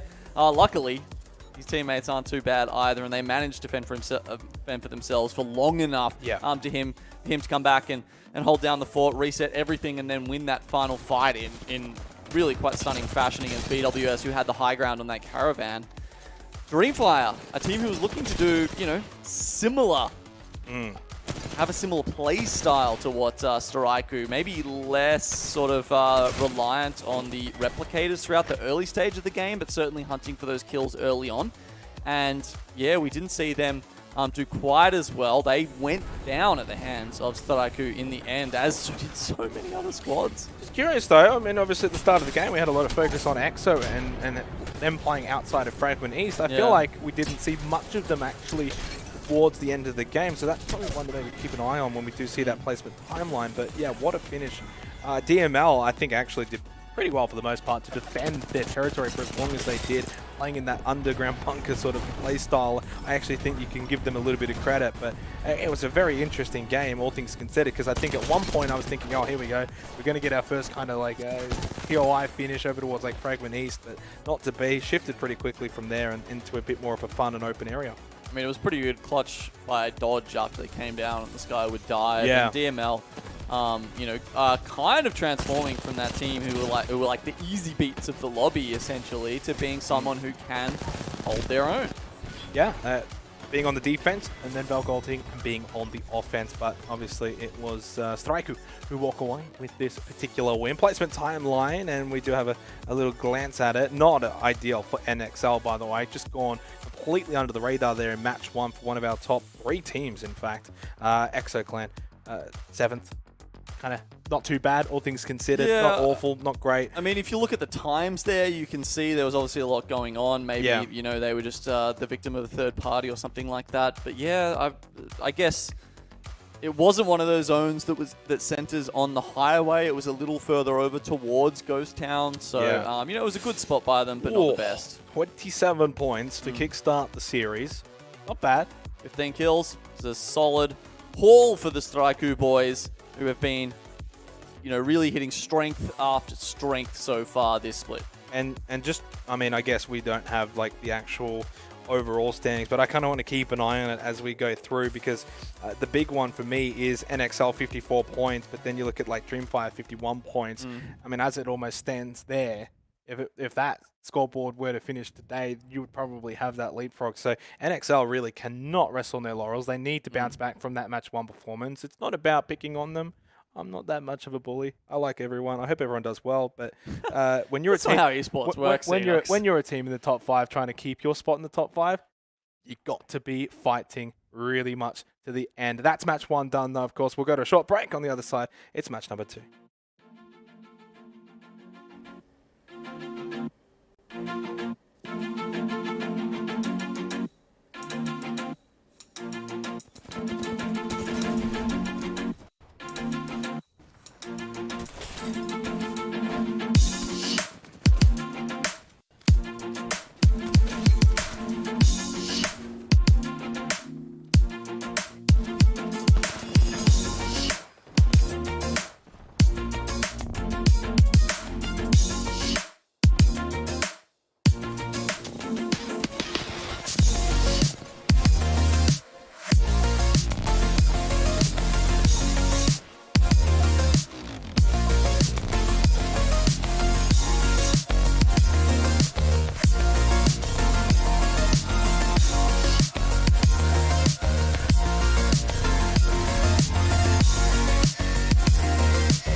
too good in that first game. A fantastic finish for match 1 of this second series today. 5 more games to get through, of course. 2 of them, Genome, obviously on World's Edge. Do you sense that we might have a bit of a replicator here for what Reignite did in one lobby?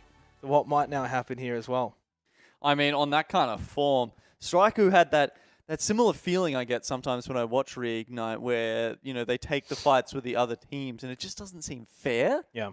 Like, it's the kind of feeling you get when you watch, like, a gold player going against a bronze player or something, right? And they just mow them down. And that's what it felt like Waltzy was doing in game 1 here, being picking up the lion's share of the 15 kills that we see on the side of Straiku.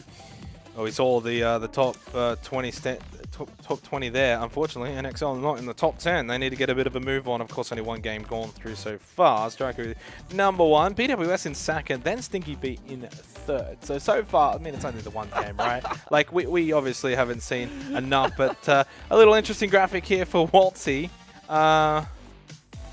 Look, the man lifts. Yeah. That's all we need to know, really. I mean, you said it perfectly. Go give him a follow. 11 kills was actually the case, of course. We weren't sure. Was it 12? Was it 10? Yeah. Was it 11? 1900 damage. A fantastic performance as we actually look at the legend picks as well there from the first game. Of course, the majority being with Gibraltar. There was one team. Oh, no, so we only have the 17 teams in this particular lobby. But yes, of course, everyone Gibraltar once again. But again, one team, again, like Series 1, has elected to not go with the Valkyrie. Yeah, with those Lobers coming in, 10 caustic picks makes it a fairly heavy lobby. You know, that's more than half of the teams running that, right? We talked about how there's that kind of tipping point where you're thinking about running it or not, and having more than half of the teams running it certainly puts those others at a disadvantage. I'm just trying to think. Was Striker playing caustic? Yeah, Bullet was on caustic, yeah. Right. Helped you out there. I feel good about that one. Of course, before we head into the second match, there's the storylines continuing to surround this top 5. The big one for me, Dreamfire. Right? If NXL do struggle in this series, like they did in match 1, if that becomes a habit, there's a chance maybe Dreamfire could actually snag a top 5 spot by the end of the day.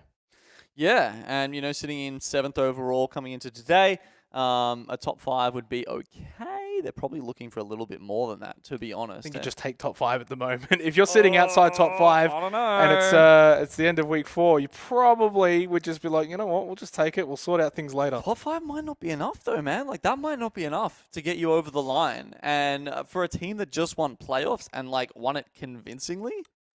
Well, I can say to you right now, they're not getting number 1.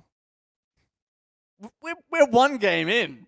We're talking about the overall standings, no? Oh, yeah, sorry. Yeah. Okay, I thought you meant, like, in the lobby. And I was like, come on, that's a bit early. The lobby's a different story, Cal, obviously, All but right. I was more so referencing the overall standings. Sure.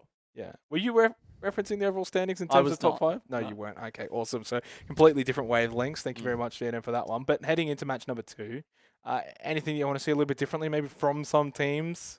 I mean, yeah, I'd love to see, you know, EXO kind of do a little bit better this time. See, you know, where they called it well last time, but we need to see them transition even better.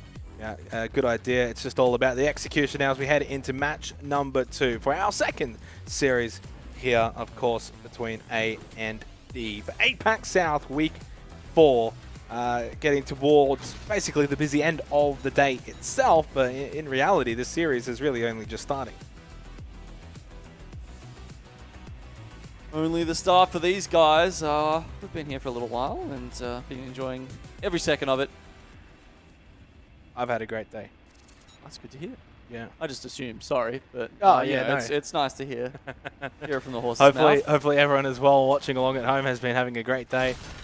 Sometimes it really is nice to just sit back and watch the best teams really just kind of frag out. We saw that in the first series. Best teams, there you go, he said it. I assume you included APAC North in that, of course, right? Well, I was mainly just referencing APAC South.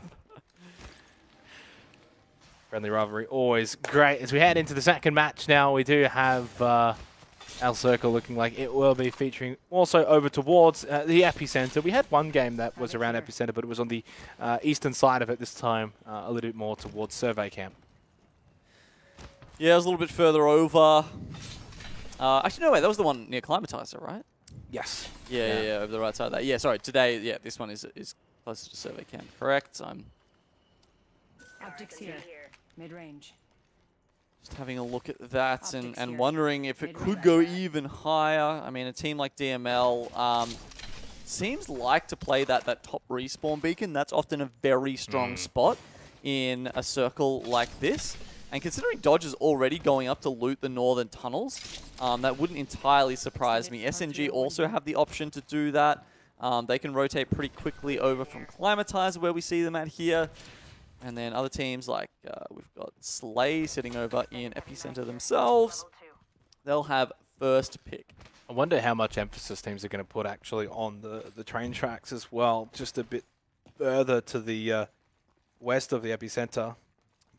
Oh, the train station, yeah. Having a look at that circle, honestly, probably not a lot. I feel like these sort of circles do tend to pull a bit more north, but honestly, it's Hard, it's World's Edge. It's World's Edge, and it's unless you're a clairvoyant, harder you just never know. So we have a look at Wiz. Don't think we saw really them at all in match number 1.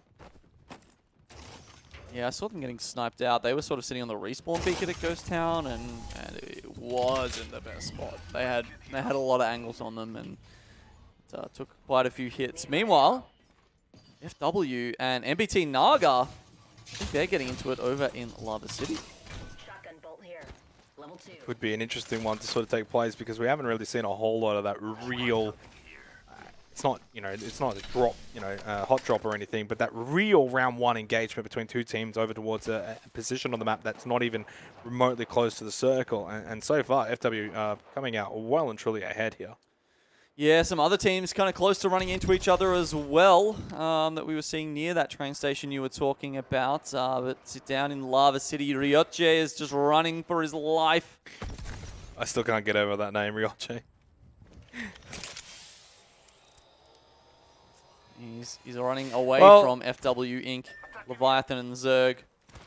We saw this happen in our last series where there was a player that was able to at least get those banners and get the team back up and alive. Yeah, but I don't think it's going to happen this time. Yeah, pretty much. FW Esports are between him and the banners, which is not a good look. And honestly, Ryoche could be struggling because he's about to run into Stinky B as well. Those guys are pulling up out of Dome. And he might have timed this well. He might have timed it poorly. Okay, he's running the other way. Actually, I think Deep heard something. Deep is making some pings. You reckon Deep maybe might have even just caught a view of him making a bit of a run through as we have a look over towards Dreamfire now. Here's for round 1. We are seeing a decent amount of engagements early on. And they're fighting over that all-important spot we talked about, the northern respawn beacon. Sans is above here for NXL. They do have to be, I'm going to be honest, they have to be careful. You lose this fight, Dreamfire, and that is almost like a double-edged sword, because not only do you go out, you get nothing from this game, but a direct opponent for that overall top 5 would then be able to be the benefactors of you not only going out, but then giving you the kill point. So they really, this is a big fight. If this does go to an end point, I don't think that will happen unless something really goes wrong here. Zaratas did just lose his armor, but gets it back anyway. And it seems like NXL not really gone for that full committal. You're right. The stakes are extremely high in this showdown between NXL and Dreamfire. They've got a highway between them now, and they've also maybe taken too long and made a little bit too much noise as we've got other teams like Ath pulling up from inside the tunnels. A lot of teams have taken up their positions inside survey camp, and then some even later pulling in now, such as EXO and Day and Night. Yeah, survey camp already very congested now. We obviously had a couple of teams down towards the more southern end of the map. They'll make their way up slowly, and you would imagine it'll be more of an entry over towards Epicenter, or even honestly Fragment for a tiny portion of time. Still 17 squads, and still again no real hard engagement between two teams. That can change very quickly. I mean, the kill feed kind of suggesting that. A couple of downs. Yeah, Day and Night, as we said, they were one of the teams sort of looking to try and make their way into survey camp, and they've kind of failed to do that, to be honest, because Quinn is the only one left alive, and even as I say it, Yep. Day and Night have been removed from the lobby. So, Let's go this way. I mean, they were taking shots from Method to Madness down in Epicenter, as well as EXO, who were kind of deciding if they should follow that same path that Day and Night did into Survey, or if they should pull up into the tunnels where they might run into the absolute nightmare of anyone who's in an enclosed space, which is coming up against Nutsuru-sama on Caustic and Mosu on the Crypto. Ignatius and is it Kizzy? Yeah, go with that one. Just the duo. Unfortunate. Yeah, it does look like Desi have lost their third today, or at least for the moments. I think they were their duo last game. I'm not sure actually. I feel like everyone had a full squad last time. I don't even think we saw them at all actually last game. So hard to make comment on that one. Well, they'll just have to try their best. They're happy to sit up near the balloon. Maybe if someone tries to make a rotation, they get lucky and catch them by surprise. I think a lot of teams were surprised at just how ridiculous Storaiku looked in that last game, just how fearsome they were. A lot of it was towards the end, though. I mean, we didn't probably get too much of a glimpse until the midpoint. That's when Waltzy started to find a couple of kills. Yeah, you got to remember they were fighting around Big Maud and the Geyser earlier on, so they did find some of those kills at the start, as they like to do. But you're right, when the chips were down, it was no different. They were still that dominating team. Have them here on your screen at the moment. Still just kind of running through Fragment on the western side. They've got pretty much free reign ahead of them, right? Because most of the team's already up towards Survey Camp, so no one really in front of them besides maybe M2 closer towards the epicenter. So no real pressure. But that means they will be late coming into the circle up towards the more northern side, and it just generally means they're not going to quite have the best positioning straight away. But they're the kind of team that could literally just bulk all in, take out a team, take their position. Bang, there you go. That's how you like it. See that? They were like, do we need to commit the dome? Maybe I can just put barrels down and that'll block any shots anyone has on the Valkyrie. Just trying to help. Well, into the second round, and still not much to really show for things here in our second series when it comes to some of these opening engagements, not realistically extending. The pace so far, I think, between Series 1 and so far now Series 2, quite a bit different, where I think once Series 1, we had the engagement start, they didn't really halt for too long. They did kind of have that nice flow to it. This has been a bit stop-start so far, as we do have our next green circle just a little bit to the west of Survey Camp, and it does continue up towards the north side. That's great for AT. They can continue to hold inside of the tunnel. They'll be fine there. A lot of those teams in the Survey Camp also don't really need to get moving straight away. Safe for now. Tunnels teams, safe for now. It's good for, very quickly, the teams that aren't there either, because I think they've still got a lot of options as to how they want to play this. I mean, there's definitely some spots up towards the northeast. Those are the big rocks that are above Survey Camp. The other side, you can play in the valleys and crevices on the other side of the train tracks there. So, yeah, look, there's definitely some options if you're Valkolting in this late. Oh no. FW behind him, as we can see here. Oh, poor Ryoche. Little by little, bullet by bullet. Closer to joining his teammates in the grave. It's just a matter of extending the agony, but also maybe just trying to toy with FW. How much do they really want to commit to getting rid of Ryoche? Do they continue to just follow? Because now he's actually going south and away from the circle. And now begs the question, do we just give up on this? Because we kind of need to go up north.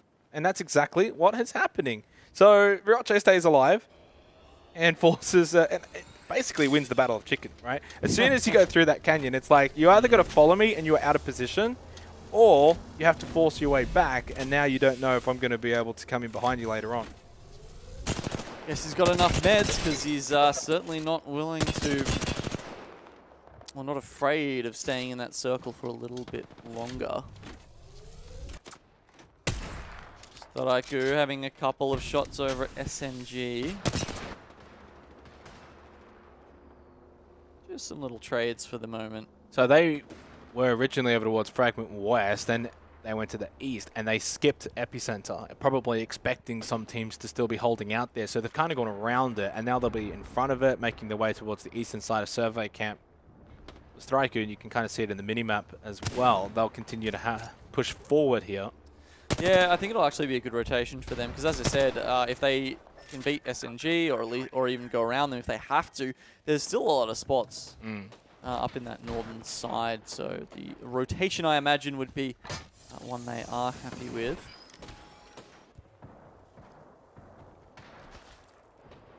They're not looking too eager right now, but that changes very quickly. Now I think it's just a matter of making sure no one creeping up behind them, especially any Epicenter teams. That's not obviously the case from what we can see, but they've still got to do their due diligence. And sometimes patience is good. It's a lot of fun when you look at Waltzy in the last game, just running around, headhunting everyone, but patience will win you games more often than not. Well, DML, the team that does land Survey Camp, their building is going to be in the next zone, Xenox. It's pulling north. It's actually excluding the beacon.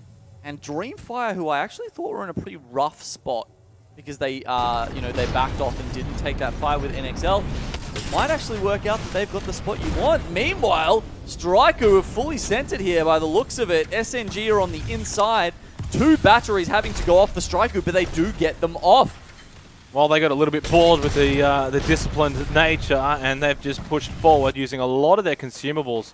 Actually, now falling back, trying to get some hills back. They've actually got another team that will be third-partying from the Epicenter, so this is not looking good at all from first to maybe second last. Bullet falls as well. It's only Waltzy that's left. This has gone horribly wrong for Striker, and they are going to be made to be punished for this. I mean, I don't think the push was bad. They did need to push in that direction. Just unfortunately, it hasn't quite gone their way. And the team that has been pushed out of the Epicenter now also makes their way over to this location. Did they have to? I mean, the other option was they could have Valk ulted over, right? That's true. Would have been the safe option, but you saw them play last game. You know that's not necessarily the route that they want to go down. Yeah. Well, Wiz, of course, were in Epicenter. They probably heard a lot of this commotion and wanted to see if they could get an easy third party. And while Waltzy had already left the area, Gaijin's going to be super careful as well in here. This is just going to be a fight to the end. Gaijin wins against Rosmontes, falls rather easily. Now it's a 2v1 against the little bubble dance here, and I think this might go the way. Gaijin, no, gets knocked down. You saw a couple of those PK shots just get eaten up by the bubble. The Gibby dancing it well. A headshot coming out there, a long-range choke from the PK.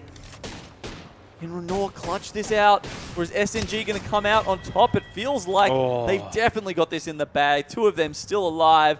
And now they can just get Rosmontes back on board. Well, SNG survive. A bit of an onslaught, really, when you think about it, because not only Wiz, but prior to that, of course, Striker. I mean, so they've just basically warded off and batted off 2 teams that have tried to take their position. Wow. They'll be able to heal up. They've got a lot of death boxes. They'll get a lot of consumables, and then they can move forward towards Survey Camp. You can see they're actually climbing up to where Waltzy is. Oh, never mind, yeah. He hits about 170. Oh, it's spread across the 2 of them, though. Does he want to go down? He's watching them heal up in the bubble. They know he's there.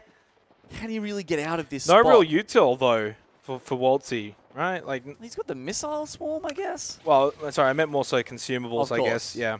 But, you know, kind of works in the same way. You can get a little bit of damage, a little bit of stun out with it. Of course. But since that's all you've got, you'd probably rather wait for that bubble to dissipate and then use it. Doesn't end up using it anyway. Not even that much ammo, you know. He's running the R400 setup, and that means he's got the same ammo spread across the 2 guns. 160. The R9 will eat that up in a matter of seconds, and these other 2 players are playing very slowly below them. Sure, they don't have their teammate Rosmontes there, who I'm just realizing at this point has moved across from NLN, so that's probably the reason why we haven't seen them join in the games today. Maybe unable to find a sub or a third. It's not a bad little spot, though, is it? In the end for Waltz, he can just kind of hide up there for the time being. Yeah, and considering, you know, they've lost their Valkyrie, it's like it's a bit harder for them to climb up. And it's just a little bit easier for the old roller player to hit those headshots as they move up towards him.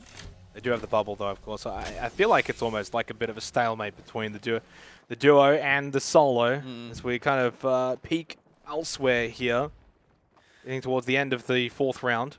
Sure, that situation will resolve itself, but teams that are much more likely to make an impact at the end of this game. We're looking at NXL Wolfpack, we're looking at Dreamfire, who are still across the ditch from each other. And as we mentioned, NXL can probably pull out from their beacon position and just go as, like directly ahead of where we're looking now, where Zaratas is sort of pointing himself at.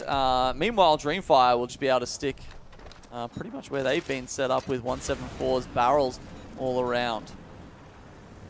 Well, Waltzy ends up going for a bit of a flight, gets a lot of information as the solo. I mean, there's, 13 squads left, so I don't think they've actually got any eliminations, maybe only 1 or 2 at minimum. So in terms of points overall, it's not going to be a good game. Striker, unfortunately, they got 27 in the first one, so not going to be too bad for them. Waltzy maybe just spots an easy victim here. Never mind, unfortunate timing. Just got kind of swung on at the last second, loses his armor, able to get away, such as the Valkyrie. Sits tight for the time being. And ammo is a concern, but so is your health.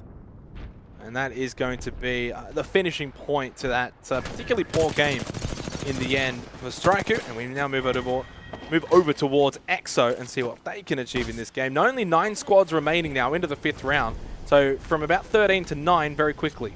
Yeah, they got rid of Slay, who in turn, I think, managed to deal with one of the other teams.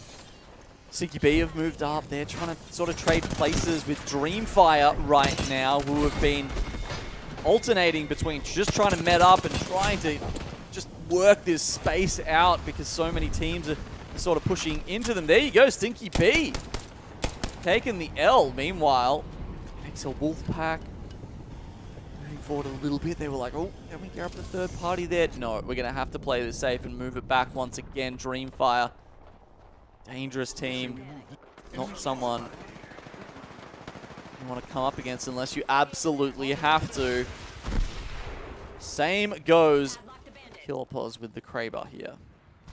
Down to the final 8 squads. EXO with an abundance of loot here. In a great position. A decent match 1 and now followed up with a decent match 2. Definitely needed for a team continuing to vie for that top 5 positioning. They weren't too far at the start of the day, only 8 points behind the top 5 overall. It's a madness. Triple red armor down below. Trying to see if they can find a crack and give themselves a bit of an entry into this next fight. Not to be just yet. Pretty conservative with these shots. Bubble is forced at least. They do have a bit of a high ground. So positioning wise, not too bad with this fight. NXL Wolfpack, they withstand the pressure, but the bubble's gone, and now Method to Madness are looking to come in with the caustic grenade. How are they going to get out of this one? You see huge damage just immediately appearing on Bigsy, Zaratas, and Kissands. Look at Doom. The wingman as well with that gas at the same time, and that was just devastating for NXL, and they just, in the end, succumb to the pressure. Really well played from Method to Madness, start to finish, waited for that bubble to dissipate. Now we move back over towards EXO. We saw them earlier, now making their move to be more on the front line, be aggressive. Only 5 squads left, 6th round. They need to find some downs. They get the crack. That's what you can pretty much expect. Can they get any more? No. BRP being a thorn in their side. Meanwhile, Rowie is trying to grab some extra kills, but once again, Method to Madness have found themselves on the high ground with a team struggling below them. This time it's Dreamfire, but the 2 members are the Roy and Ems, who were a little bit split there. 174 and Ems, perhaps. Anyway, they've found their way back to each other now, and they're doing just fine. Unlike EXO, who, as you can see, have got nothing but a traffic cone to try and hide behind. DML, 2 members left. It does feel like this could come down to Method to Madness against Dreamfire. On the fat side of the land, though, Method to Madness probably have the most advantageous positioning left in the lobby. 3 squads left now. EXO completely gone. A 3v3 v2. Massive opportunity for Dreamfire to try and, again, collect points when others above them on the overall standings have not quite been all that great so far here to date in this second series. They can really look to launch themselves into the top 5. They can find a win here. They've already had a couple of kills, lots of damage. Roy as well there, but they've just lost 174 by the way, which is not ideal, and Ems fortunately just stays alive and gets that bubble off, but the zone is going to start shrinking and moving inwards. Surely not they ideal don't. for Dreamfight. This is not looking good. DML in a good position here. 1-7 down, 174 down again. They did get the res, but the bubble's gone now.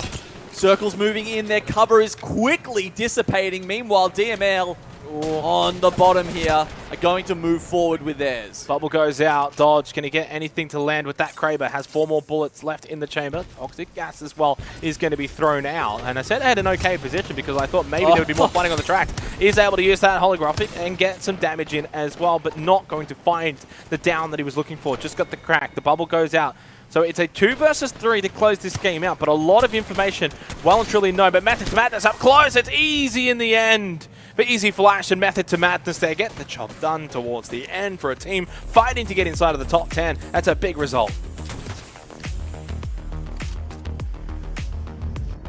The way they took out NXL Wolfpack there, very impressive, and that just kind of bought them the rest of the game. Xenox, once they'd sort of dealt with them and just gassed them from the high grounds, everything was just, it was kind of downhill from there for them, essentially, and uphill for everyone else, right? Yeah. I mean, maybe Dreamfire could have pulled it out, but they just had too many teams to deal with from either side. Yeah. And it was kind of hard for them to climb back up there, so they really struggled.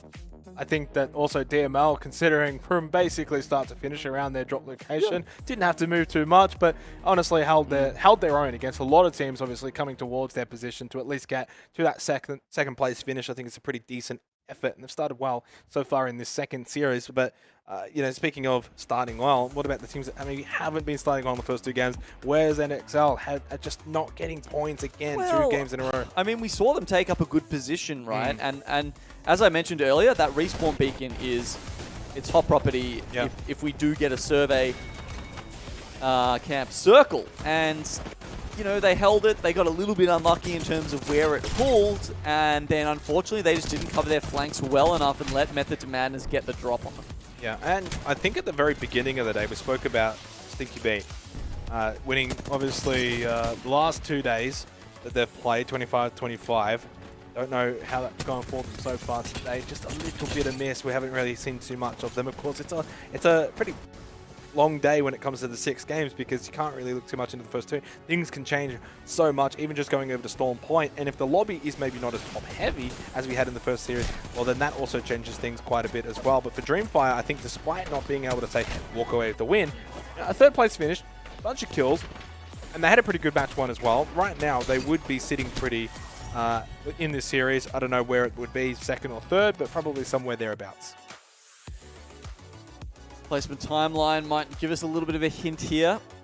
Sticky B out in 9th and then followed by NXL. Yeah, both teams in the top 5 overall, and neither have really got going so far. DML just, continuing to impress. The 2nd place. Yeah. Very solid for them. Methods of Madness. Look, well played from them and pushing them up into 2nd place with 25 points. Okay. After 2 games, obviously the pace in this lobby right now definitely much slower than our first lobby today. Don't have those people just putting it into the high gear immediately and running away with it. Well, you can very much see from 1st down to, I would say, 8. Yep. It is very much where you can see that large group of teams together on the scoreboard. Of course, this is only after the 2 games played, but again, referencing, I don't want to continue to bash onto NXL, but 7 points. If that continues into the 3rd game and then in the 4th game, they may run out of chances to get big points. You're on 54 points coming into today, and you've got free agents that were just outside the top 5. They went all right. Dreamfire, of course, doing pretty well, top 4 at the moment. If they continue to play as well as they have been so far in the first 2 games, they could get big points today, and that could be huge for the overall standings by the end of the day. Of course, we've got 1 more game to go on World's Edge, so you don't want to miss it.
One more map to go here for World's Edge, and then we will eventually head back over to Storm Point as we did in Series 1. So far, though, Genome Series 2 looking to be a little bit more spread out rather than the top-heavy nature that we had in our first series today.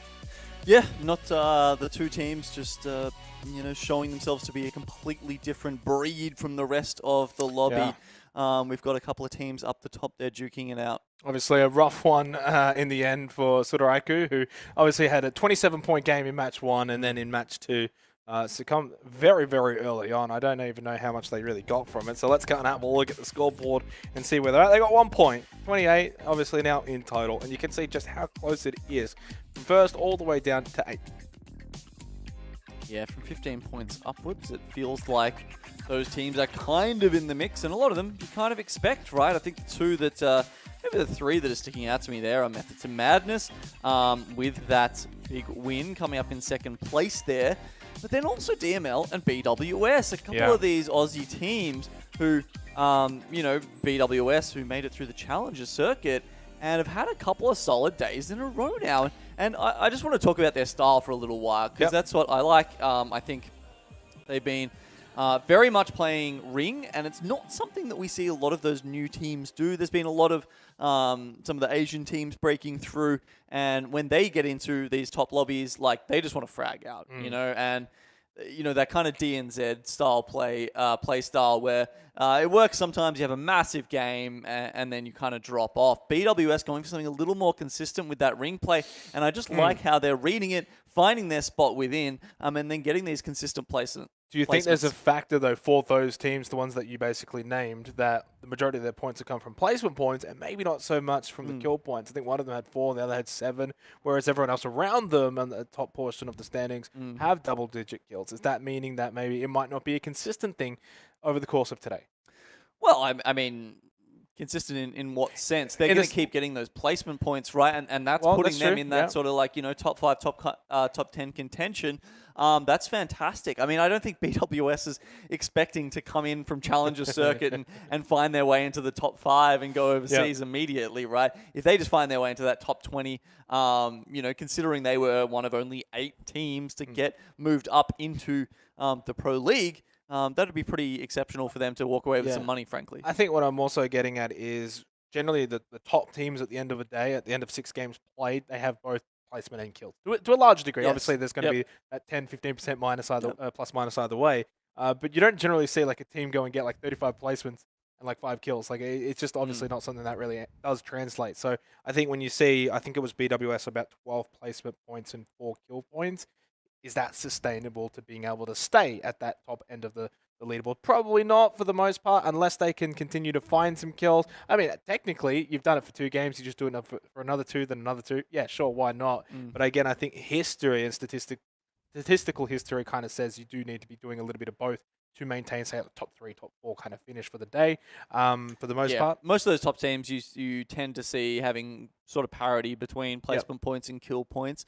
We're not expecting them to take out a lobby with that kind of style, right? I mean, even thinking back to a team that's done really well with something like that, that was, the Lightning Unicorn roster in their previous incarnation. I mean, they won some big playoff games, maybe like summer circuit playoffs, and there was actually a couple in a row that they took out, and it was with low point totals as well. It was sitting around like, something like 50 or 60, right. And it's in a lobby where teams are playing very scared, very conservative, and it doesn't tend to be in these Pro League lobbies where you've got the 40 teams. It tends to be when everyone's giving each other a little bit more respect, and you're playing one of those kind of top 20 lobbies, and it's a bit harder to take, go the Striku route and just like mow your way through everybody. Obviously, you know Striku a lot more than I do, and you've seen a lot more of them. How often do they have 2 bad games in a row? I wouldn't say it's uncommon. Ooh, okay. Well, because you can see they can farm so many points in one game that they don't necessarily need to just string them back to back to back, right? They can come out on top with a couple of good games throughout the day. That said, their consistency has been increasing. So you could probably see them maybe have a rough one again here in match 3, and then just go and get another 25 points again in game 4. They could go and do that. Let's have a look at some of the kill leaders here. before we do get into our final game of World's Edge, not too far away. Waltzy, I mean, no surprise, really. We saw it firsthand. That means he hasn't picked up another one, though. Well, no, but of course, yeah, because we saw them lose to SNG so quickly in that second in one game. way, it's 11 kills from 2 games. In another way, it's technically 11 kills from 1 game. XL and BRP also chipping in. Raki on the low bar. Haven't seen her on the kill leader graphic for quite some time, if ever before, honestly. So, hey, it's always nice to see something a little bit different rather than maybe some of the same old about the Gibraltar, or in this instance down in APAC South in Caustic. Yeah. I mean, we're still expecting to see a little bit of Caustic coming back in, as you said, for our last game of World's Edge. We'll be moving into that very shortly. But look, three games of Storm Point left. I mean, yeah, I'd have to go back and sort of look at Striker's performance, on Storm Point versus on World's Edge so far. They do strike me as the kind of team that might do a little bit better compared to some of the other top teams on Storm Point, just because they're a little more chaotic. Yeah, you know? I think mentioning the top teams, right, in that instance, because I feel like sometimes when you look at that new map coming in this instance Storm Point, at least from what I've seen, at least in APAC North, is that it was actually the lesser teams that have enjoyed the new map and that breath of fresh air, where those top teams maybe aren't quite as established as they are on World's Edge. And so when you do your 3 games on Storm Point, maybe some of the lesser teams pick up some points, but then you go to World's Edge and it's like the big dogs are back, right? So it's so important for the top teams to do well on both. Yeah, and I think the proviso I'd put in there is that most of the top teams play that more safe style, right? Which they haven't worked out quite as well yet on Storm Point. So a team like Striker, who doesn't necessarily follow that manual, can come out and grab a couple of KP. In saying that, it also could be their downfall. We saw it a little bit there in that last game where they were a little bit aggressive. To be fair, you say they didn't need to be. They could have ulted away. I didn't mind it. You're still going in the right direction. Why not try and take a team out along with you?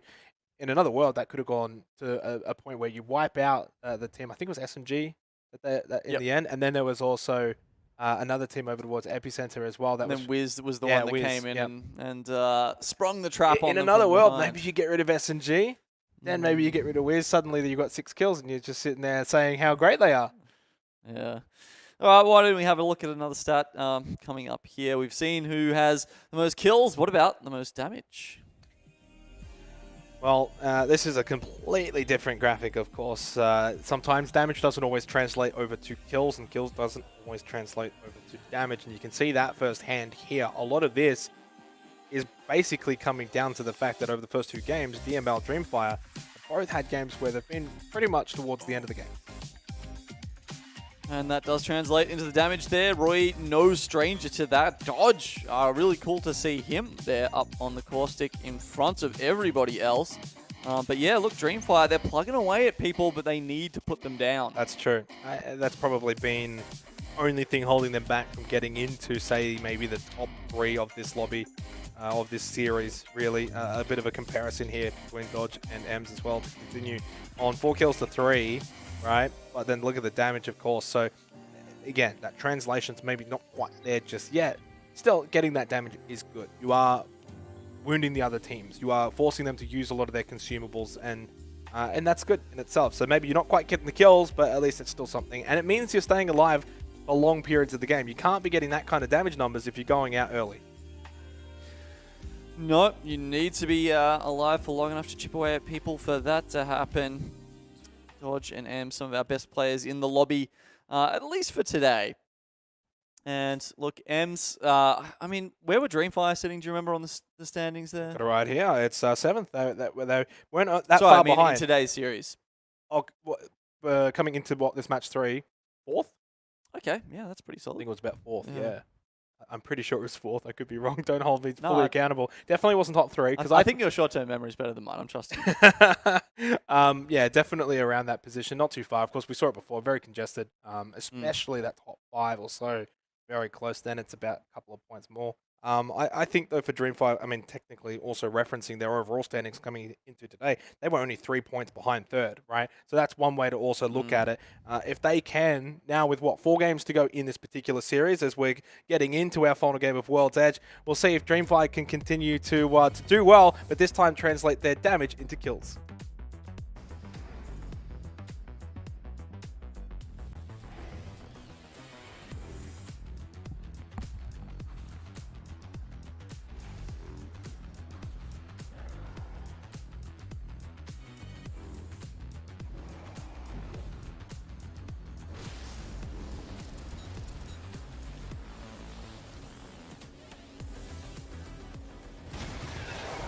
One more game on World's Edge for the teams who prefer Old Faithful. Be pulling out all the stops.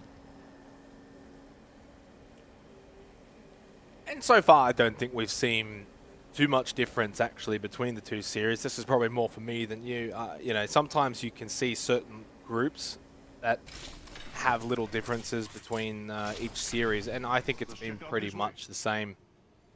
Obviously, only really comparing World's Edge so far between A and D versus B and C.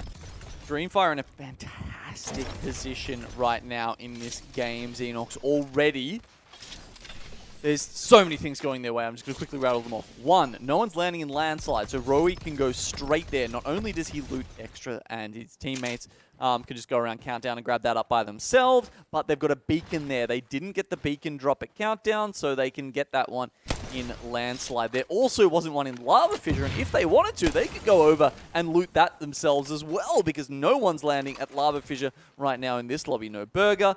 That, as well as the fact that the circle has pulled very much in their direction. You can see teams are pinging over towards Lower Fissure, where they are very much expecting this next circle to go. Well, this could be, I guess, the perfect goodbye for World's Edge for them today if they can finish off strong here going into Storm Point. So, as you said, can they capitalize, though, is the real question. Yeah, I'll also be very interested to see how Straiku decide to play this one out. Obviously, they're a team that doesn't usually like to get themselves situated early, but when it comes, you know, it gets dropped in their lap, then it's got to be a consideration. Yeah, I agree on that front. Do they want to be aggressive again 2 matches in a row? That's the real question. If it didn't work out for them in match 2, do they then continue that kind of playstyle in match 3, or do they go for a bit more of that conservative approach here, slow it down a little bit? We'll see how they want to sort of play that one out. Haven't seen much from Strafing Flame so far, I think, in this series. Yeah, and he's definitely one to keep your eyes on. The Valkyrie player for BRP brought in to bolster the firepower on this roster. And definitely at times has done that. They are still learning to work together, I believe. So it's Strafing Flame, but we've seen a little bit of BRP, right, as a team. So we'll see if maybe Strafing Flame could be the missing jigsaw piece for their winning puzzle. Goes out here on World's Edge. Those teams will obviously look to make their way towards this first circle around Lava Fissure, north side of Thermal Station. Already a bunch of teams sort of spread out around the western side of World's Edge.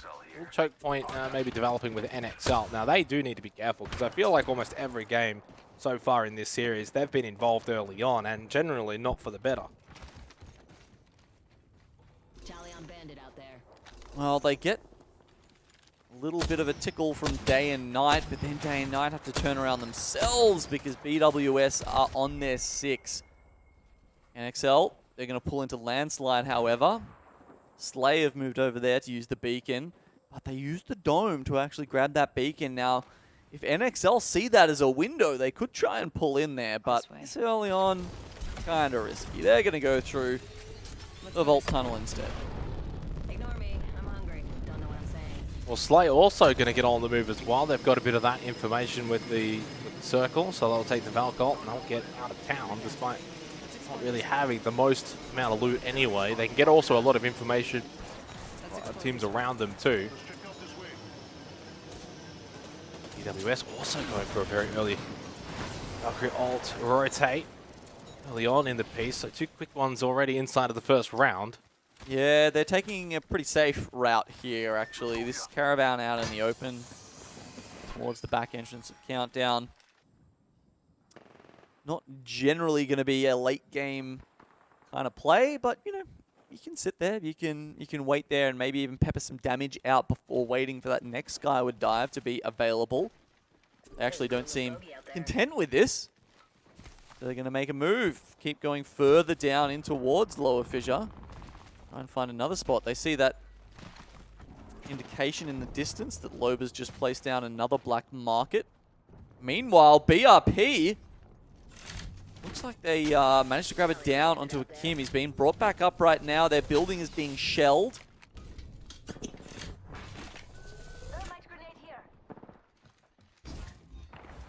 I think it's an immediate concern, though.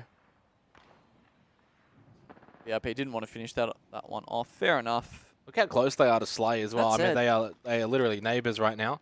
Yeah, neither of them got a caustic though. I'm not sure if they realized that was the case. Could have been a little bit of hesitation on their side of not wanting to push into that building here. If Slay don't have much, by the way. I mean, they've got double blue, 1 white, and obviously they're only in a very small little building anyway, so there's not really going to be anything else here.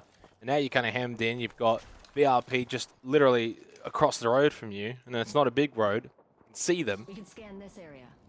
yeah, and once you start losing doors on these buildings, it becomes tenuous to hold. Ooh, Ath actually getting into a fight with Dreamfire. What's happening is they both started rotating through Lava Fissure, and you can see there on your kill feed that Roy and Ems have completely finished off those two. BWS, they kept going down, and they actually found their way into one of the lower fissure buildings, one of the bananas. I think Desi got forced out. Probably, yeah. I mean, you know, no caustic, Xenox. Yeah, I mean, that's a factor, That's right? how it goes. As you mentioned, really, throughout the day today, if you have a lobby that has over half of the lobby with a caustic, and you're really going to miss out by not having one as well. So BWS trying to hold them at bay. Slay got taken out as well, by the way. In the meantime, yes. BRP actually did make the move in the end, but with BWS trying to work out how they can keep control of this building. Bogey in my crosshairs. Might even be able to get some inside info on that.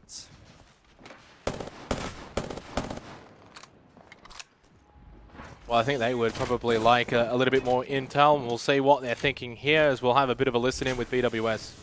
10 seconds. Coming on up, drop. coming up. Yeah, I'm looking. Naded it.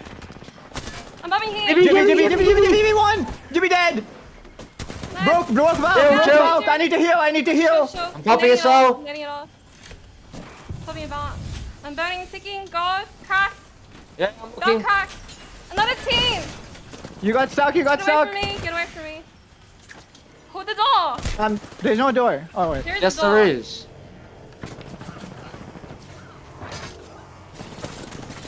Like, fuck! A little bit of frustration from BWS there. A little bit of a mix-up there, thinking that maybe they didn't have the door to play around, and the caustic gas, as you saw, pretty much finished the last couple off, and then EXO come in, and they are basically the team who takes all of that loot for themselves.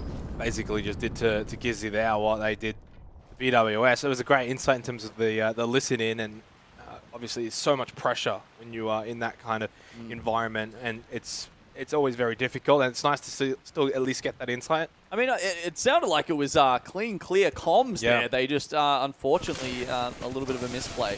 Well, not done either. Back over to Dreamfight, who have, I would say, over the first 3 games, been so prone to fighting a lot. But this time they get results in terms of kills. Rather than just racking up the damage and maybe not walking away with a whole bunch of kills, this time they are successful. Yeah, the big frag is coming out in this game. We've got Dreamfire sitting on 5 and EXO on 6 already at the moment.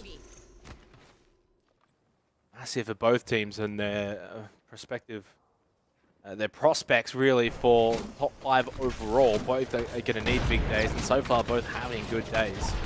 Aussie, they're a bit of trouble here. In fact, this is not looking good at all.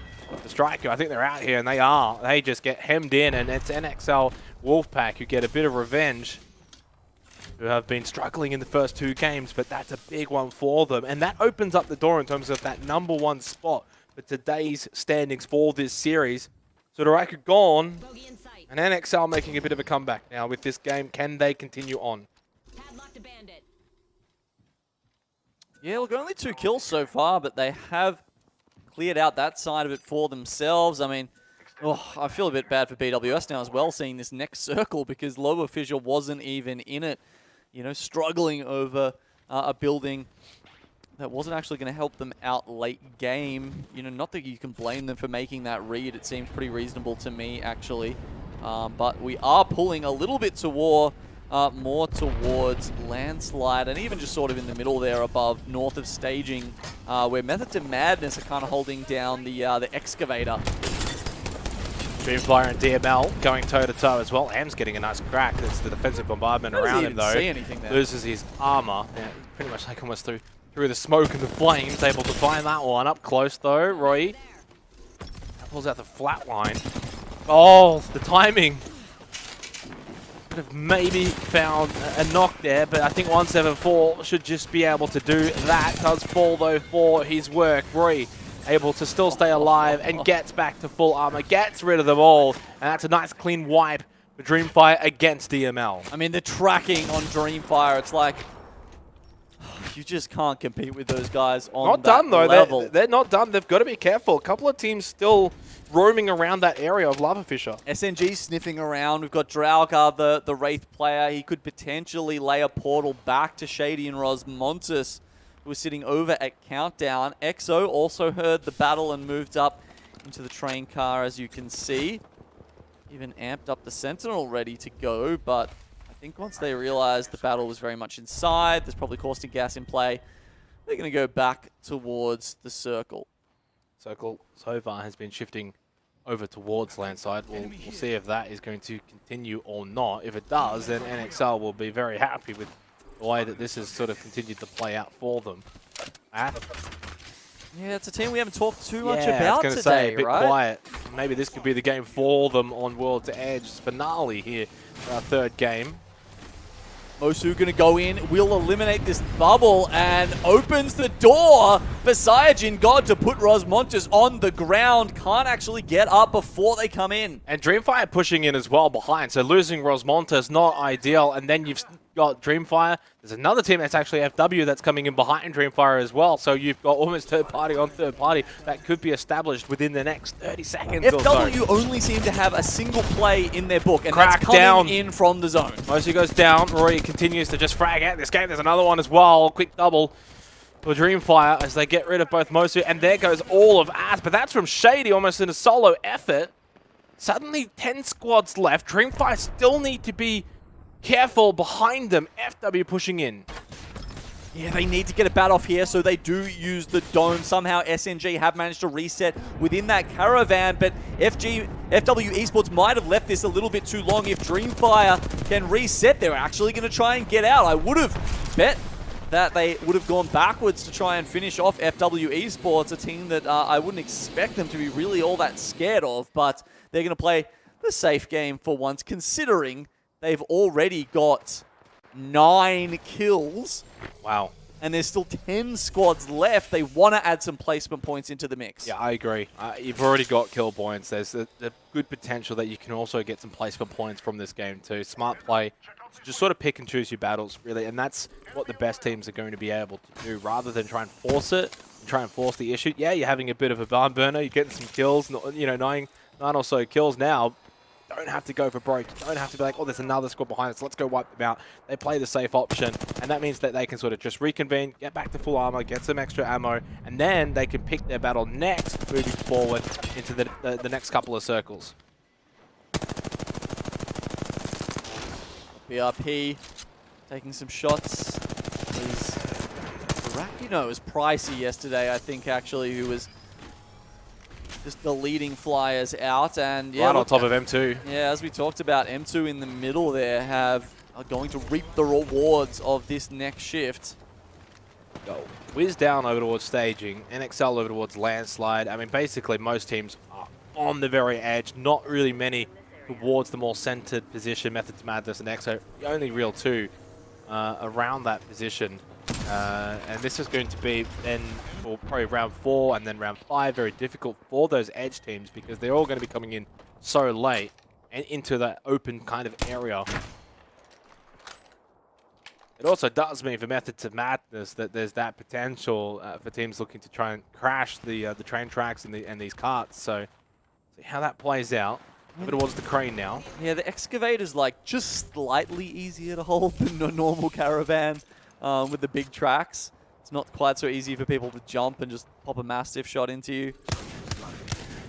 It's a better game from NXL though. They've been able to pick up a few kills. That was, I think, almost entirely on Striker, but at the very least, top 10, they're alive, they've got triple purple. It's shaping up to be a better experience for them for what has been a rough start to the day. They have been stuck over in landslide for quite some time, those Enox, and they're going to have to make a move eventually. They've got Stinky B below them. They've been a bit quiet, actually, I think, Stinky B, since Yeah, they also have probably match 1, if anything, but... Then over the other side of the map, on the western edge, you've got Dreamfire. They made their way to safety after narrowly escaping FW and SNG. Still in their spots. They were a couple of minutes ago. Yeah, look, this next circle is going to be bedlam. Yeah, and obviously that's what I said before with the teams very much being on the edge. There's not a whole lot really that you can kind of achieve towards the more centered positions. Obviously EXO, Method Madness already kind of occupying that space really. Not really like compounds, it's not really buildings, it's more of just a space. That this bow check lands here. I mean, gosh, it's hard enough to lead the target with a sniper, let alone a bow and arrow. Just seems a little bit like chaos is slowly developing across the map. Round 4 coming to a close, next 15 seconds or so. Still no downs. The kill feed's been actually really quiet, but we are seeing teams taking a lot of pot shots. It's Doom who opens the account, gets rid of Leviathan. He's down. I think FW Esports coming off pretty much the worst out of everyone. They went to go straight onto Method to Madness, and it has backfired.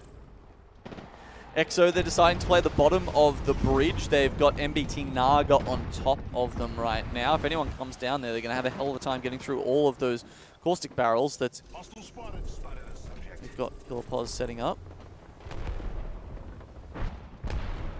Still 9 squads left though, Gino. We're into the 5th round. I mean, do we really even see that much more real movement here in this particular 5th round over the next minute or so? I'm not so sure. Ooh. Stinky B though, well, it's backfired for them. Dreamfire from above, or from somewhere, as we're SMG actually looking towards above. Shady's getting absolutely lit up right now. That's from Roy. Yeah, NXL were on the low ground actually picking them across, but now they're struggling. The Dreamfire's on top of them. SNG lose a member. So that really late rotation actually, it was a Valk ult and you saw where NXL landed. They might be okay for the moment, but wow, Roy is deleting the SNG members here and they can't do anything about it. And it's not just Roy as well. You got 174, he's up to 5 kills as well. It's just a Dreamfire kind of game. 8 squads left, they've got a decent high ground. Just have to probably deal with Madness later on towards the end, but that's something that they can worry about later. Squads remaining. NXL at least still alive, still have a couple of kills. They'll get some placement points. It's about just getting the points ticking over as the missile swarm does make its way over. Doesn't really do a whole lot, maybe more so onto Big C. Zarata's completely avoiding it. Wiz just sitting on the edge of staging. They're going to have to push up and deal with NXL Wolfpack that we just saw. EXO going to have to move up. Can they?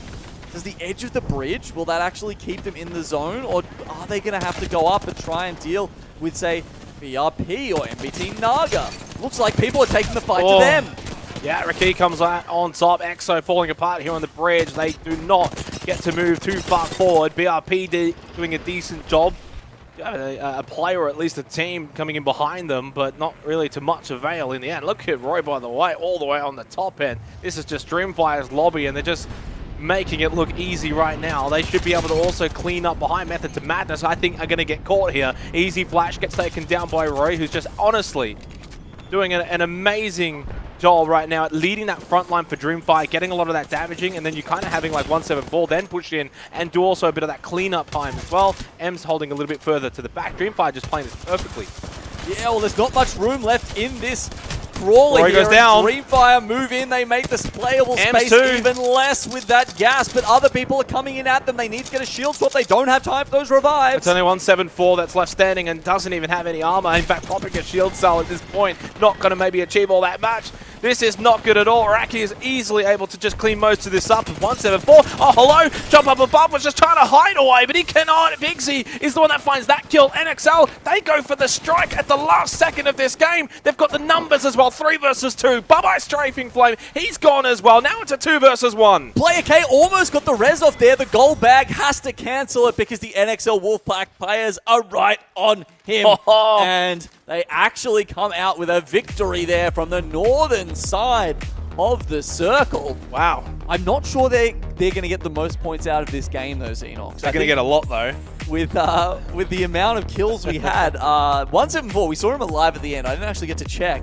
But he had 6 kills and 6 assists. Yeah. So that's a minimum of 12 kills on the side of Dreamfire. Yeah, but also for NXL, that particular game was what they needed. The first 2 matches, they had them basically in the bottom 5, all things considered, because they were around that 12th kind of position after 2 games. They needed something to get them back into that race, to get some points from today's series, and they get it. They get that win. They maybe didn't have the most amount of kills, but you'll still take it, and it's a good feeling to just be winning and to have a good game after 2 miserable ones, and a good way to close out World's Edge. Yeah, honestly, sometimes it feels better, even if another team's frying and getting 20 KP or something. You take out the dub, as you say, it's a big morale booster. You're always happy about it, and NXL are suddenly back in the conversation. Definitely, and obviously for a team that was 3rd coming into today, I mean, tied 3rd really, but still, that's why I was kind of looking at them to see, and not just them, of course, but Striker as well as Stinky B, how are they all going to sort of play in today's series off the back of Reignite, and obviously Burger doing so well in the first series today. And now, if I'm going to be honest, I kind of moved my attention away from NXL. I'm like, Stinky B, what's going on here? Because they haven't really been doing all that well. Striku's dropped off since match 1. That's 2 poor games in a row probably for them. So suddenly, it seems like there's a lot of questions more than answers. I feel like I almost need to wait till the end of the day to give my assessment on Stinky B, because they are just, to some extent, such an unknown quantity, right? That even after the 2nd win in a row, I was still questioning them. And, they're obviously not...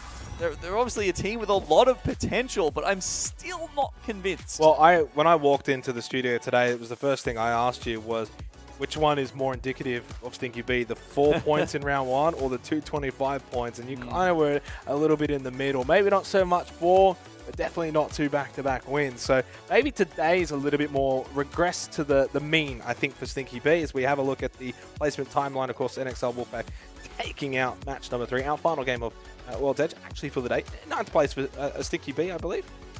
Yes, 2nd for BRP as well. So if we get to see how many KP they pulled out after that game, would move them up in the standings a little bit. Why don't we just get into it right now? BRP up into 2nd. Okay. Look at Dreamfire, though. They farmed the lobby in that game, and that'll put them well ahead on 43. Well, as it stands right now, if it were to end in this particular order, Dreamfire will go above Striker in terms of the overall standings, because they have dropped off. They had 27 points in match 1 since then, averaging just 1 point a game in the last 2.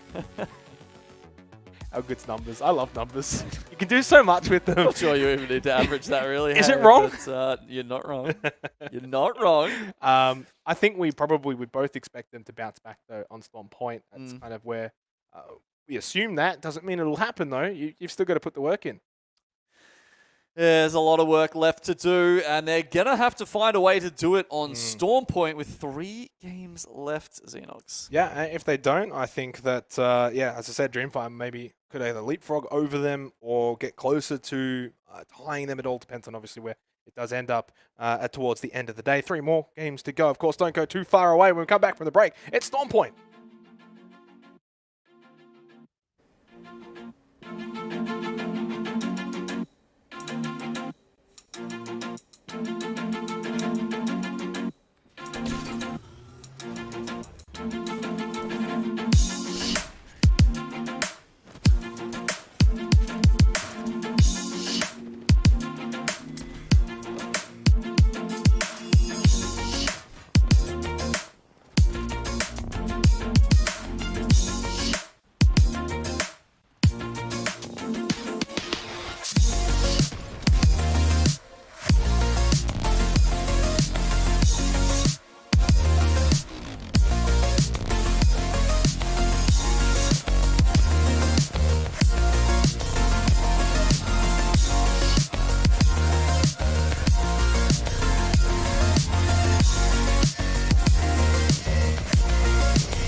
World's Edge is done and dusted. Storm Point to come for our next 3 games to close out the day here for day 4. Kale, so far, pretty good from World's Edge. We got a nice split of different teams doing well. A nice congestion towards the top end now starting to form a little bit too, but still a decent spread. Over the course of that top 10, we've still got a lot of teams that can very much get a lot out of today. Yeah, and now we've got a spicy finish here on Storm Point. The new map is going to send us off today. Our Group AVD match up here. You can see there, as we're going to look at the top 10 and the breakdown between the placement points and the kills, that a lot of those top teams, even down to DML there, you know, sort of in that what we were talking about with BWS last game, you know, just doing well on the placements and just kind of creeping up in the kills little by little, where you've got a different sort of approach from a team like Dreamfire, who just steamroll through as many teams as they possibly can. And that's how they rack up their points. 27 contributing to their total there. Big win for NXL, of course, in that last game. Gets them from 12th into 5th place. A big jump for them. Speaking of jumping down the standings a bit. Striker, of course, down from 1st down to 4th after their hot start on match 1 has well and truly evaporated. Just 2 points in their last 2 games. Dreamfire looking pretty good on top, 43 points. Haven't actually finished in 1st place this split. That could be a reality today. Waltzy still on 11 kills. Yeah, and unfortunately, he's let the others in the lobby catch up with him now. So Strafing Flame in that last game, I think, definitely adding to his total there, as well as Roy. And you can see here, we're going to draw a little bit of a contrast between the old Strafing Flame, who played for Primus Commander, when, of course, he was on the Loba, and how he's doing in this new team with BRP. And much like some of the other comparisons we've seen on today's show, Xenox, it's been a good change, a big damage increase there, and more importantly, I think the average kills have gone up significantly. And of course, that's not just, you know, him sitting on Valkyrie versus the Loba. It's also the quality of the teammates that he has around him. Sure. Getting later into the game, finding more opportunities for those kills. You think that's a big part of the improvement here for Strafing Flame, just the new team environment, or do you just sense that he's actually just playing a little bit better this split than split 1?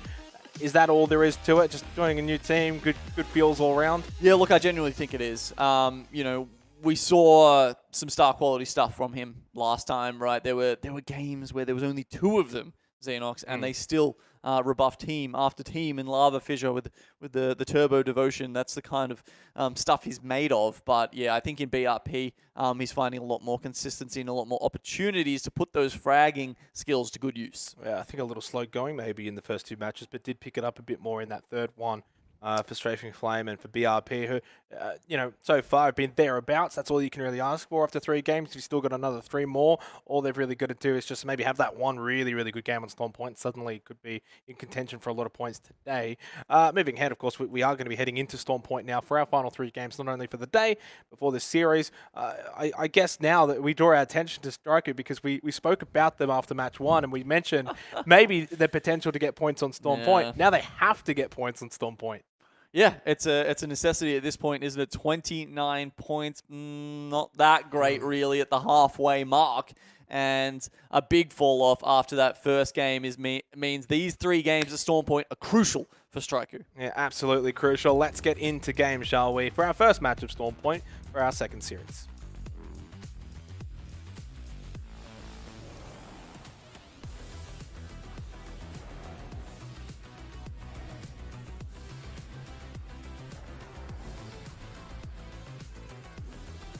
Enemy in the distance.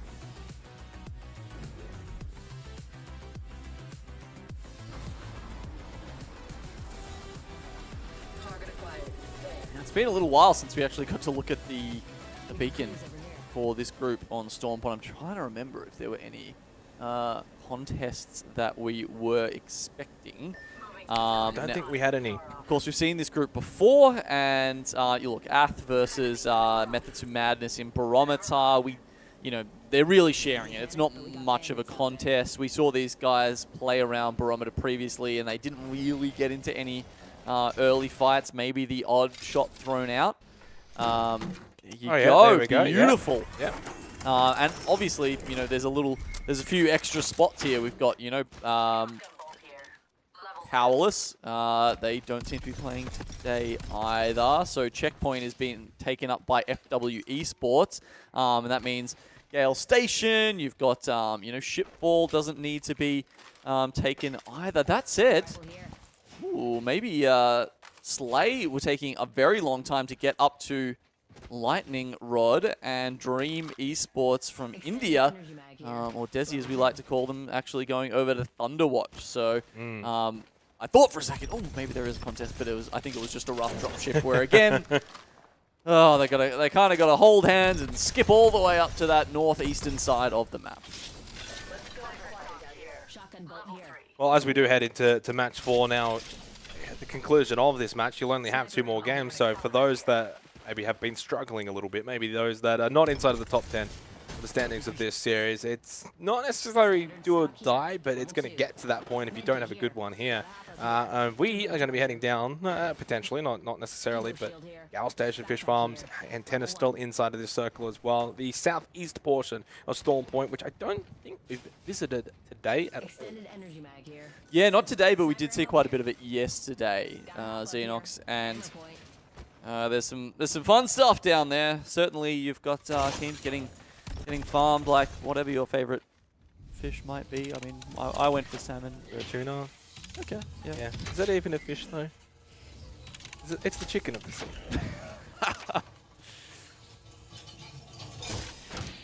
I always feel like it doesn't count. Are you getting out of a can? Is that what's happening here? Oh, I mean, whether it's in a can or whether it's I'll take mine. It's a sashimi form, thanks. Yeah. Either one's fine. Chuck me a little wasabi on there. We can cruise over here. Just need a little spice in my life. That's all I want. I feel like that's what getting a final ring in Fish Farm kind of does for us. Really enjoyed the one we saw yesterday. That said, that is already out because BT Naga's currently in one of those buildings, and that's just outside our second ring. Whereas Dreamfire, they've run into Day and Night very quickly, who have, I think, maybe even taken the gravity cannon, something like that, down from Stormcatcher. And they're absolutely booking it right now. And why wouldn't you if you've got Roy on your tail? Yeah, that's true. Over the last at least 2 games, Roy has been tremendous. If it was Waltzy in match 1, it's probably been Roy ever since. Of course, for those who maybe missed the first match, Waltzy did have 11 kills in that one particular game. And it has been Dreamfire's lobby now, I think. After 3 games, they're well and truly in that top spot. If they can, like, Destiny's in their hands kind of situation here. They've got that top spot. They've got a little lead as well for a bit of that buffer to second and to third. They haven't been able to finish in first place so far this split in any of the play days. So we'll see if they will be that day for them. If it does happen, they will find themselves in a top 5 position at the conclusion of week 4. Sure, they'd be happy with that. Ooh, first down, actually. To Wiz.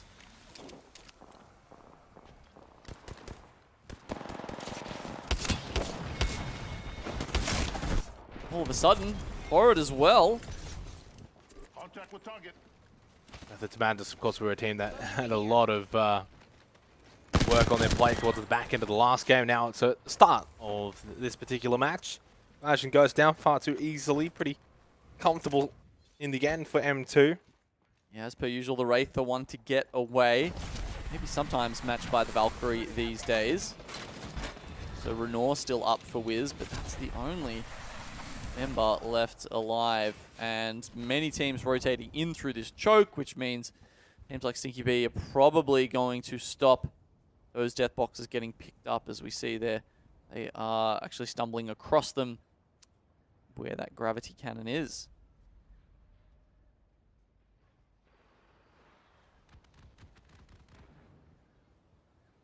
Yeah, and while Storm Point doesn't always have maybe the action straight away in that first round, I still think on average, maybe from round 2 onwards, it should generally pick up that pace a little bit more than World's Edge and then keep that flow. That's what we saw obviously in Series 1 when we switched over to Storm Point is once kind of things got going, it very much kind of unravels and it doesn't really stop and it can snowball very, very quickly, depending, of course, on the finish.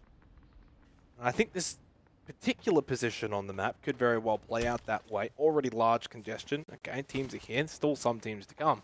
But then what happens when you got that second round that does eventually pop up and there's just not that much cover. There's just not that much area to really sort of hide. So that's when things will change very quickly for teams. Yeah, and unusually for APAC South, as we've seen today, lots of teams set up very early down here across Gale Station and Fish Farm. So very few teams still outside.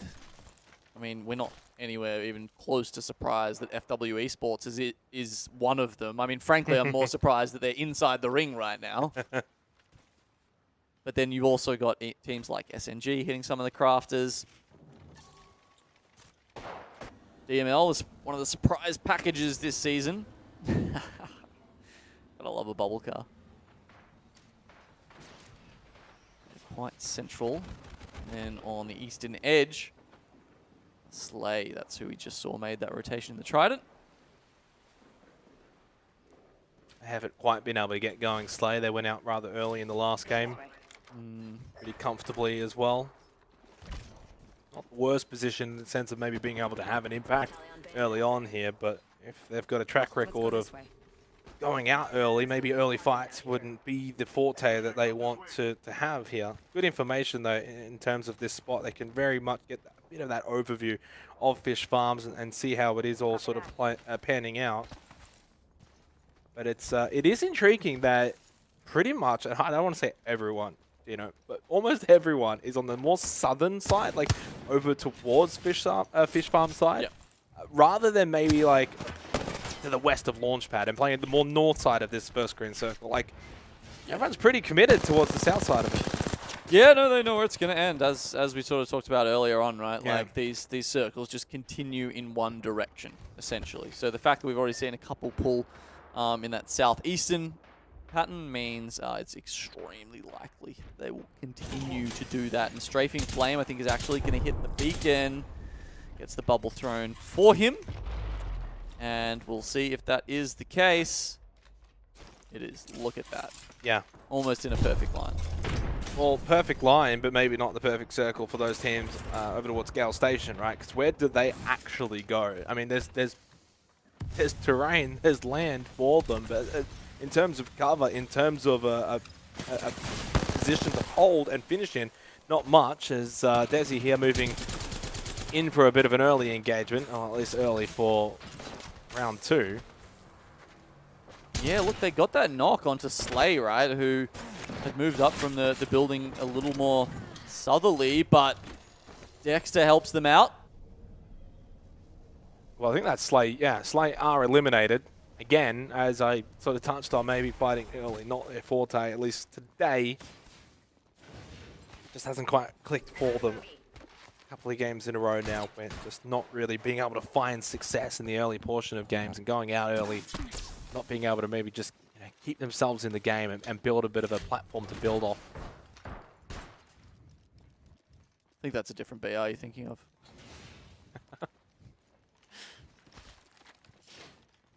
Nobody panic, but we got bandits out there. Matsuru-sama, the only Caustic left in the lobby. We were wondering just a little bit. That's true. If he was going to stick it out, and he has. Ooh, Sherbet actually being taken out, which is a little bit sad. BWS had a good position in one of the oranges over towards Gale Station, which, okay, sure, wouldn't have helped them in this next circle, but they were safe for now. Unfortunate.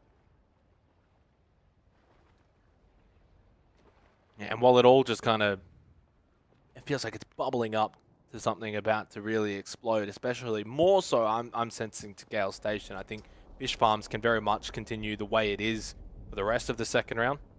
This is just Renor hanging out. Got the witch's hat. Yeah, not a great day for Wiz either. Maybe he can brew up a spell and bring his teammates back to life. Maybe a broomstick. Well, I guess the portal could probably be akin to that. Got some spells in the arsenal. Yeah, Gale Station right now. None of those teams really, I think, are going to have much of a chance of being able to get out intact when they eventually have to move, which maybe isn't right away, but at some point.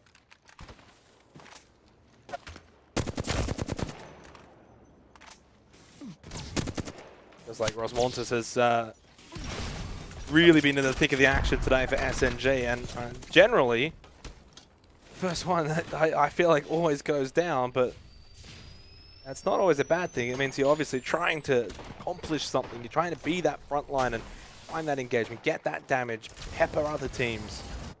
It just doesn't always work out, and they will bulk ult away. As FW Esports also making their way in quite late to this one. See where SNG maybe look to land, just going past the antenna at the moment. Looks like I think they're just going to join the big bundle of teams over towards Gale Station. Never mind, they did take a little bit of a stop over towards antenna. Yeah, Stinky B is set up in that choke, and they are very much looking for anyone Valk ulting in, anything they can pick off. They'll probably get the info that FW Esports are actually out there, and Renault is hearing those shots come out and wondering, oh gosh, I hope someone doesn't come and crash my party over here. Meanwhile, FW just like, yeah, the zone doesn't really mean anything to us. The zone is our friend. Chris just pushing up there for Stinky B, trying to see if anyone's going to be coming through that choke point. That's going to be the end of Desi, out in 16th position. It's been a relative quiet one, though, overall here on Dream... I was going to say Dream Point, Storm Point. Dream Esports are out. Kind of feels like Dream Point when you've got Dream Esports India, Dream Team, Dreamfire, all in the same lobby at one point. That's true. There's a lot of dreaming going on in APAC South. And squad still remaining into the third round now. No real long, drawn-out engagements. Yeah, we've seen two teams get eliminated, but rather quickly and without really much fuss either. Everyone's kind of got what they've wanted so far. The teams over towards Gale Station haven't really looked like moving over towards Fish Farms yet, and obviously the teams in Fish Farms aren't going to do much either. Stinky B just Valk ulted into the same place that they left off from. Cackling away. I don't know, must have been some turbulence or something. Just going back to the same airport. The return landing. I mean, it is Gale Station, to be fair. Yeah, maybe there's Gale force wins. Renault does get forward. Boom. A bomb with a charge rifle. Renault does go down the way. Oh, yeah, FW Esports were trying to rat it out as the 3-stack. Which, unfortunately for Renault, is slightly more dangerous than ratting it out as a single member. Well, it was Winnie who actually got the elimination onto Renault. Them two still kind of fighting their way over towards the more northern side of Fish Farms, since well, Straiku have not really wanted to show much of themselves at all in this game. You can see Straiku.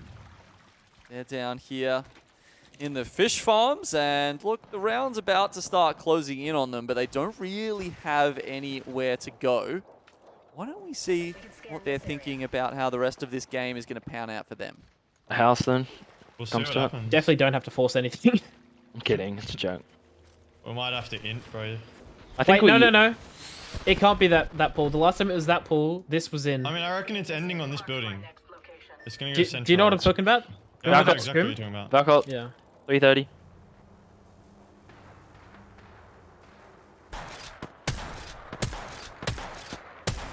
Well, my guy's lagging in the air.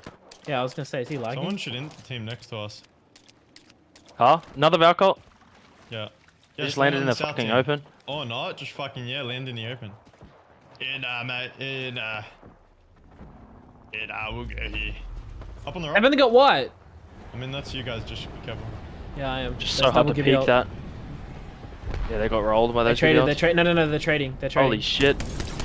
Their Gibby went down, Crypto's down. They're toiling. That team's not third partying because they're cowards. They're ready to move based on zone.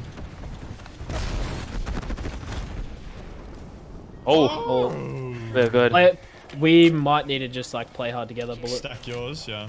Do you reckon mine's it? What do you reckon the other one towards the other building's it's good? nice having a roof on you. I'm not gonna like a partial roof. Is This one has a roof. That one's kind of closer towards the beacon. I mean, The if team we do across. that, we might This as well team just is looking. leave. This team's looking. Yeah, they're not. They're in their building, but. I mean, we kind of have a heady here, and we got the team behind us to shoot. Say goodbye to your door, pussy. Okay, they can. I think that one's moved up on the right. Meet me here.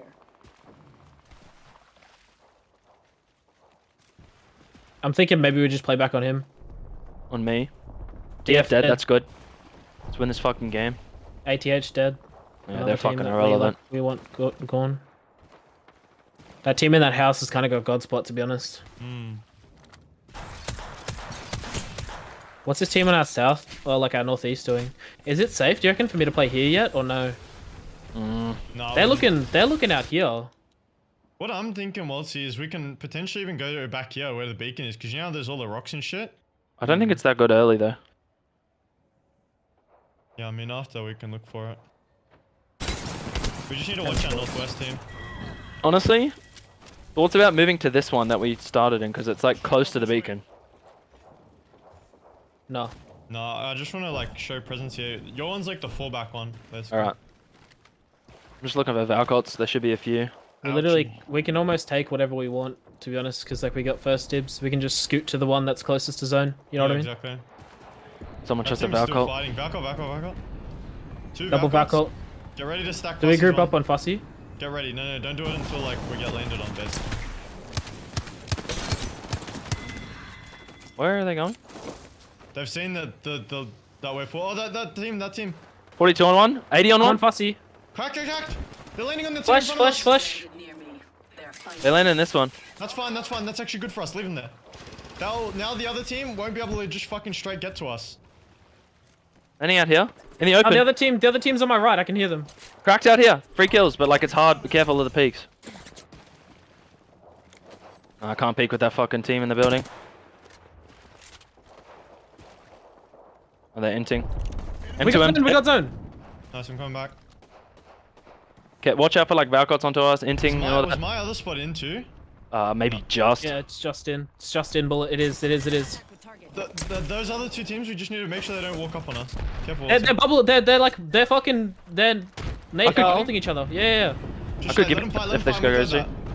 Alright, watch your back from the set team in the house.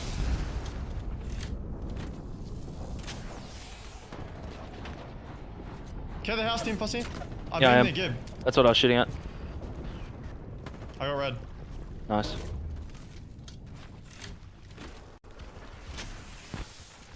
We're good here. Everyone's gonna fucking die on this zone. Next location. They're probably gonna try and play our wall. They're not in on the There's a wall. rock behind that. Meet me here. Or they're barely in on the wall. Far. Don't let them slip away. I'm 5'3". What are you guys? 413, you need cells here. 4-5. I dropped like metric fuck ton They're of cells. pushing up. They're pushing up. Him on the right's pushing up. Bullet. Careful. Yeah, I know. They're fighting the other team. Spotted far off. No, like they're in the next pod over from us. No, are you On our our right. Yes. I'm sure. Oh, on the right, The one we like landed east. in. The one we landed Yes. So Yeah, that's yeah. East. Hoping to find you. Anyone got light? How much light you got, Bullet? The team northeast, I've got 140. 148. How much heavy do you have, Fussy? in. 140.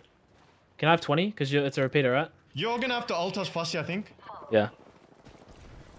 Portal. Port's out in the open. Wraith almost cracked. Crack the Wraith. Careful. Fussy, you're gonna have to. Fussy and Walter, you guys are gonna have to stay northeast. Alright, Valcot. Yeah, I'm staring them. Trust me. I'm looking on our back. Team here, it might try and I'm gonna tether, make sure they don't come towards us. Careful. Shoot that team. They're gonna fight on the right. Yeah, I think they're gonna fight. They're Valcoting southwest. Tag They're gonna fight here, I think. Cracked. What's happening on your side, Bullet? There's a team behind me as well, just care. They might have gone actually. Gibby's just in the corner. Gibby cracked. Flash. Careful. I've got rinsed. I got a heal. We're still good. We're good. Waltzy, can we nade that team? Fight here. They're gonna fight. Give it Just that. get ready to third this. I'm nading. Do you want me to give you all that? No. Track the gib. We forced them over the edge. We got all these bins, I think. K, you're right. This team in the building is like they're solo. On the roof, look at the roof, bro. About cracked. Squeak here. Are you getting cracks? I didn't give you ult. I haven't give you ulted yet. I can give you ult. Do you want me to give you ult? I'd probably we might have to save it. Alright. It's too late. We're Last top 3. We're top 3. Yeah. Should we move to this one? It's closer to zone. No. We chill. Alright. So there's a team on the right. They don't have a good spot. Wait, are you sure, Bullet? I think we do. What? No. What? The next one over. What? It's closer to zone. What do you think? Taking the next one over. Yeah, we can. I just don't want to fight the other team. That's the only thing. Like, we shouldn't have to. We really shouldn't have to. I think they're gonna play the outside wall, and we play the height. I mean, we can get into another one. Is that better? How much light do you have, Bullet? I've got 67. Should we move over to the next one? Because they might take that. Wait, Fussy, how much heavy? 80. I can give you a bit. Give. A little bit. Try and take it. Careful. I think they've taken it. We're in for a while in this corner, but we're gonna have to tank zone to get out. Okay, yeah, the Gibby's looking. Careful. I can give build off needed. Grenades. Play the front side. What's I fell on it. They might Look push for me. Bubble him. Look for me. Bubble him. No. Okay. Bubble him not. Fuck. Molting. They're trying to push. Molting. We're chilling. Just chill. I needed. We don't want to fight this. I won't. I'm just nading them. I just got tagged through the fucking gates. I'm one. I'm batting. One ahead. Careful. Chill on me, Bullet. Chill on me. They can shoot through this. Keep in mind. That's fine. How long till Bob? 17, 16. Just chill. One ahead. Watch this peak. 73. We're good. Safe in this corner. How long till Bob? 5. I can bubble literally in this corner and we can jump out without getting shot at all. Okay. Just chill. Play in the corner for as long as possible. Bob? They're fighting. Bob? I'm nading. Chill. Play the rock. We're good. Just third party. Play for this as well. Finishes. Dark flash. Thirst. Last. She's on the rock. She's dead. Nice. Let's fucking go. We needed that. What a result, what a listening, what a journey for Striker. That was some listening from basically just chilling and literally just chilling out in fish farms all the way to that hectic finish. They take the win and we got to sit alongside with them the whole way through. Yeah, perfect pick there from our production team. Hey, I mean, it didn't look like they kind of had, anything special. But then, 2 zone shifts went entirely their way. They didn't have to do anything. Yeah. You also saw they were very high on meds, a bit low on ammo though, so they couldn't they could pop up and get their surroundings as often as they needed to, but they couldn't put out too much damage. And then EXO just inching closer and closer. The fight between them and SNG, and there was one other team I think as well there, went the way of EXO. They were fully stocked there at the end, but the calls from Bullet you heard, just trying to stay in that place as long as they can. Yep. And obviously the #1 rule, if you're in that final circle with 3 teams, is just be the last one to join the fight, and it works out perfectly for them. Really, really well played, understanding, and not panicking as well in that instance. Yeah. When maybe others may have, feeling they were getting enclosed and getting trapped. And yeah, especially when Maltzy pulled out and the bubble went down and he almost died. Yeah. I mean, they still didn't panic though. No. And look, honestly, they obviously gave us a really good insight into a team that was able to watch and read the kill feed, understand what's going on around them, and understand what's happening to other teams, and we got to listen in on that. Yeah, we also, while we were in that listening, had a little bit of a look around as well. Caught yet another one of Winnie's amazing defensive bombardments. We talked about how Sherbert had gone down earlier in the game, and somehow, even as a duo, I think they managed to repel an entire team. I don't know what it is about how she targets those, but she has been absolutely destroying nerds with it. And obviously, no surprise, a little bit of a look over towards Fish Farms here with Striker. Again, played this really, really well. Needed to, right? Because match 2, match 3, they only picked up the 2 points from both of those. Now they get the win from here. Yeah, obviously maybe not the most flashy. One that's not going to go in the montages or the highlight reels. It's a grind, job done.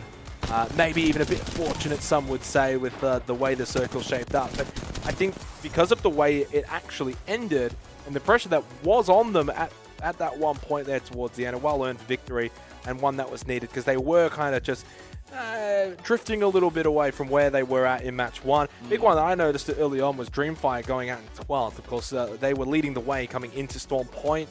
They better hope for their sake, if they want that top spot, if they want to get into the top 5 by the end of the day, they need to pick up the pace here on Storm Point as we go to the scoreboard. And it is a surprise BRP on top. 46, 45, 44, and then EXO 42. It could not be closer towards the top. Yeah, it is pretty tight up there. I mean, look, BRP did okay that game, right? They were they were actually the ones sitting on the far side of that circle, and it felt like they might have the run of that game, but EXO and Staraiku just refused to get into it, and unfortunately, they end up being 3rd. BRP, 8th coming into today. Dreamfire, 7th coming into today. Stinky B were in the tied top 3, right? So, and unfortunately for them, they're having a rough day of things so far, right? I think there's a chance Stinky P might be out of the top 5 by the end of the night because it looks as if the those just below them are having a pretty good day so far. Obviously, big for Striker as well. They are at the top now as well. That's only Storm Point game 1 done. We're going to go to a short break. On the other side, we've got still 2 more to go.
close at the top of the standings so far here between Group A and D after 4 games. 2 games to go before we're done, not only for this series but the day as well. 2 more matches of Storm Point, but Gino, it's heating up towards the top end here for these points that are up for grabs. We're going to see, of course, 2 games to go. Who's going to walk away with the full 25, then 21, then 18? So important.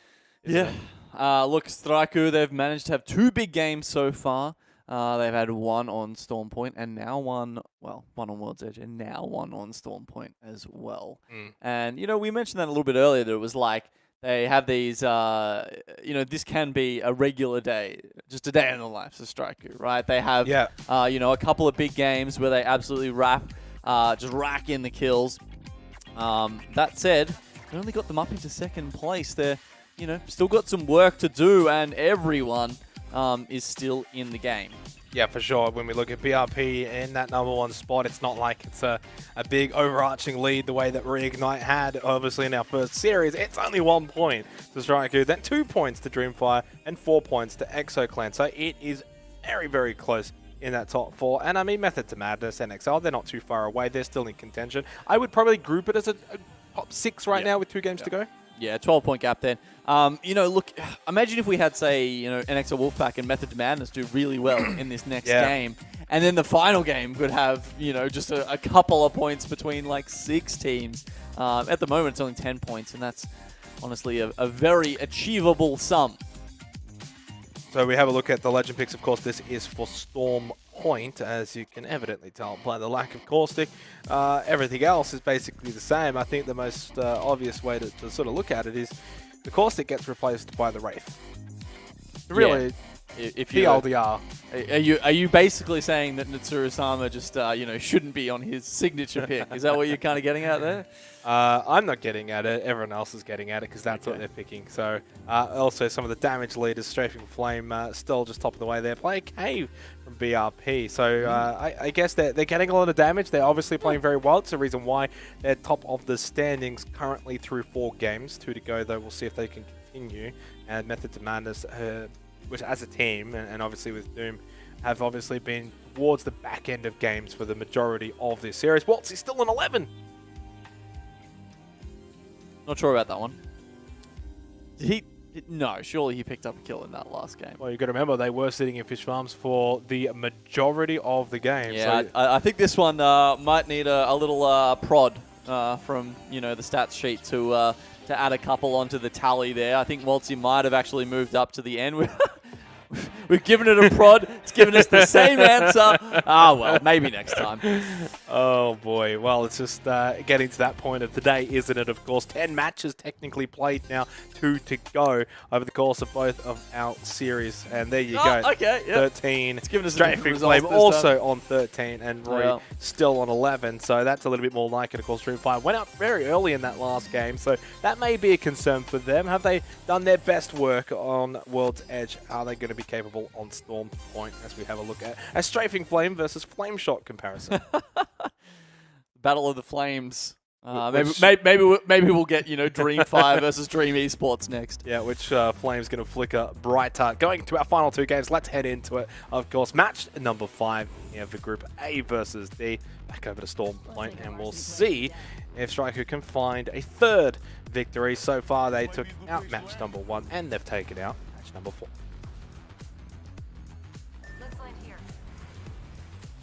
Well, much like their compatriots, they've picked up a set of wins today, even if they haven't managed to replicate that kind of crushing success that we saw from our other ANZ teams, Burger and Reignite, in the first lobby today. They've been doing their part, though, as best as you could really hope for. Part of that top 5 crew, and when you look at the other 2, NXL, up and down. Stinky Burger, nowhere near it. And Stinky Burger.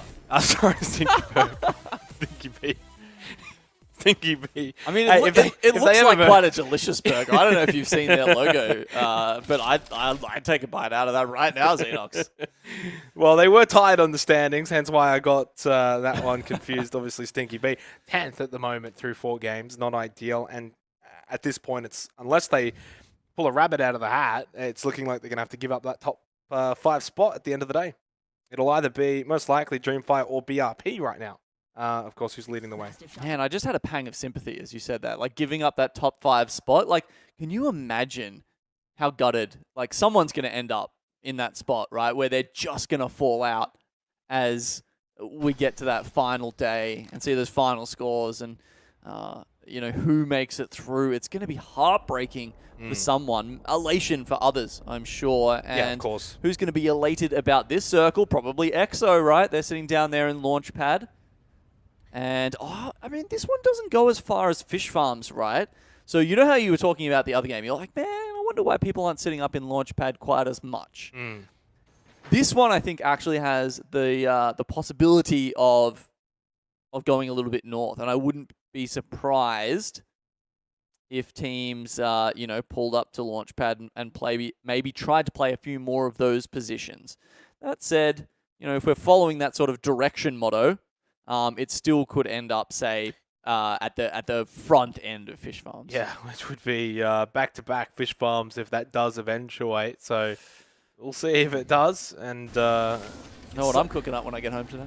it's the day of the fish, that's for sure. But in some ways, you never really want to see back-to-back circles. I don't personally hate it. I think it's sometimes quite entertaining because it doesn't really happen all that often, right? It's not like it's not a normal occurrence. So when it does happen, you're kind of like, oh, that's kind of cool that we go back-to-back. Yeah. It is nice to see a little bit of difference as well. All right, BWS, you know, we've been talking about them as... Nice shot. Good shot there, actually. Took a couple of shields off Ath, one of their fellow racing compatriots. Of course, BWS starting in Ceno Caves also get access to the Trident, and that is partly what allows them to get into those circles so early, Xenox. So what allows them to be one of those ring teams. Well, here's Stinky B, who unfortunately are about to lose over to Zarataz of NXL. It is just going from bad to worse for them today. Such a tough run for Stinky B in our second lobby here. You know what's funny is that if you think about that, the way these lobbies play out, Xenox, you know, they won day 2, they won day 3. This is a repeat of day 1. Oh, yes. Where they got those 4 points. That is a very, very apt and astute observation. And yeah, 4 points on day 1, which similar lobby. And while they probably haven't been like, I guess actually with that, well, they're not out of it yet. But if they do fall short here, it could actually end up being 4-point kind of day. I mean, it makes some kind of sense. On the other hand, it makes absolutely no sense because if they can beat the teams in the other lobbies, honestly, they should be able to do pretty well. So what you're saying is, I make all the sense and I make no sense. Yes, 4, 25, 25, 4, 25, 25. Okay, all right. I'll keep that in mind. You'll get a big shout out on day 6 if that happens. Well, if that happens, I feel like they'll be getting a big shout out as well because that would be huge. Moving over, of course, BWS up and down so far. I think today some good moments here or there, but nothing too substantial. M2, that's a madness on the move. They've also been pretty good today in this series. And NXL took a little bit to get going, but I feel like they're right there now in the mix of things. They're also right where the action's going to be, dead center of that next circle.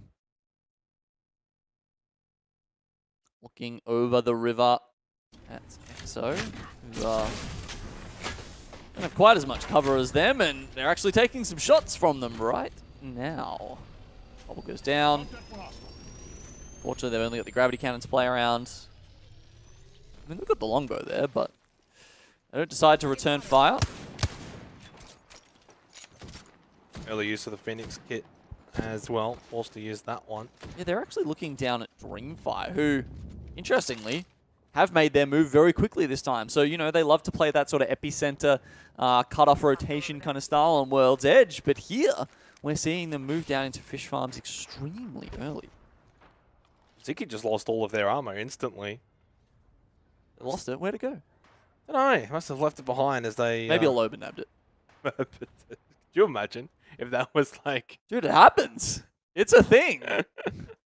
I mean, I don't know how many Lobas you guys see up in in APAC I don't think North, we've had but, any actually in Split trust 2. me, in you know NA where you can get like 6 in a lobby, those armors go missing. Yeah. Like. So then is Loba on the same form of Caustic and Crypto, where if there's one, do you want 10? A little bit. Like, oh, you stole mine, I'll steal it back. Kind of thing. You take someone down, you try and get the armor swap out of the death box, and you're like, oh, it's gone already. Is there one in this lobby right now? A Loba? I'm pretty sure there is. I think Let's double check. I saw one on World's Edge. I don't know if we've got Ink playing it for FW. Has been just slapping down those black markets. Of course, generally in the zone, but yeah, it looks like we've just got the one for this lobby. Yep. I don't think FW have been, the way they've played today, haven't always been that close to like stealing anybody armor. else in the entire lobby. Yeah, okay. So I don't think that's been happening. They're literally half a map away from their closest opponents right now. Yeah, they're at the mill. I think they must have got given a wrong circle. Maybe. Yeah, that could be it. Because they couldn't. Maybe they just don't trust everyone else, and they're like, I'm not sure you guys looted this correctly. We're just going to have another go at it. We'll do the looting for you. You guys go play. You guys go shoot each other. We'll do the looting. It does seem like, though, bringing it back to the circle discussion, because obviously last game everyone went down to Gale Station, everyone went down to Fish Farms. In this instance, everyone is avoiding it and is playing more that northern side, so anticipating that it will either continue to shift to the north or at least not really pull down to the south as much. Yeah, there's quite the spread throughout, and that said, outside of those spots where the teams want to play, that's sometimes where you find Staraiku, and this time they're going up against MBT Naga. I feel like Striker, though, today have done probably their best work towards end of games rather than start of games. Match 2-3, especially going out rather early. Match 1 even, they were a bit quiet to start with, but then got going towards the end. And obviously, wow, I mean, as we literally heard and saw in match number 4, all of it was done at the end of the game in Fish Farms. I know we can't get this stats, Enox, but I'd love to see a time, like percentage of the game spent in the ring for FW Esports. Because I genuinely think it'd be somewhere north of like 20%. Maybe they just want to play on hard mode. Maybe they're like Reignite and they reignite and find it boring. Maybe they just like the thrill. Yeah. You know, they're like, ooh, we're outside the ring. Ooh, risky. They're just practicing their timing of the med kits. Waiting for that heal off, even though they don't have a Wraith plan. Well, they got the Valk at least to maybe speed up their process and getting over to the next circle. Speaking of, as you can see, down to the south and straight on top of Room 5. They'll like that one. Also makes the rotation slightly easier as well for Striker as well, as NXL still being in an okay position for this one. But it's moved away from Launchpad and while it's not a complete repeat of the last game, it's as close as you could really get. Yeah, it's not a repeat, but it certainly repeats the pattern. Yeah. Right? So, yeah, I mean, a couple of teams thinking, oh, I don't know, maybe Antenna, maybe Launchpad, or maybe that's just where they could find some space. But Dreamfire have read it perfectly, and it is in their lap. I just look at that green circle, and I think, how are you going to fit 16 squads? You can't. I mean, it doesn't show, like, big rocks on the minimap, I suppose. I didn't say you can't fit, say, 12 squads. You've got to hope there's 16, I don't know, but... no, you're right. You're right. There's not a lot of buildings. EXO... oh, no, that's... we're getting debated by the launch pads again. Dreamfire have got one, and you've got MBT Naga as well. Yeah, they have occupied. the 2 fish farm buildings that'll be inside. Actually, there'll be like half a building behind them. Anyone going to go for that? I think they will, yeah. Absolutely. A Valcult. I think we'll see someone find their way down to there. Wiz. They're just on the hill overlooking Gale Station at the moment. They've got Staraiku below them. Staraiku currently considering how to move forward into this next part. They've got a spot picked out on the map. They've pinged it next to the mountain in front of them. Well, we heard in there listening in the last game where they were anticipating the last circle to be finishing. So they obviously have an idea, as most of the teams do at this kind of level, and they'll have the same idea here. And Match number 5. Let's move this way.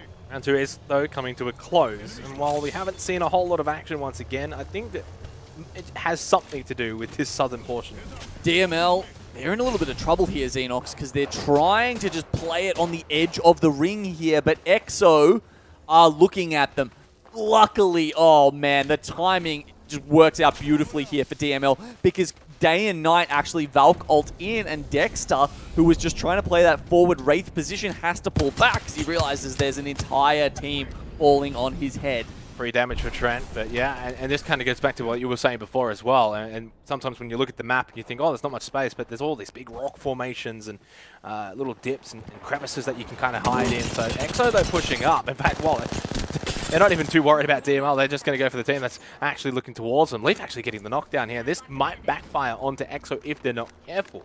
Day and Night coming from behind it now, as you can see, but EXO getting a little bit caught in the middle. They're trying to stay in the middle of these rocks and find some safe refuge.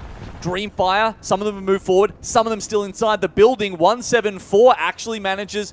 Ooh. I'm not sure if he got the knock as well, but at least one kill onto Trent there. DML out, so they have been eliminated, and EXO could be close to joining them if they're not careful. Fortunately, they've been able to find a pretty decent spot that is away from Dreamfire, and Day and Night not necessarily fully pushing into this. And EXO actually coming out of the other side of this now might actually look to re-engage onto Day and Night now, but in a better position for EXO. 174 still watching for Dreamfire up above. Defensive bombardment comes down right on top of Day and Night. Good night. They're gone. Killer Pause is put on the ground, and Dreamfire with through 174 have grabbed another down. Oh, actually, I think that was the one onto Killer Pause. So unless they finish this off completely, they won't get the kill. And he's called in the reinforcements. Roy and Ems have left the building. Yeah, smart. They know that they'll be able to fall back to that building afterwards anyway, so they can look to finish off EXO, a competitor at the top end of the standings that they can get rid of nice and early. Missile Swarm gets denied by the bubble. They pushed in close. Roy getting very aggressive here, and they should be able to get more than just Ziki. Up above on the rock face. Now we're going to see another Missile Swarm do go out. 174 actually falls. Not ideal. Stinko getting that one, and now they might have to give up on 174. Try and get back to the building for a bit of safety. Roy trying to just hold on. Can't quite get there. Bleeding out. M's the last one for Dreamfire. Going maybe for a revive. No, not going to happen. Doesn't even have the bubble available. He's going to have to get back inside. Won't have time to get the banner. And look, I don't agree with you, Xenox. I don't think that was actually the right play to have the other players come out of the house for exactly that reason. Valk ulting team, Slay comes in there. They land on top of the rock we're looking at there, and it just gave them the perfect vantage point to start chipping down at both of those teams. Now Dreamfire are down a member. Sure, they get back inside and they get Ems back, or Roy back up and running, but they're down a member. The problem with it was they weren't clean with it. They weren't quick with it, right? They didn't even get EXO, right? So they didn't even get the job done. It's not even like they went over there, wiped out EXO, and then tried to get back to the building. They just couldn't quite get the job done. So I don't think the idea was awful. It was a fruitful adventure. They're looking to wipe out a competitor. The execution of it, though, obviously left a little bit to be desired. EXO still trying to get themselves out of this tricky situation. Dexter, I don't think, might be able to get away here. Still has at least Ziki for a bit of cover, but still so much happening around them. SNG have started to make themselves a factor in this fight Kill as for Ems well. There. Somehow getting a good little angle on that. They'll take every point they can get. Dreamfire after that calamity before losing 174. I think it was only the cleanup for them, so I think the KP will go over to Slay, actually, who have picked up 5. So they're doing fantastically out of that mess that happened. What's Roy doing all the way out of the building, and why is there a bubble halfway through there as well? You're already down to 2 players. At some point, you kind of just need to pull the trigger and say, we need to sit still and do nothing here for the next 5 to 10 minutes. Like, you're at that point now where you can't just keep going out being super aggressive. Didn't work the first time. It's not going to work now that you're down to 2. Well, bye-bye, Wiz. There's a couple of other strategies they've Flame used shot. this game that, didn't work out either. Didn't stop them from doing it, but...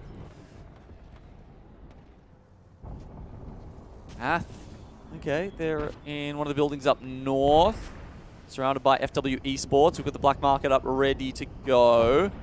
And then NXL Wolfpack just on the other side of this building. Gonna dodge Arc Stars, Caustic Gas. So this game and the way this particular match is playing out is more what I generally think we'll see on Storm Point, is that continued just teams being eliminated. Now into round 4, 12 squads left. You know, we've lost 4 squads over the last couple of minutes, and it's not going to get that much easier either. Not sure exactly what FW Esports are looking to accomplish here. As we said, just grabbing armors out of death boxes, mate. That's their only goal in life. But, I mean, they have to get into this fight at some point because 3 other teams are already involved in it. What an angle for the Leviathan as well. Obviously, yeah. I mean, well, is it 2 other teams and plus FW? I thought it was 3 teams overall, but now it is 3 other teams. Stinky B came in from the north side as well. Once Ath eventually cleaned up an XL Wolfpack. And you got PRP as well. That's a little bit just to the south of this. So this whole western side, or northwest, I should say, is very congested. BRP, of course, top of the standings coming into this 5th match, and they have been playing relatively safe and passive, which is fine. Taking maybe a leaf out of the textbook of Striker from the last game, just keeping to themselves, get to the late game. Stinky B, though, inside of the building now, of course, there's already occupants inside. Bubble goes down nice and early from Chris. Does allow them to get back out with losing any more armor. Deep's going to be able to pop off that shield back, well, in this case, the Phoenix kit, and get back to full health. SNG with a Kraber. Long range there, actually looking down at Slay. Still kind of sticking around there. Ath has just got a quick double, by the way, onto Stinky B, and it's not looking good for them. We're the only one left for a team that was 10th coming into match number 5, for a top 5 team on the overall standings. This is awful for them. Ath on the move. FW make their way out behind the dumpster as they now look like little loot goblins coming up and get death boxes. The poor Obs can't even keep up with this the stinky car as it boosts over the top. And Ath have rolled right on top of Slay there. Stinky B out in 11th, and here come, well, Roy gets Yugi as well. Bullet is now getting involved, and we haven't seen, again, Striker, kind of like the last match, they've been keeping it quiet. They've been very slow going. SNG, though, zone at their backs as they make their way down this hill. They're going to take a lot of damage here. Don't think that bubble's ready to go. Now it just goes down in time by Shady, but unfortunately, one's already down. Needs to go for the revival to Rosmontes. They've got the bubble to do it at least. Will it last long enough that it saves them from this defensive bombardment? Not at all! The nades as well. A frag and an arc will finish them off, but there's still other teams in the area fighting for supremacy. Dreamfire still have themselves a position in this building. It has finished on this building. Just imagine had they kept all 3 players inside of it from the start to the finish.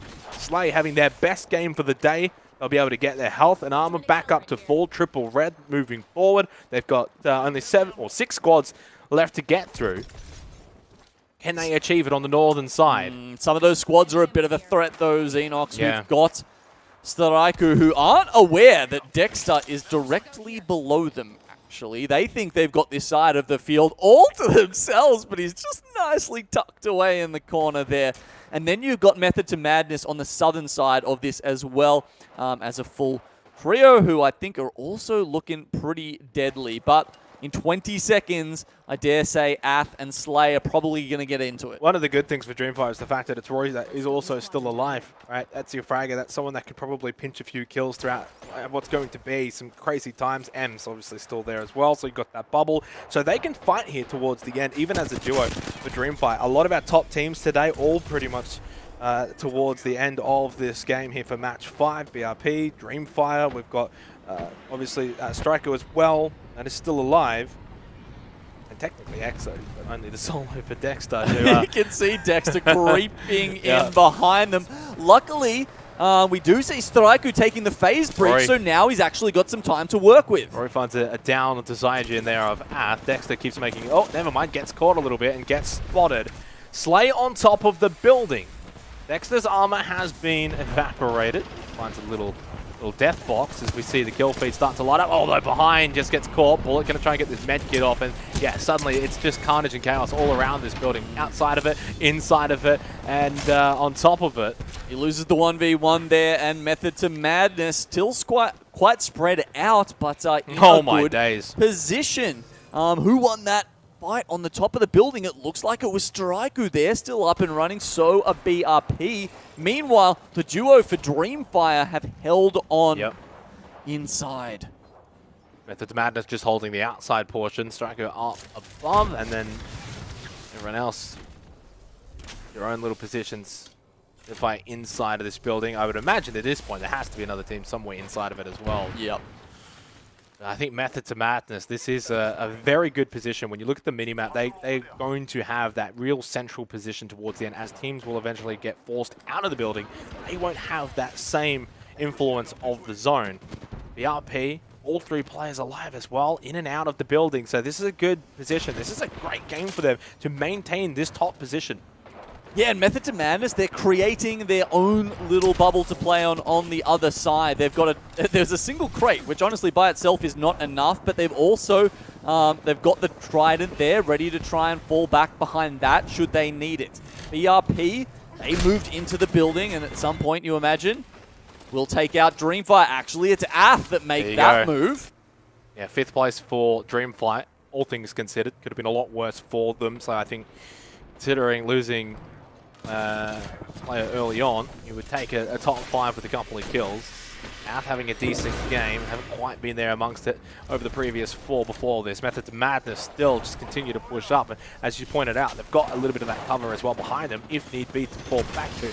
And Doom getting a little aggressive here, does try and find some information and finds a couple of players up above, gets a few shots in, and then falls back immediately. Do not want to overextend. Really well played to just get a few shots, get some information, fall back. A little bit of damage, you know, that means they might pop a cell. Maybe the other team falls in at exactly that time, and it helps them get a kill, and them one squad closer to taking out the win. Straiku here. No bubble at all. Another 15 seconds, so they're just going to have to push forward. They've been obviously trying to just get that armor replenished. Walty trying to do that now, does get back to full armor, but no health. They don't have the defense, so they're trying to use offense to make up for it, trying to keep the other teams and force their heads down. Oh, Fussy just went down as that bubble would have come back up. Walty falls. It's all just down to Bullet Owl on the Ash, hiding behind this dumpster. Still 2 other squads, so maybe an opportunity. Goes for the teleport, gets into an offside position. They don't quite know where he is. Now they do. Gets up close, shotgun in hand. Bullet Owl has been in this position before. Could still walk away with it. No! Method to Madness pull it out, but Bullet Owl with a solid effort in the end for Striker. A big win, though, for Method to Madness. They've been great all day. A deserved victory. Oh, now our theory crafting going into this, Xenox. Oh, here we go. We mentioned it at the start of this game. Could we be in a position at the conclusion that by then going into Game 6, you've got maybe 5 to 6 teams all battling for first? Yeah, and Method to Madness with a big showing there. All of a sudden, they could jump up and be one of those top couple of teams as well. Big game from them. Straiku, I guess they were in 2nd place, coming 2nd or 3rd there. Second. With probably a couple of kills to their name as well. I'd say there's a good chance they're going to be sitting at the top of the standings after this, but I think we're still going to have... we're in there as well. I don't know how many kills they got, so that might be the difference, but we're talking marginal points here, right? Yeah. That's the biggest thing as we go to the replay. The other talking point out of this particular game, with so much in terms of on the line, Dreamfire. Was it a brain fade? Was it just over? No, I don't think it was greed? Yes, I think it's a symptom of their playstyle, frankly. Yeah. You know, it made sense when 174 was the one out the front, just chipping away, and you know, I think there was like maybe 1 or 2 kills that he got while he was playing that sort of role, and then you know the rest of it. Unfortunately, when he made the call for the rest of the team to come out and support him, I'm sticking with it. That was definitely the wrong call. They did get at least Roy back up, and they held on to 2 players in that position all the way to the top 5 squads remaining. So got something out of it when maybe nothing was on the cards. This was the explosive finish of match number 5. After doing a decent job to show face towards the end of this game as well. And Bullet almost with a very, very good solo effort for Striker, because they were in a precarious position. They didn't have the bubble for so long, and you said, really, their defense was their offense in the end. See them just trying to come out here, but Method to Madness had it locked in at this point. Yeah. They just played the other side of the circle too damn well. So Bullet got one, forced the 1v2, but by that point, of course, the other two already got straight over to that position. So second for Striker. Great game for Method to Madness. They had a game earlier where I think they had a really good position, couldn't quite finish it off, and for this time they were able to. Man, look at that. BRP going down in the same second as AF did to finish it off. And it sucked. Like, literally, that could be milliseconds are costing you 2 placement points there. Well, that might be more than just that. That might be, at the end of the day, that could be costing you overall standing points. Stinky B, 11th. Again, continuing to just maybe fall down the standings. Let's have a look at the scoreboard and how close it is at the top. Ooh. Method to Madness. 23 points gained from that particular match has them in the top spot. Striker, 59 points. Dreamfire, despite the little blip, still obviously in a really good position, 53 points in third. BRP dropped to 4th from that top spot. They didn't collect that many points, only 52 overall. Exoclan on 48, and then I think you've got a little bit of daylight there, down to NXL in 6th on 38. Okay, so we've got probably 4 teams in the hunt. Maybe one more down the bottom has a big game kind of the big game chance. The dark horse there at the end. I mean, you have to say it, right? Because it does happen every now and then. You'll get a 100%. team who just cleans up in game 6, and they do catapult themselves to the top of the standings. But yeah, you're right. It really is more of those top 4 teams. In some ways, Method to Madness doing just something similar to that in this particular game, right? 23 points gained gets them into top spot. I don't see why an NXL Wolfpack maybe can't do something similar. It would take a lot more because I think the difference is this time around they would have about 5 teams or so that they would have to get through. Well, we've got one more break to get through, and on the other side of it, though, it is our final game of the day.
So much on the line as we get down to our final game of the day here for week 4 of ALGS APAC South. One more game to get through, Gino, on Storm Point, and we've probably got about 4 teams roughly in contention for that top spot.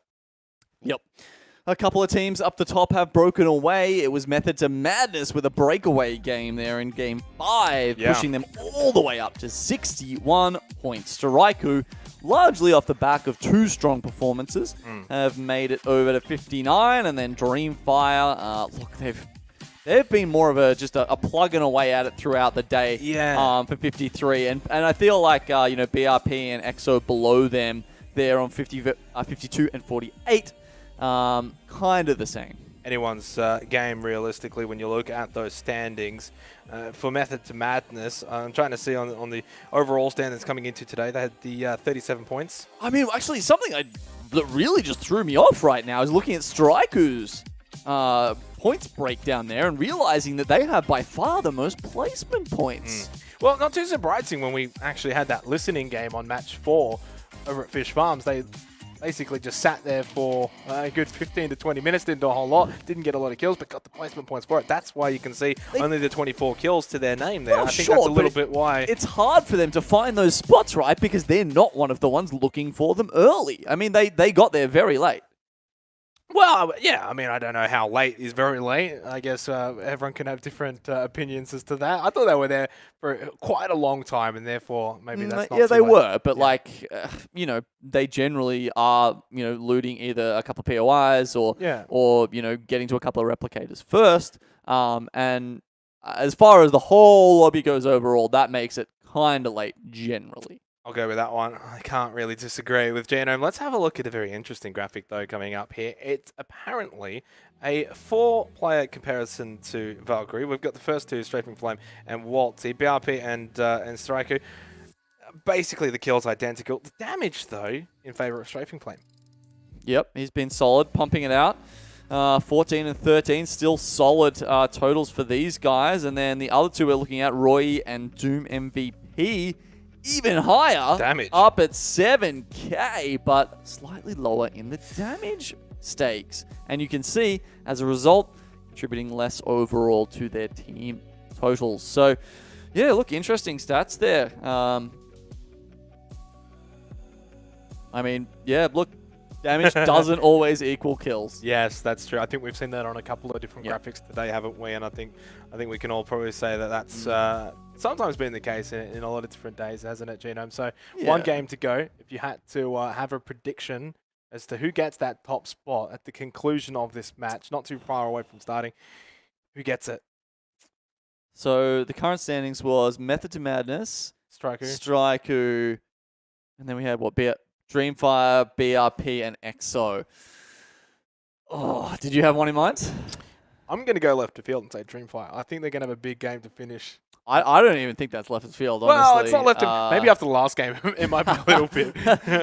you think that, it's got them back in check. All right, I'm going to take a crack and say BIP then. All right, well, no more waiting around. Let's get into this final game of the day and of the series. It's match number 6.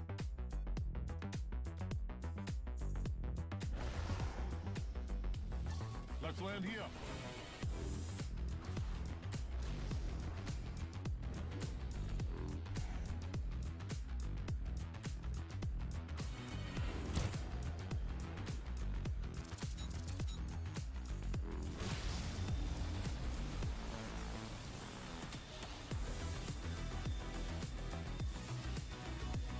South to north dropship this time, Xenox. Our teams dropping up high like DML are going to be pretty happy about this. High point, sometimes a little tough to make it out all the way over there. Not so.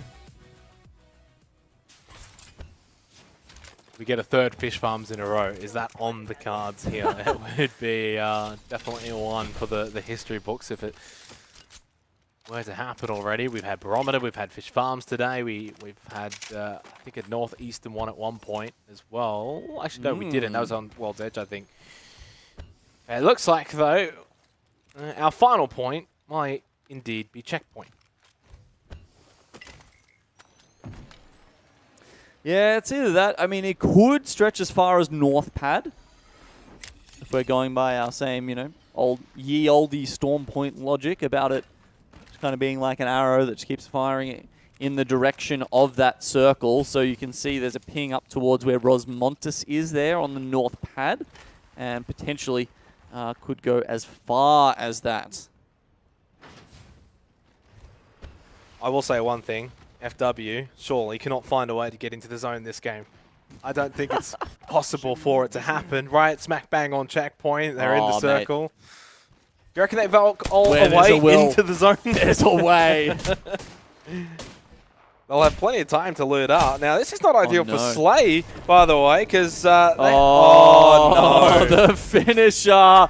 Big boy Caustic going to sit on you. Stinko comes in to try and avenge his teammate. He's got the triple take in hand, just sliding down. Actually going to take some shots, at least, at the very least. Oh no, this is backfired. The banner. Oh, Lazo at least comes in to provide some reinforcements there. I thought maybe a split second Stingo was going to go down. Actually, they might not. They're just going for it. Both teams who have had kind of average days will just decide to maybe have a quick finish. And in the end, it's Slay who get to finish earlier. Don't even get the KP in the end. Chignatius back up and running. And yeah, I think as you say, it's just that kind of end of the day vibe where they were like, you know what? We do or we die. Yeah, at that point, you're probably feeling like, what are you realistically going to be able to get out of the day? You may as well just force the fight. That's it. Chignatius and Co on Desi are probably not expecting to find another team over at Thunderwatch, when in fact, Day and Night have actually taken the Gravity Cannon up from Stormwatcher and thought, let's go have a look for some extra loot up there. Instead, they're going to slide back down. I think once they've realized that, a third team comes to join them, Thunderwatch. For some reason, I mean, Game 6s do get a little bit silly in Apex sometimes. I can imagine that, especially if you feel like maybe as a team you don't have as much to fight for. That's just the nature of, you know, being in the final game of the day, right? Where there's obviously going to be some teams that have got a little bit more up for grabs. A couple of waves on the way through from DML as they just spot Day and Night out to their left side. Big game from Ath in match number 5. Can they repeat? Close out the day. Any other problem though, if all of these lesser teams end up kind of fighting each other and taking each other out, that's less kill points for those top teams to fight for. Yep, that is very true. I like that actually. Mosu just pulling out the drone while they're in the Trident. It's like he gets to keep moving with the team, doesn't have to stay stationary like you usually do, but can pull the console out. I feel like the caustic canister almost is like a rear wing spoiler. Yeah, well, I mean, you know, what's the spoiler? It's all about... it's red. Has it got flames on it? Does it make it go faster? It's all about pulling the airflow in, right? Right, yeah. You know, take. What's the... It seemed like at the moment, though, teams not so much, obviously, too fast with checkpoint, but more the northern part of checkpoint, just to, a little bit south of launch, or north pad? Launch pad? I don't even know why I said launch pad. Well, I mean, you know, it looks kind of similar to launch pad, doesn't it? It does say pad in the name. I mean, I don't want to call out the devs here, but it does kind of feel like someone was like, oh, whoops, we need one extra POI, and they just kind of like copy-pasted it, rotated it like 60 degrees, and then like chucked it on another part of the map. And then they just called it north. Because it's up north, and it's a launch pad area up north, north pad. Is there a south pad on this one? No. I feel like there has to be, right? Like they're just like when you do. I mean, yeah, I don't know. I guess you could have, instead of calling launch pad, you actually had it south pad and north pad. I think that's a missed opportunity. Kind of tells you which one came second, doesn't it? Yeah, 100%. Method to madness on our screens at the moment, of course. Victors in match number 5, and now on top of the standings as well, here for match number 6, our final game of the day.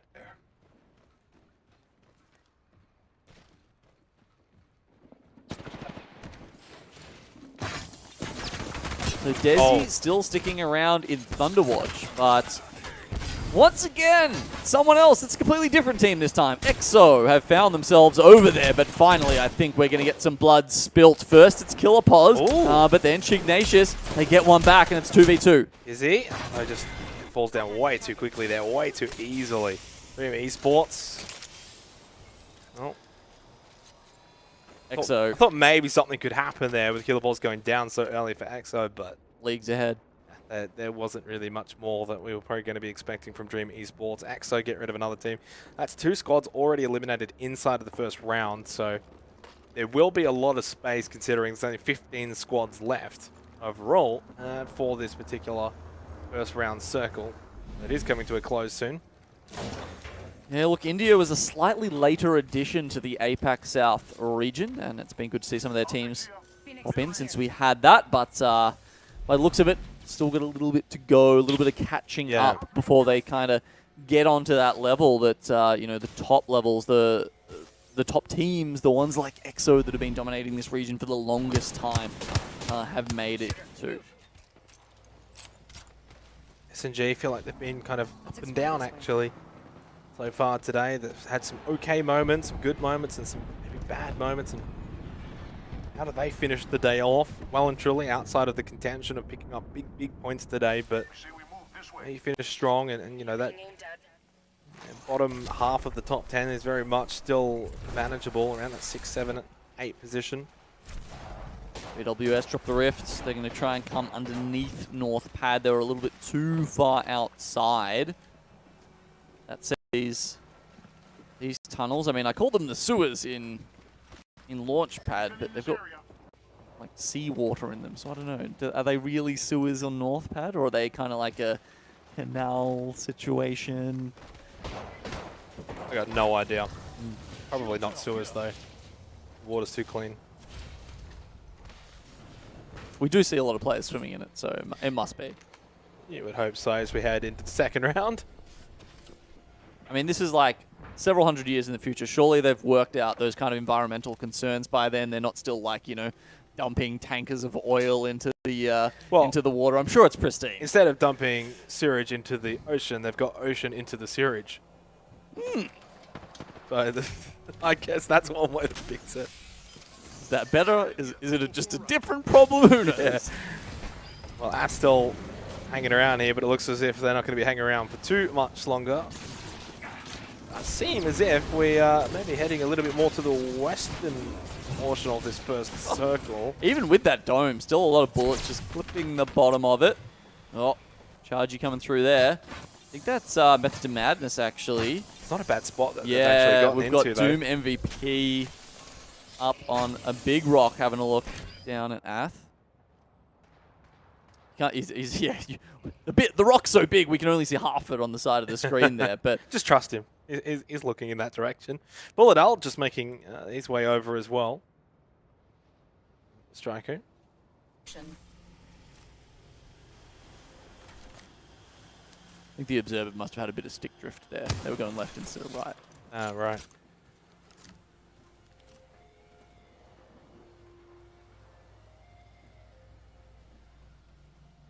Striker moving in behind. By himself here, so probably doesn't really want to be taking these shots unless he feels he's got enough backup close by, which I think they are starting to obviously get a little closer to Bullet. And while checkpoint is still a little bit inside of this green circle, I don't think it's obviously going to be a major factor moving forward. Method of Madness, great spot. Obviously, you're seeing Striker want to get over to that position, and Ath also with an early rotation into that position. Dreamfire still over towards that north pad area. They'll be coming in a little bit later, which might be better for them because getting into those center positions early, they do get a little antsy. And yeah, this might play out better for them. I mean, FW Esport Watch, they've stayed in the same place. Haven't moved. Yep. And they've got no idea where the zone's going, by the way. They've never had a beacon. And they've essentially just parked it there. And it's for once, it's actually working out for them. As opposed to their usual travails. DML making their way up slowly, could actually come in behind Method to Madness.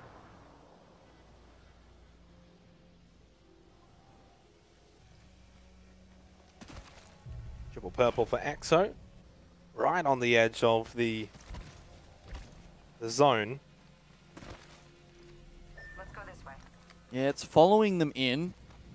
Of course, the second round does close pretty slowly, so still a minute to make their way in. Depending on which choke they choose to go through, if they go right, they may run into NXL Wolfpack. If they go left, it would be Stinky B. Going off the form we've seen those teams in today, Stinky B might be the better choice, to be honest. Oh, I definitely would agree with you there. I think Stinky B just haven't quite been able to get anything to go their way today. No bits of fortune, no luck. They haven't been able to even create their own luck. NXL started slow on World's Edge, but they've picked up the pace. And of course, have got themselves into the conversation for, you know, a top 5 finish. I think that top spot might be a little bit out of reach now. Didn't quite achieve as much in match 5 to keep up with the rest of the pack, but they still had an okay day, all things considered. SNG still over towards North Pad. Well, we might start to get get some of those situations where those top teams that are really fighting it out for those top positions start coming into contact with each other and knocking each other out of contention. Well, the big one is obviously Method to Madness, but with their position right now with this circle, they're not going to be engaging upon other teams right now. Unless someone pushes onto them, and at some point, I don't think it's going to be M2 pushing onto another team per se. Okay, I get what you mean. Yeah, MBT, Naga, and DML, however, might be the aggressors because they're on the southern side. They both have that zone knowledge, and it looks like they're considering playing a spot around there. What? Wow, okay. I mean, I called it a hover car yesterday, but that was hovering a little bit higher than usual. Got to keep our eye on BRP as well. They're certainly in the mix. All that top spot. There's about probably 4 teams that are. I was actually wondering if Strafing Flame was like DC'd or AFK or something, but no, he's just very still. Dreamfire, their closest competitors. Geographically, not necessarily. Actually, maybe on the scoreboard as well. Yeah, they definitely would be. Fire around 4th or so. I think BRP maybe around 3rd. So I think you've hit the nail on the head. Double whammy. But it's getting to that point now where, and bringing it back to that scoreboard discussion, don't want to put a foot wrong. Do not want to be making a mistake. You saw that from Dreamfire in match 5 and saw that it maybe cost them. It's going to be a very early defensive bombardment. Yeah, it looks like there was a bit of a defensive one there from Winnie. Darkstar as well. Kind of what we know it best for at this point. To be honest, Drauga going to be the first casualty here. Yugi with the car goes in, and then Winnie trying to push it further with the Peacekeeper, doing good damage at range. Oh, nice. Almost grabbing a second there. Really well played from Winnie. Started it off with that defensive bombardment. Gets the crack. Not quite getting the down just yet, but good pressure from BWS. And good to see them fighting to the end here in match 6 and going for broke. Bubble Dance does start out and ends very, very quickly. SNG are gone. Bullet, I think he realizes that these guys are so low and he's actually going to start crushing through the knockdown shields. Okay, Sherbet is gone. Do they have a beacon to play with? Well, there's not a natural one. And honestly, they don't have time either. They're going to actually have to push forward probably into the zone just with the two players now. Unfortunately, I don't think there's another option for them. Stinky B, by the way, in that meantime, found a double kill with the defensive bombardment from Chris, and that wipes out DML, so they're gone. That's why we're down to 13 squads remaining here, and Dreamfire make their move. Yeah, Dreamfire, that's the team. We just saw the rotation coming on the other side of those rocks, and honestly taking one of the spots the BWS might have been able to take. This zone just keeps going closer to the beach here. I mean, if you're Method to Madness, so good for them. This is the kind of game, really, where if you ever ask for a bit of luck or a bit of fortune, well, they've gotten it here. And already top spot coming into this game, so a bit of holding their own fate in their hands with it about. As Chris already used that defensive bombardment earlier. Bubble's still on cooldown too, so it does need to be careful here for Stinky B, who have kind of left their run a little late here. Match 6 is not really the time to have your best game and have the other 5 be a little bit poor, but they've got an okay position. So this is BRP and Stinky B, by the way, taking that rock away from Method to Madness. They've got the Wraith Portal, luckily, so they get back into their bunker, but now it feels like a Here we go, trying to get the Arc Star stick inside the bubble, and Stinky B have already lost Chris, but with Raki down, it's a 2v2. Yeah, Deep's falling as well. It's only Owu that's left, and, well, did not last very long at all. Easy elimination for Strafing Flame. Method to Madness just watching that basically take place. 11 squads remaining. They've still got arguably the best spot you could ask for. Striker not in a bad position either. Dreamfire, of course, thereabouts, so a lot of that top teams fighting and being in contention for that top spot, all with a pretty good position for the ending of this game for match number 6. 10 squads left. EXO trying to fight it out here. Zaratas gets the knock onto Dexter as Kilopoulos is trying to fall back, get that armor back up to full. Can they get a revive on the Dexter and get back to 3 standing? Pretty much all of those top teams are on this northwestern side of the map. It's Wiz versus FW, who is still hanging around in checkpoint. Down here in the trenches, NXL trying to get on top of EXO, the bubble. Well, you say trying to get on top. I don't think anyone's actually physically getting on top of them here, though. But a reason for that would be trying to even just walk around the edge of those trenches. You're going to have a lot of other teams being able to see you. That's why it's more the fight happening within it, so that those third parties, those long-distance shots aren't going to be as much of a factor. You can see Zaratas, and now Bigsy pushes forward, gets a bit more view, gets a little bit more space. Of course, they need to push forward as well, right? So they can't continue to just hold back. NXL need to be aggressive, pushing forward and through these trenches, clearing it out. Let's check out this way. ALGS, they think it's the time. They also think it's the time to make that rotation via the Dimensional Rift. NXL go closer towards the center of the next ring. EXO are trying to make their way in, but they're getting stopped by this bombardment. I think they've got in. I think at least one person has got in, and Striker have not been able to sort of disallow them from being able to get underneath them. Foxy takes quite a bit of damage, loses all of their armor, and Striker are going to have to fight the fight here, I think. Obviously, we're now down towards the ending of round 4. Still a bit of that high ground. Use it while you've got it. Kilopoulos goes down. Beautifully done from Fussy, but trying to get back up, proving to be a bit of a struggle. Up close bullet. Got to be able to hit the shots with the wingman and almost gets most of them to land.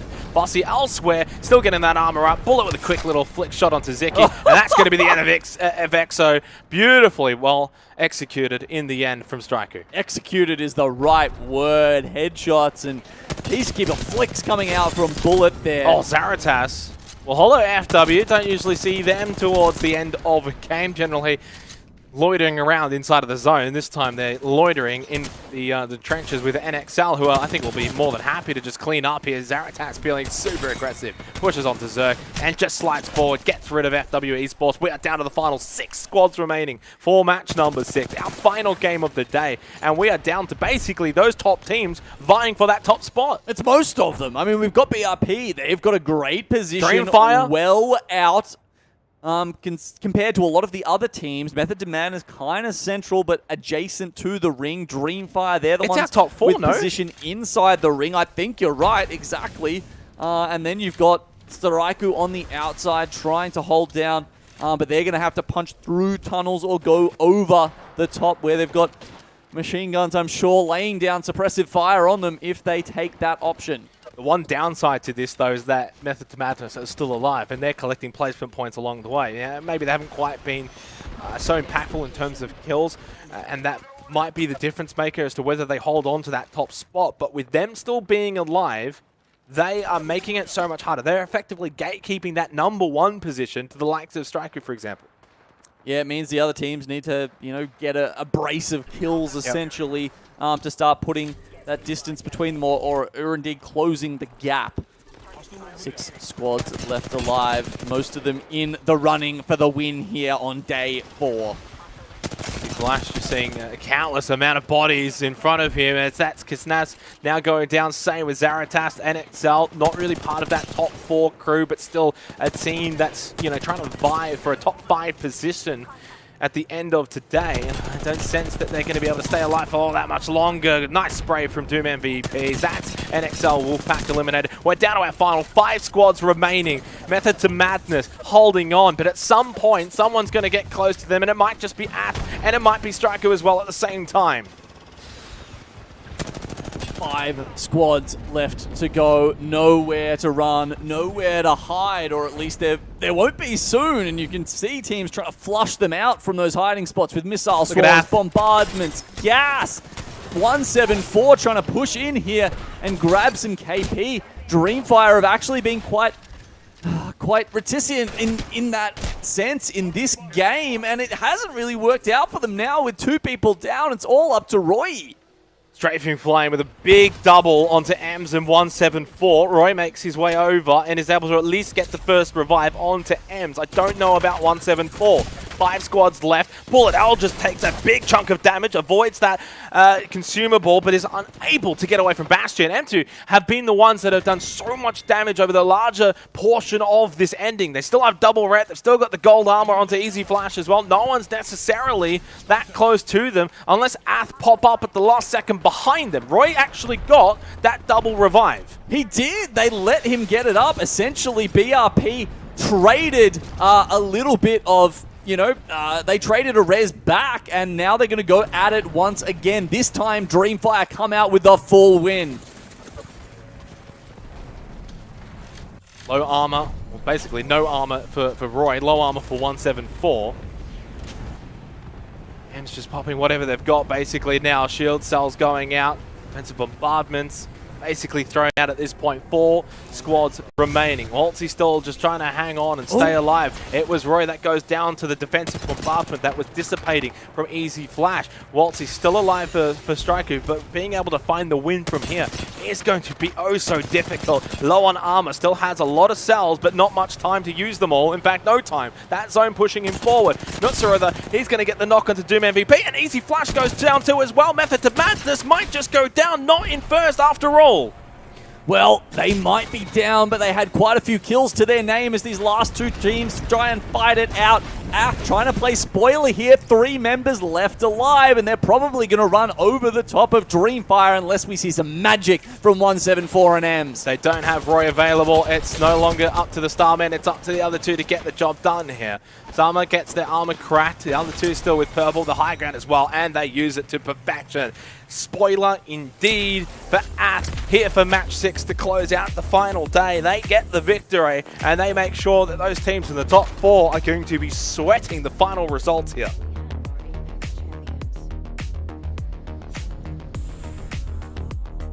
Now I took a quick look at the number of kills that these teams had before that game ended, Xenox, and I can tell you that Method to Madness had at least 6. Ooh.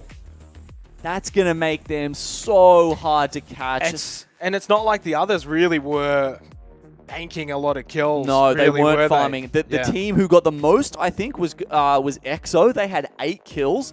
But obviously, they're much further down. They didn't take out the win. They didn't grab the 12 placement points as well. So I don't think they're jumping up to the top. I think Method to Madness probably did enough to secure themselves the dub in that game. If they can achieve that, 25 points would go their way. That would put them on 62 in the overall standings, which is not enough probably for the top 5 now. But it gets them in that contention, right? Towards the back end of the split as we look at the replay here for match 6, which had just about almost all of it. Some of the weaker teams, some of the lesser teams from today took each other out at the start, left us with a lot of those top teams towards the end, and that's probably why it kind of slowed down a little bit. A lot of safe play definitely came out. Safe play, and it seemed to just work in the favor of Method to Madness because they picked that spot so well. They had that rock and then grabbed a couple of kills with snipers from that direction. Then it was all trench warfare from there. I loved this bit. It was almost like a bit of a Phantom Menace moment where they're just kind of like, waiting for the shield walls to come down and get back into it. Fortunately for Dreamfire, who are not living up to my expectations, was kind of hoping they would have one more big game in them. And while they weren't completely awful, obviously making it towards the end, they had a couple of kills. Probably not enough to get that top spot, but I think they'll still get some decent points from it. And I've got to say, regardless of 2nd, 3rd, 4th, if we're going with the assumption that M2 maybe gets across the line, which is not confirmed, we don't know, we're just speculating, it will be intriguing to see who has still at least made it into that top 5, because Stinky B, Summarize, did not really get that many points today. I don't know if it's going to end up being 4, but it's not going to be a whole lot. 12th in this game as well. I'm not sure they got above like a 10th placing. It was a rough day for them, was it? So that means that spot obviously is going to be foregone to someone else in this instance. It'll either be Free Agents, Dreamfire, or BRP, maybe either EXO as well. Let's go and have a look at the scoreboard and see how things have obviously stacked for today. Method to Madness do take the top spot by 1 lousy point against Striker. That is incredible. Sometimes it really does just come down to that bottom point, but it doesn't come down to this final game, Gino. It comes down to match 2 and match 3. How? Riddle me that, Xenox. Yeah, well, I mean, 2 points gained in those 2 games, wasn't it? And everywhere else, they picked up quite a lot, really. So was that 71 points from four games for Striker? 2 from 2. That's the difference maker in the end, as we can see. Dreamfight end up in 3rd, not a bad effort, and BRP in 4th. EXO round out the top 5. Not ideal for NXL, by the way, who I don't know, maybe escaped the radar a bit, because they'll drop in terms of there being a top 3 team at the moment in the overall standings. That could also have a big impact as well. Yeah, because they 54 points with that 1 win, 15-14. They'll probably get double-digit points today, but I dare say, they are going to drop off 3rd spots. That said, Stinky Bees below them, and they're going to do even worse. Yeah, Burger's obviously going to go right up the standings after their day today, and maybe not getting past Striker, obviously, but I think that'll mean probably we're looking at like Reignite 1, probably Striker 2, Burger 3. And that's not a top 3 that is unexpected at all, right? I mean, they're 3 of our finest teams in this region, and 3 teams we'd be very happy to field going overseas and competing against all of those easy targets, the soft targets I'm sure they'll meet at the global LAN. It obviously means that 4-5 position though. That's where we're really going to be waiting to see what that's going to look like. Of course, working in the background to get that one ready soon enough. It has been a big day, though, Genome. So let's go and have a look at maybe some of the big damage that we've seen today. A lot of it ended up having a very, very stark story that some of the damage didn't quite translate to kills, did it? But in this instance, for the Doom MVPs, I think a lot of it may have. Ems, maybe less so. Strafing Flame actually had some big plays towards match 6 there.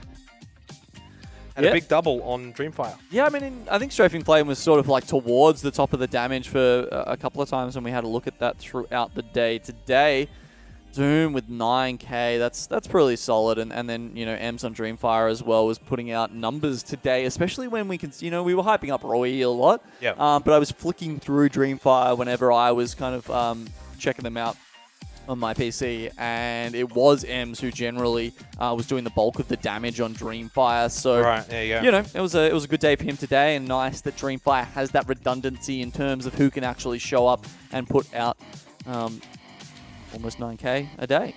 I think the best teams always are going to have 3 players that could essentially achieve similar results in terms of damage, kills, survivability, etc. And maybe some of the other teams just a little bit below that might have 2 out of 3 that could maybe reach that sort of point. But a big day, of course, Method to Madness, not only top spot, most damage as well. We kind of saw it slowly taking place in the first couple of games on World's Edge, because they were just getting towards the end of games and doing a good job to survive, get those placement points, and have a pretty much good day being built upon. And as really the day went on, we went to Storm Point, and it just got better for them. Yeah, I mean, they're one of those teams where I look at them and I'm like, damn, I mean, they've come out really strong out of the blocks here, but can they really back that up? Yeah. And to be honest, there was definitely a part of me that wasn't expecting it, but that last game on Storm Point really proved it and made them very much deserving of those 25 split points. What about Striker though? 2nd place, pretty decent day. Do you think they could have be feeling a little bit awful for those 2 matches, match 2, 3, that was the difference in the end? Are you asking me if I feel bad for them for playing badly and then, not getting the points to go along with it? Like, no?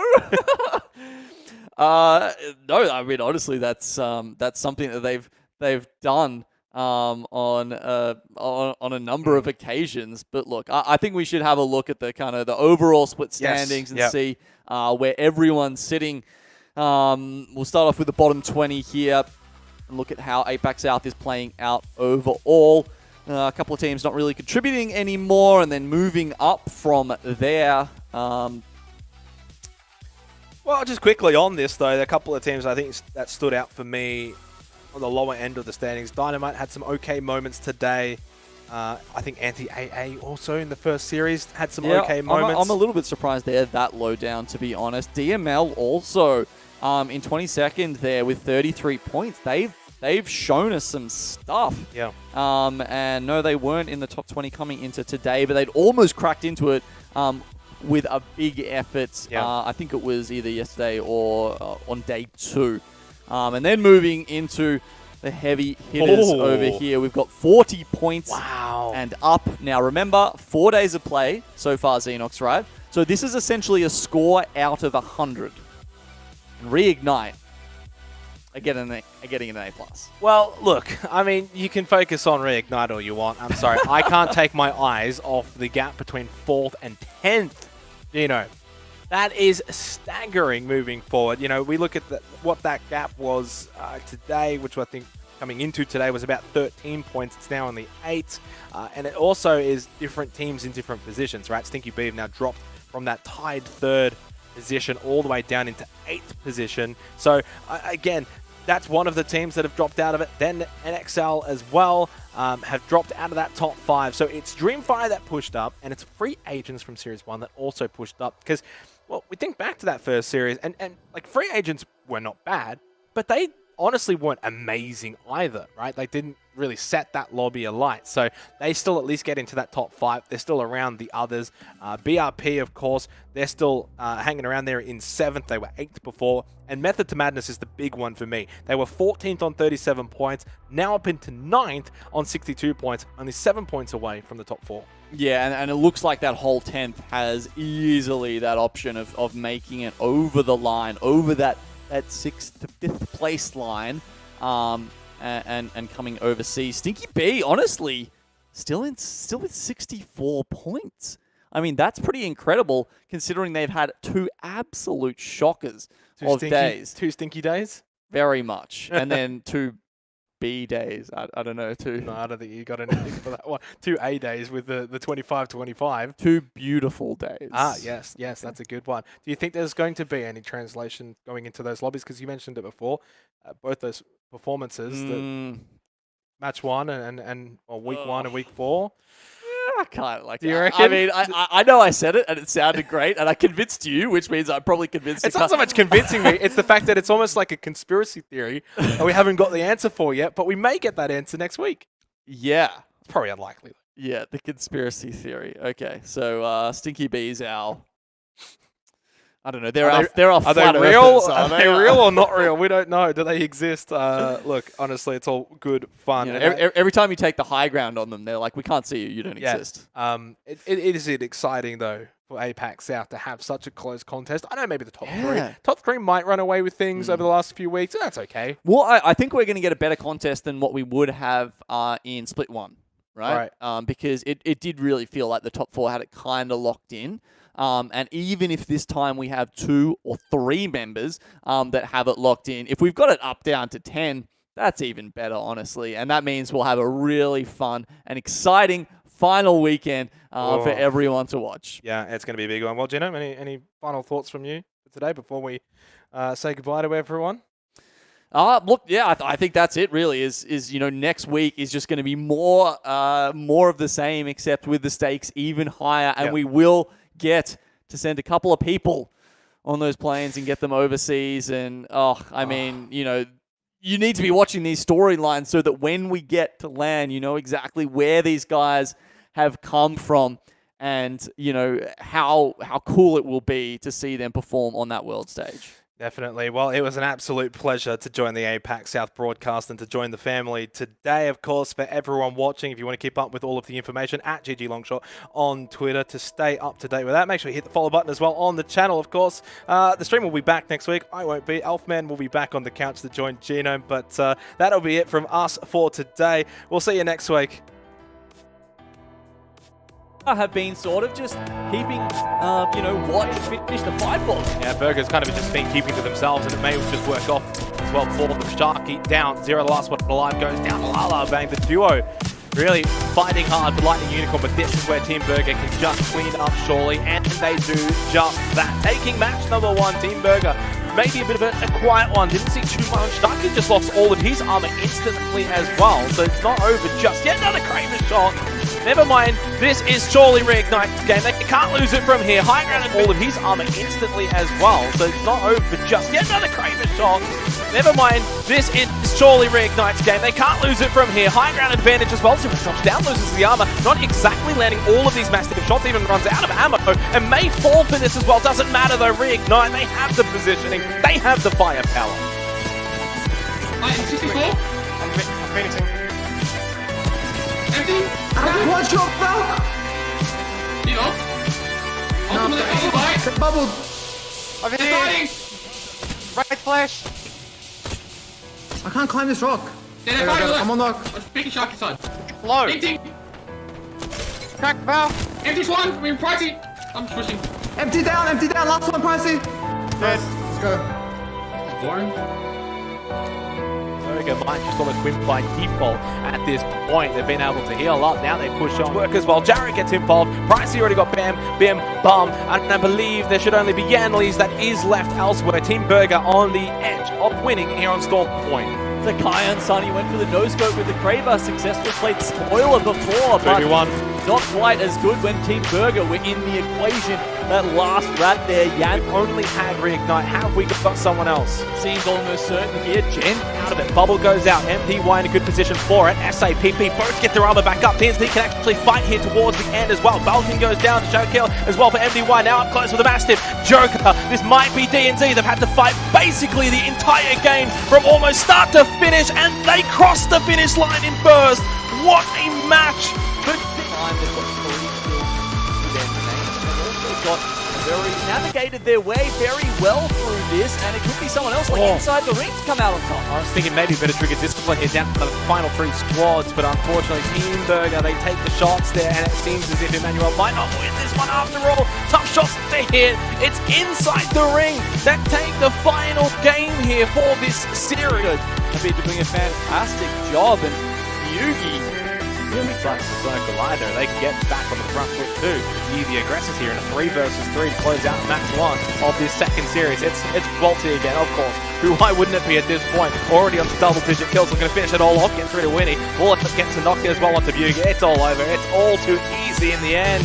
Straiku inward. Not ideal for Dreamfight. This is not looking good. Fighting on the track, is able to use that holographic and get some damage in as well, but not going to find the down that he was looking for. Just got the crack. The bubble goes out. So it's a 2 versus 3 to close this game out, but a lot of information, well and truly no. But Method to Madness up close. It's easy in the end. But Easy Flash and Method to Madness there get the job done towards the 7-4 that's left standing and doesn't even have any armor. In fact, popping a shield cell at this point. Jump up above was just trying to hide away, but he cannot. Big Z is the one that finds that kill. NXL, they go for the strike at the last second of this game. They've got the numbers as well. 3 versus 2. Bye-bye Strafing Flame. He's gone as well. Now it's a 2 versus 1. Player K almost got the res off there. The gold bag has to cancel it because the NXL Wolfpack players are right on.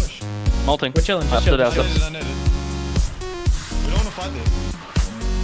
I'm nading. We're good. Third party. Play for dash as well. Dark Play for flash. dash. Last. She's on the rock. She dead. Let's fucking go. We needed that. Force their heads down.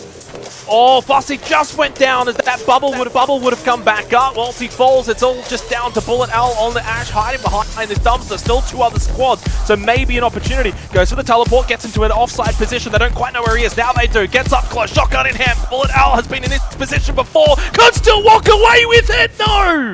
Method to Madness, pull it out, but Bullet Owl with a Left alive, and they're probably going to run over the top of Dreamfire unless we see some magic from 174 and M's. They don't have Roy available. It's no longer up to the Starman, it's up to the other 2 to get the job done here. Starman gets their armor cracked, the other 2 still with purple, the high ground as well, and they use it to perfection. spoiler indeed.